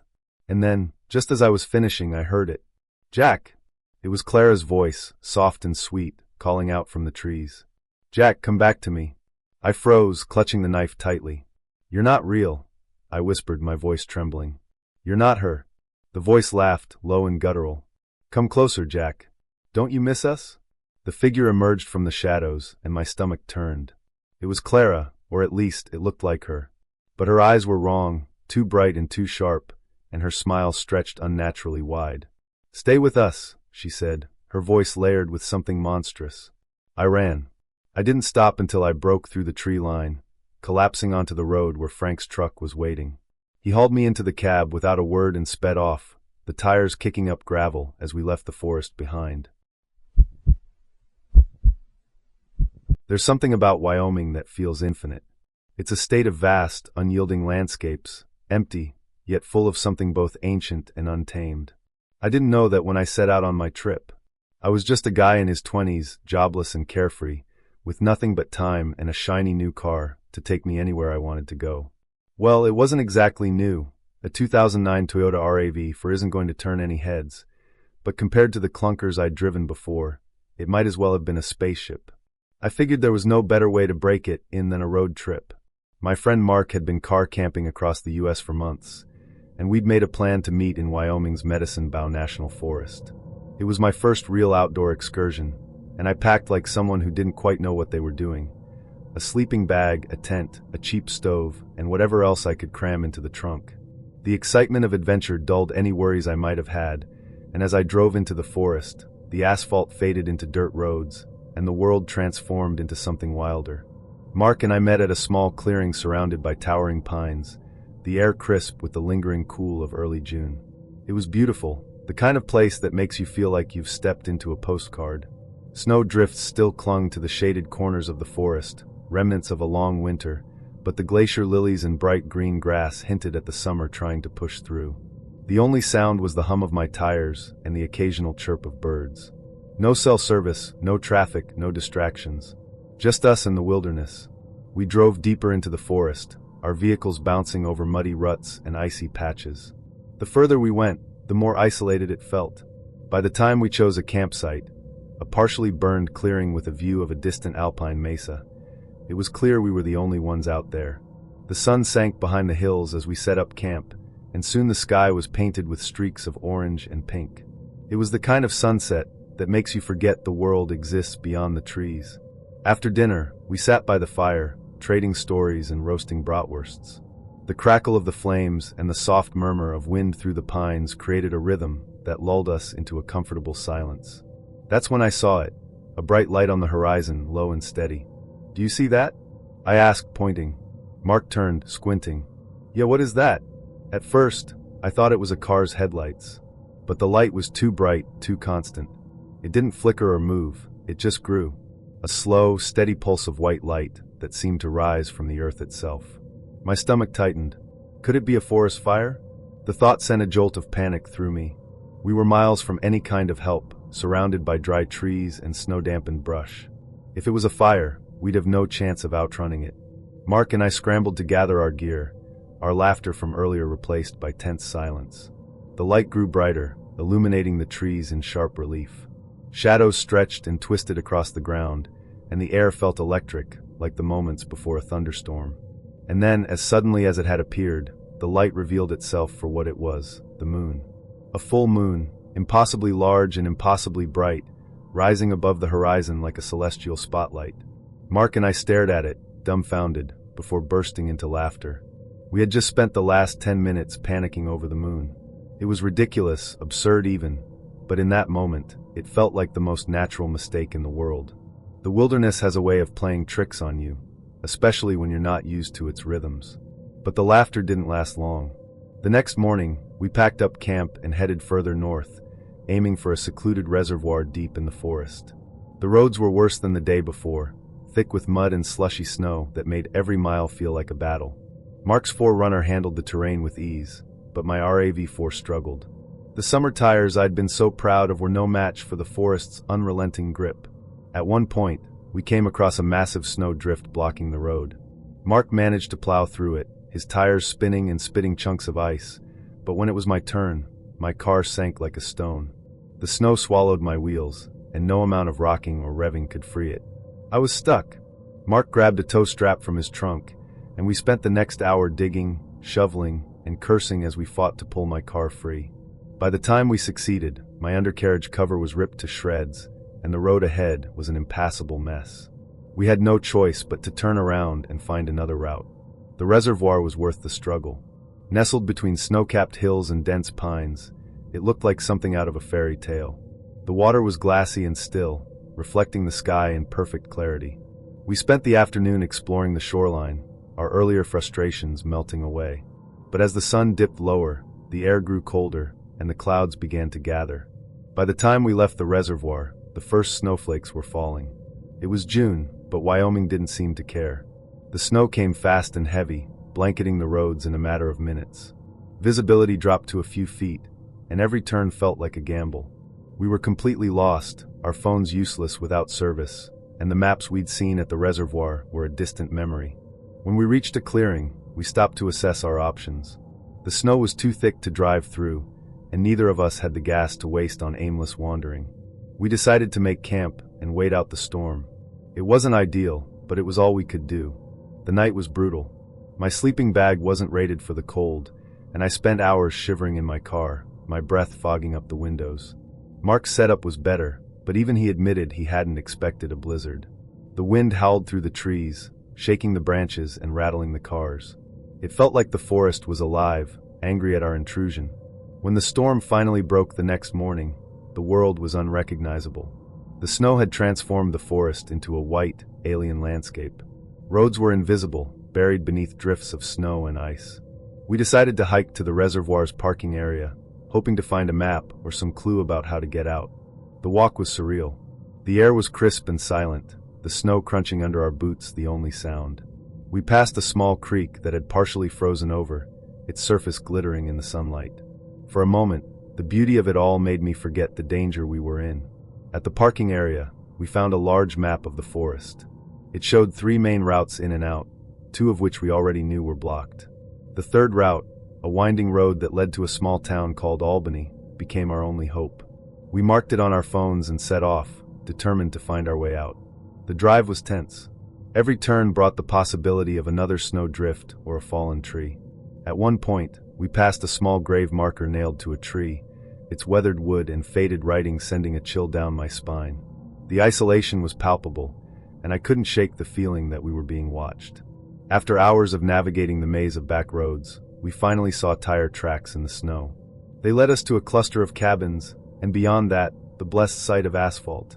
We had made it back in one piece. I've always loved the woods. Out there, far from the city, I could breathe. I could think. I could be alone without feeling like I was being watched or judged. As a woman, especially in the city, the world always felt like it was closing in on me. Eyes following me on the subway, footsteps trailing me too closely down darkened streets. But in the forest, it was different. The only eyes belonged to the deer and the birds, and the only footsteps were my own. It was February when I decided to head out on a solo winter camping trip. I'd done plenty of solo hikes before, but this would be my first time camping completely alone in the dead of winter. The idea thrilled me, a weekend of quiet, untouched snow, and the sharp, clean air of the San Juan National Forest in southwestern Colorado. I packed my gear carefully: a sturdy tent, a sleeping bag rated for sub-zero temperatures, a small camping stove, and enough food for 3 days. I told my parents where I'd be, left a note for my roommate, and drove out early on a Friday morning. The road into the forest was narrow and winding, the kind of road that makes you aware of just how far you're going from civilization. The trees stretched high on either side, their branches heavy with snow. I parked at a small turnout near a trailhead, grabbed my map and compass, and started hiking. The forest was alive with the muffled silence of winter, branches creaking under the weight of snow, the occasional caw of a raven, and the crunch of my boots on the frozen ground. I hiked about 4 miles in before I found a spot that felt perfect.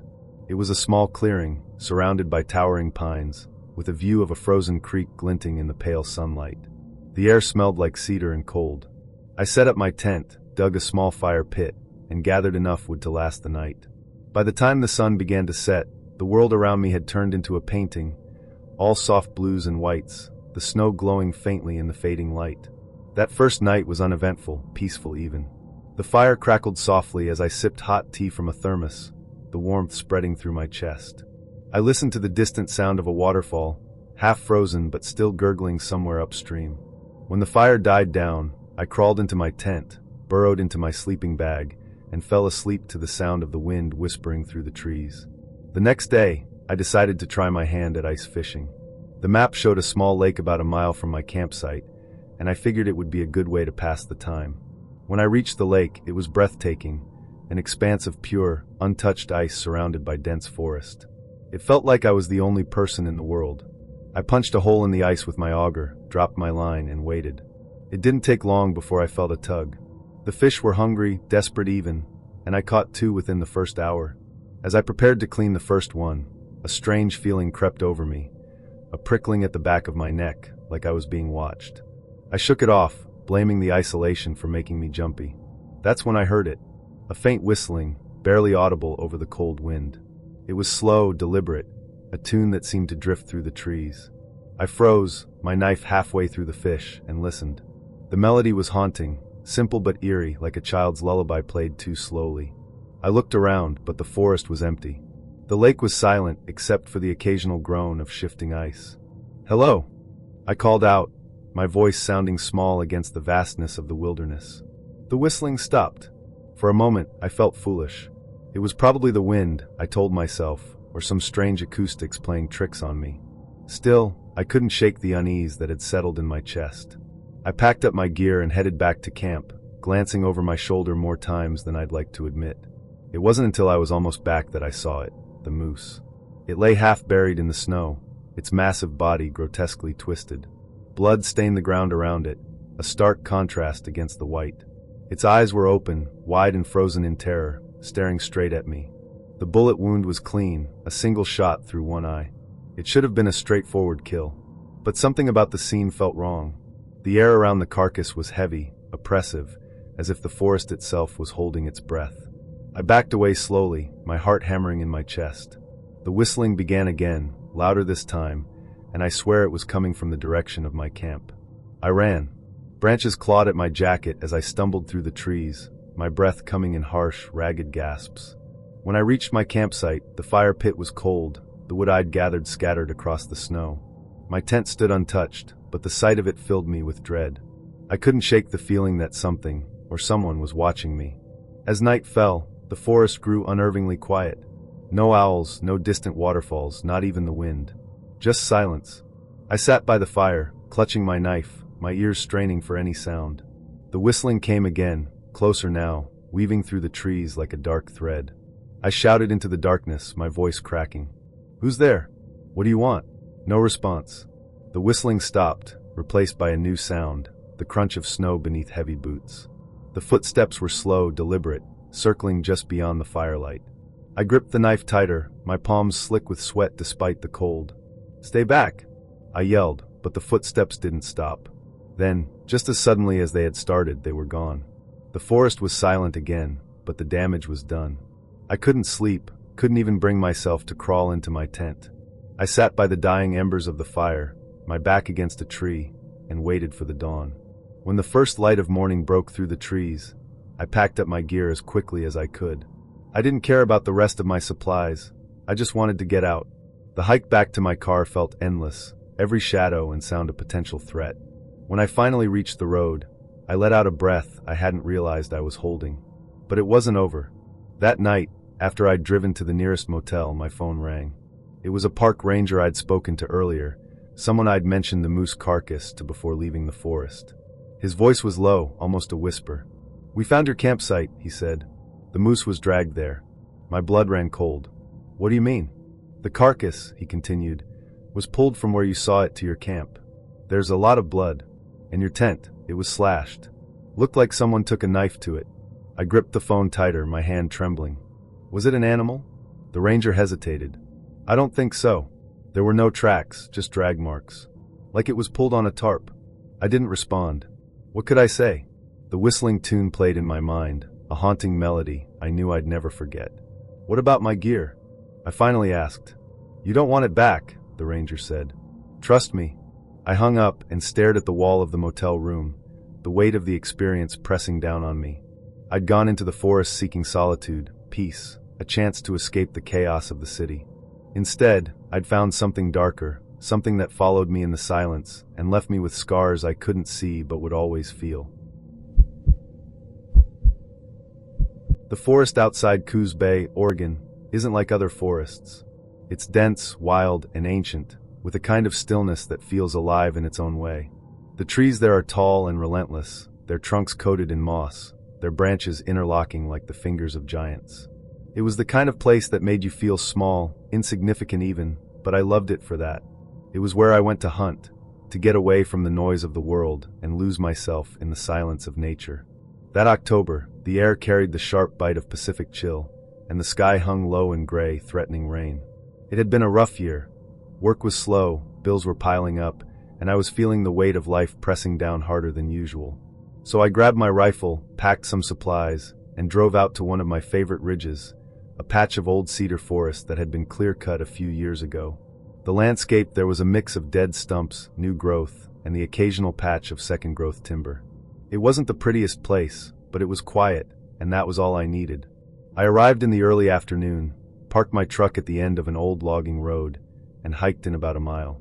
The clear-cut stretched out below me, a stark field of broken trees and regenerating brush, and beyond it was the dense wall of second-growth timber. That's where the game would be, I figured, hiding in the shadows of the thicker forest. I found a good spot near the edge of the clear-cut, climbed up into my portable tree stand, and settled in. I was about 20 feet off the ground, nestled against the trunk of an old cedar, with a clear view of the timberline and the open ground in front of me. The hours passed slowly, as they always do when you're hunting. I scanned the landscape, my eyes tracing the movement of wind through the brush, the flutter of a bird in the distance. But there was nothing, no deer, no elk, not even the crows that usually hung around these parts. It was quiet, unnervingly so. I told myself it was just the time of day, that the animals were probably bedded down and would start moving as the sun dipped lower. It wasn't until early evening, when the sky began to turn a soft purple, that I heard it. At first, it was faint, just a rustling in the brush near the timberline. It could have been the wind, but the sound had a rhythm to it, 2 steps, then a pause, 2 more steps. It was deliberate, heavy, like something large was moving through the undergrowth. My pulse quickened as I scanned the edge of the forest, my rifle steady in my hands. I was expecting to see a bull elk, maybe even a bear. But what I saw was something else entirely. The sound grew louder, and then came the snap, a violent, dry crack that echoed through the clearing. I whipped my head toward the noise just in time to see one of the young pines near the timberline collapse. It didn't fall naturally. It snapped clean about 3 feet off the ground, the top half crashing down with a rustle of branches and a heavy thud. My breath hitched in my throat as I stared at the fallen tree, my mind racing to make sense of what I'd just seen. And then I saw it. Just beyond the broken tree, something moved. It was massive, a dark blur of fur and muscle that seemed to glide between the trees. The light was fading fast, but I could make out enough to know that whatever it wasn't a bear. It wasn't a deer or a moose either. It moved upright with a fluidity that was almost human, but it was too big, easily over 7 feet tall, with broad shoulders and long, powerful strides. Its fur was dark, almost black, and it caught the last slivers of twilight as it moved deeper into the timber. I froze, every muscle in my body locking up as I tried to process what I was seeing. My mind screamed at me to run, to climb down from the stand and get the hell out of there, but my body wouldn't listen. I sat there, gripping my rifle, staring at the spot where the creature had disappeared.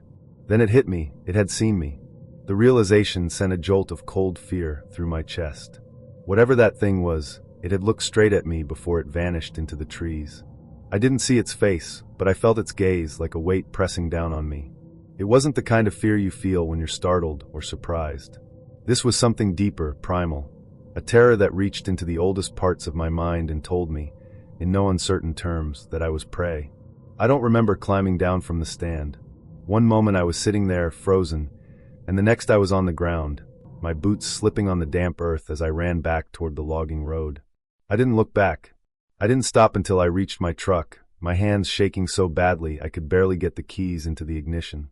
When the engine roared to life, I slammed it into gear and tore down the narrow dirt road, the headlights cutting through the encroaching darkness. Even as I drove, I couldn't shake the feeling that it was still watching me, hidden somewhere in the shadows of the forest. When I finally made it back to the main road, I pulled over and sat there for a long time, my hands gripping the steering wheel, my breath coming in shallow gasps. My mind raced through every possibility, what it could have been, what I'd actually seen. But no matter how hard I tried to rationalize it, I kept coming back to the same conclusion. It wasn't an animal. It wasn't something I'd ever seen before, and I prayed I'd never see it again. I didn't go back to that ridge after that. Hell, I didn't go hunting at all for months. The encounter stayed with me, creeping into my thoughts when I least expected it. I'd be sitting at home, watching TV or eating dinner, and suddenly I'd feel that same cold fear, the memory of those glowing eyes and the sound of the tree snapping in half playing over and over in my head. I told a few people about it, friends, family, but I could tell they didn't believe me. They'd smile politely, nod, and then change the subject. I didn't blame them. If someone had told me a story like that, I probably wouldn't have believed it either. It was late spring in northern Arizona, and I was riding the high of a solo road trip that had been nothing short of incredible so far. I'd spent weeks weaving through national parks, small towns, and roadside oddities, chasing the kind of freedom that only comes when you're completely untethered. My car, an aging Jeep Cherokee I'd affectionately named Lucy, had become my home, and the open road my sanctuary. At that point, I was just leaving Walnut Canyon National Monument. The sun was bleeding out over the horizon, the sky shifting from gold to deep purple, and I realized I'd stayed far later than I'd intended. The roads were empty, the kind of empty that feels like you've fallen off the edge of the world. I hadn't seen another car in over an hour, and Lucy's gas gauge was hovering dangerously close to empty. I kept telling myself I'd find a gas station soon, but the miles stretched on, the needle inching lower with every passing minute. Anxiety started to creep in, the realization that I might end up stranded in the middle of nowhere, gnawing at the back of my mind. That's when I saw it, a crooked wooden sign nailed to a post, faded lettering barely legible in the dying light, Coyote Flats Campground. There was an arrow pointing down a dirt road that disappeared into the trees. No mention of gas, no indication of how far it was, but I was desperate. I turned onto the dirt road, Lucy's tires crunching over gravel as I drove deeper into the forest. The road twisted and turned, the trees growing denser, their shadows swallowing the last traces of daylight. After what felt like an eternity, the road opened up into a small clearing, and there it was, Coyote Flats. The campground was a loose collection of fire pits and weathered picnic tables scattered among the trees. There were no lights, no ranger station, and no other signs of civilization, save for a rusty blue cooler sitting on the ground near a fire pit. That's where I saw them, a man and a woman, both in their mid to late 20s, sitting on folding chairs and sipping from cans of cheap beer. I pulled Lucy into the nearest spot and stepped out, my boots crunching on the gravel. The man looked up first, lanky and hollow-cheeked, with a fixed grin that didn't quite reach his eyes. The woman followed, her long, tangled hair catching the firelight as she smiled faintly, almost like she'd been expecting me. "Hey there," the man said, his voice casual but carrying an edge I couldn't quite place. "You lost?" "Not exactly," I said, trying to keep my tone friendly. "I was just looking for a place to camp for the night. Do you know if there's a gas station around here?" The man exchanged a glance with the woman before answering. "There's one about 2 miles up the road. Problem is, it's closed after dark." The woman nodded, her smile widening. "You're welcome to stay here, though. There's a spot open right next to us."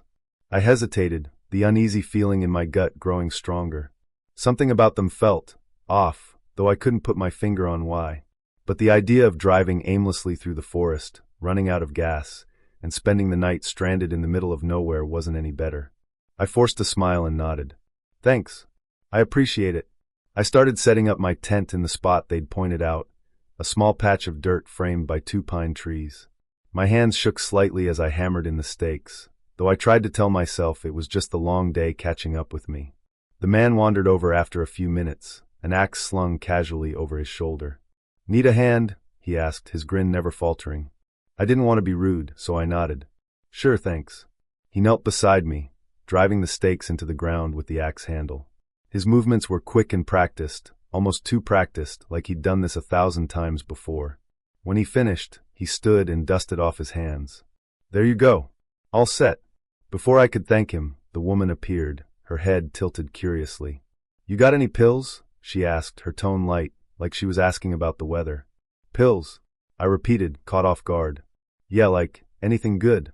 Xanax, Oxy, Adderall." Her smile didn't waver, but her eyes were sharp, studying me. No," I said quickly. "Just some ibuprofen." Her expression faltered for a split second before brightening again. "What about weed? Got any of that?" Reluctantly, I admitted I had a little left over from Washington. Her face lit up like I'd just handed her a winning lottery ticket. "Nice," she said. "You're cool." They drifted back to their fire pit after that, leaving me to finish setting up. I tried to shake the unease that clung to me like a second skin, telling myself they were just quirky, maybe a little rough around the edges. But then the woman called out again. "Don't forget to pay for your site." I glanced up, confused. "Pay?" "Yeah," she said, gesturing vaguely toward the trees. "There's a self-service box down the trail. Just write your credit card number down if you don't have cash." My stomach twisted. "I'll check it out later," I lied. "Sure," she replied, her smile never faltering. "No rush." The firelight flickered in her eyes, and I had to look away.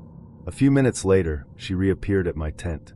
"You should meet the neighbors," she said, her tone breezy. Before I could protest, she grabbed my arm and started leading me toward a battered old RV tucked deeper into the trees. The RV looked like it hadn't moved in years.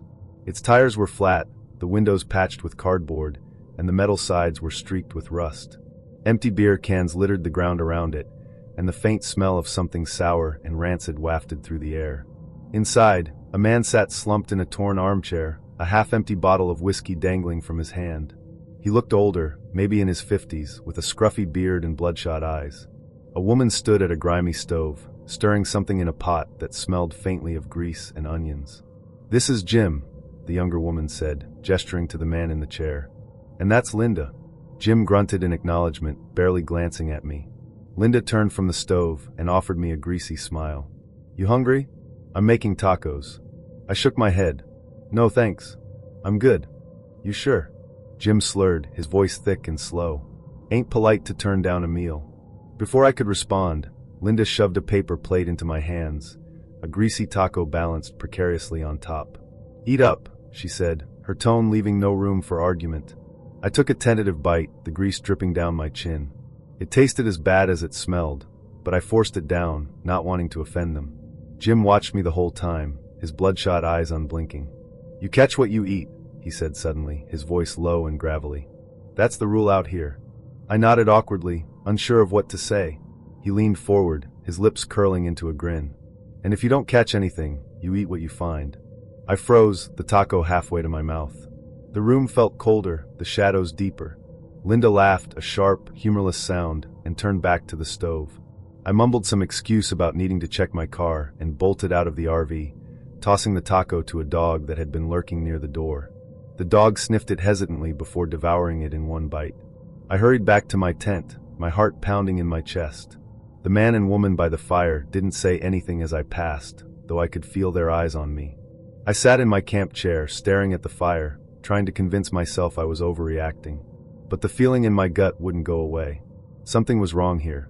Very wrong. After a few minutes, the man wandered over again. You heading to the gas station in the morning? He asked casually. Yeah, I said, trying to keep my voice steady. Maybe we'll ride with you, he said, his grin widening. You know, just to make sure you don't get lost. I forced a laugh. Sure. Sounds good. As soon as he walked away, I started packing. I didn't care how late it was or how little gas I had left. I wasn't staying another minute. I tore down my tent, shoved everything into the back of Lucy, and peeled out of the campground without looking back. The gas station was closed when I got there, but I didn't care.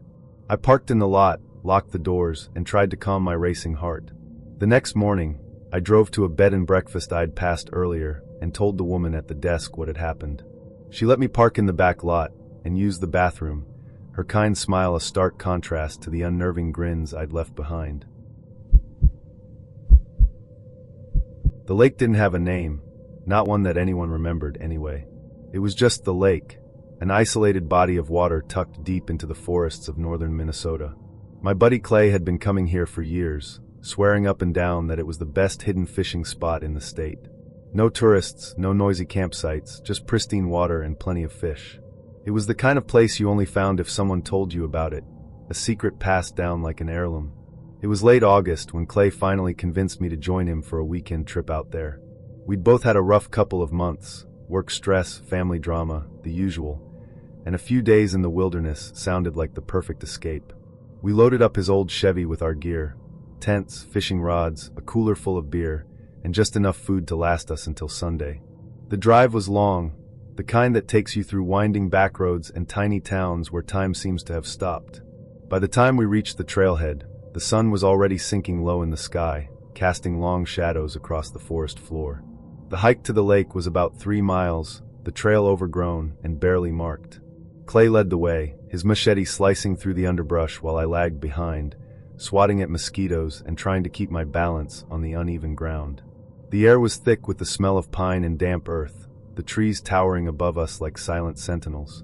There was no sound but the crunch of our boots, the occasional call of a distant bird, and the faint rustling of leaves in the breeze. When we finally broke through the tree line and saw the lake, I had to admit, it was beautiful. The water was glassy and still, reflecting the fiery colors of the sunset. A thin mist clung to the surface, giving it an almost ethereal quality. The shoreline was lined with smooth stones and patches of tall grass, and beyond that, the forest stretched endlessly in every direction. There wasn't another soul in sight. "This is it," Clay said, spreading his arms wide like he was presenting me with a gift. "What do you think?" "It's perfect," I admitted, already feeling the tension in my shoulders begin to ease. "Let's set up camp before it gets dark." We found a flat spot near the water's edge and pitched our tents, the process made slower by the fact that Clay insisted on cracking open a beer for every stake he hammered into the ground. By the time we finished, the sky had turned a deep indigo, and the first stars were beginning to appear. We built a small fire, cooked up some hot dogs, and sat by the flames, watching the last light fade from the horizon. The first night was uneventful, peaceful even. The fire crackled softly, the lake lapped gently at the shore, and the distant hoot of an owl echoed through the trees. Clay and I swapped stories, laughed about old times, and made plans for all the fish we were going to catch the next day. When the fire died down, we crawled into our tents, the cool night air lulling us to sleep. The next morning, we were up with the sun. The lake was even more stunning in the daylight, the water so clear you could see the rocks and weeds at the bottom near the shore. We spent most of the day fishing, paddling out in a small inflatable raft Clay had brought along. The fish were biting, just like he'd promised, and by mid-afternoon, we had enough for a proper feast. As the sun dipped lower, painting the sky in shades of orange and pink, we cleaned our catch and cooked it over the fire. The smell of fresh fish filled the air, and for a while, everything felt perfect. The kind of perfect that makes you forget about the world outside the forest, about deadlines and bills, and all the little stresses that pile up over time. But as the sun sank behind the trees and the shadows grew longer, something shifted. It started with the laughter. At first, it was faint, so faint I thought I'd imagined it. A soft, high-pitched giggle that seemed to drift across the water from the far side of the lake. I froze, my fork halfway to my mouth, and glanced at Clay. "Did you hear that?" I asked. "Hear what?" he said, looking up from his plate. I thought I heard laughing. Clay frowned, tilting his head and listening. "Probably just a loon," he said after a moment. "They make some weird noises." I nodded, though I wasn't convinced. I'd heard loons before, and this didn't sound like one. It sounded human. We finished dinner and sat by the fire, sipping beers and talking about nothing in particular. But I couldn't shake the feeling that something was off. The forest, which had been alive with the sounds of birds and insects earlier, was now eerily silent. The only sound was the crackle of the fire and the occasional splash of a fish jumping in the lake. And then the laughter came again. This time it was louder, clearer. A child's laughter, high and light, echoing across the water. It sent a shiver down my spine. I turned to Clay, and from the look on his face, I could tell he'd heard it too. "That's not a loon," I said, my voice barely above a whisper. Clay didn't respond.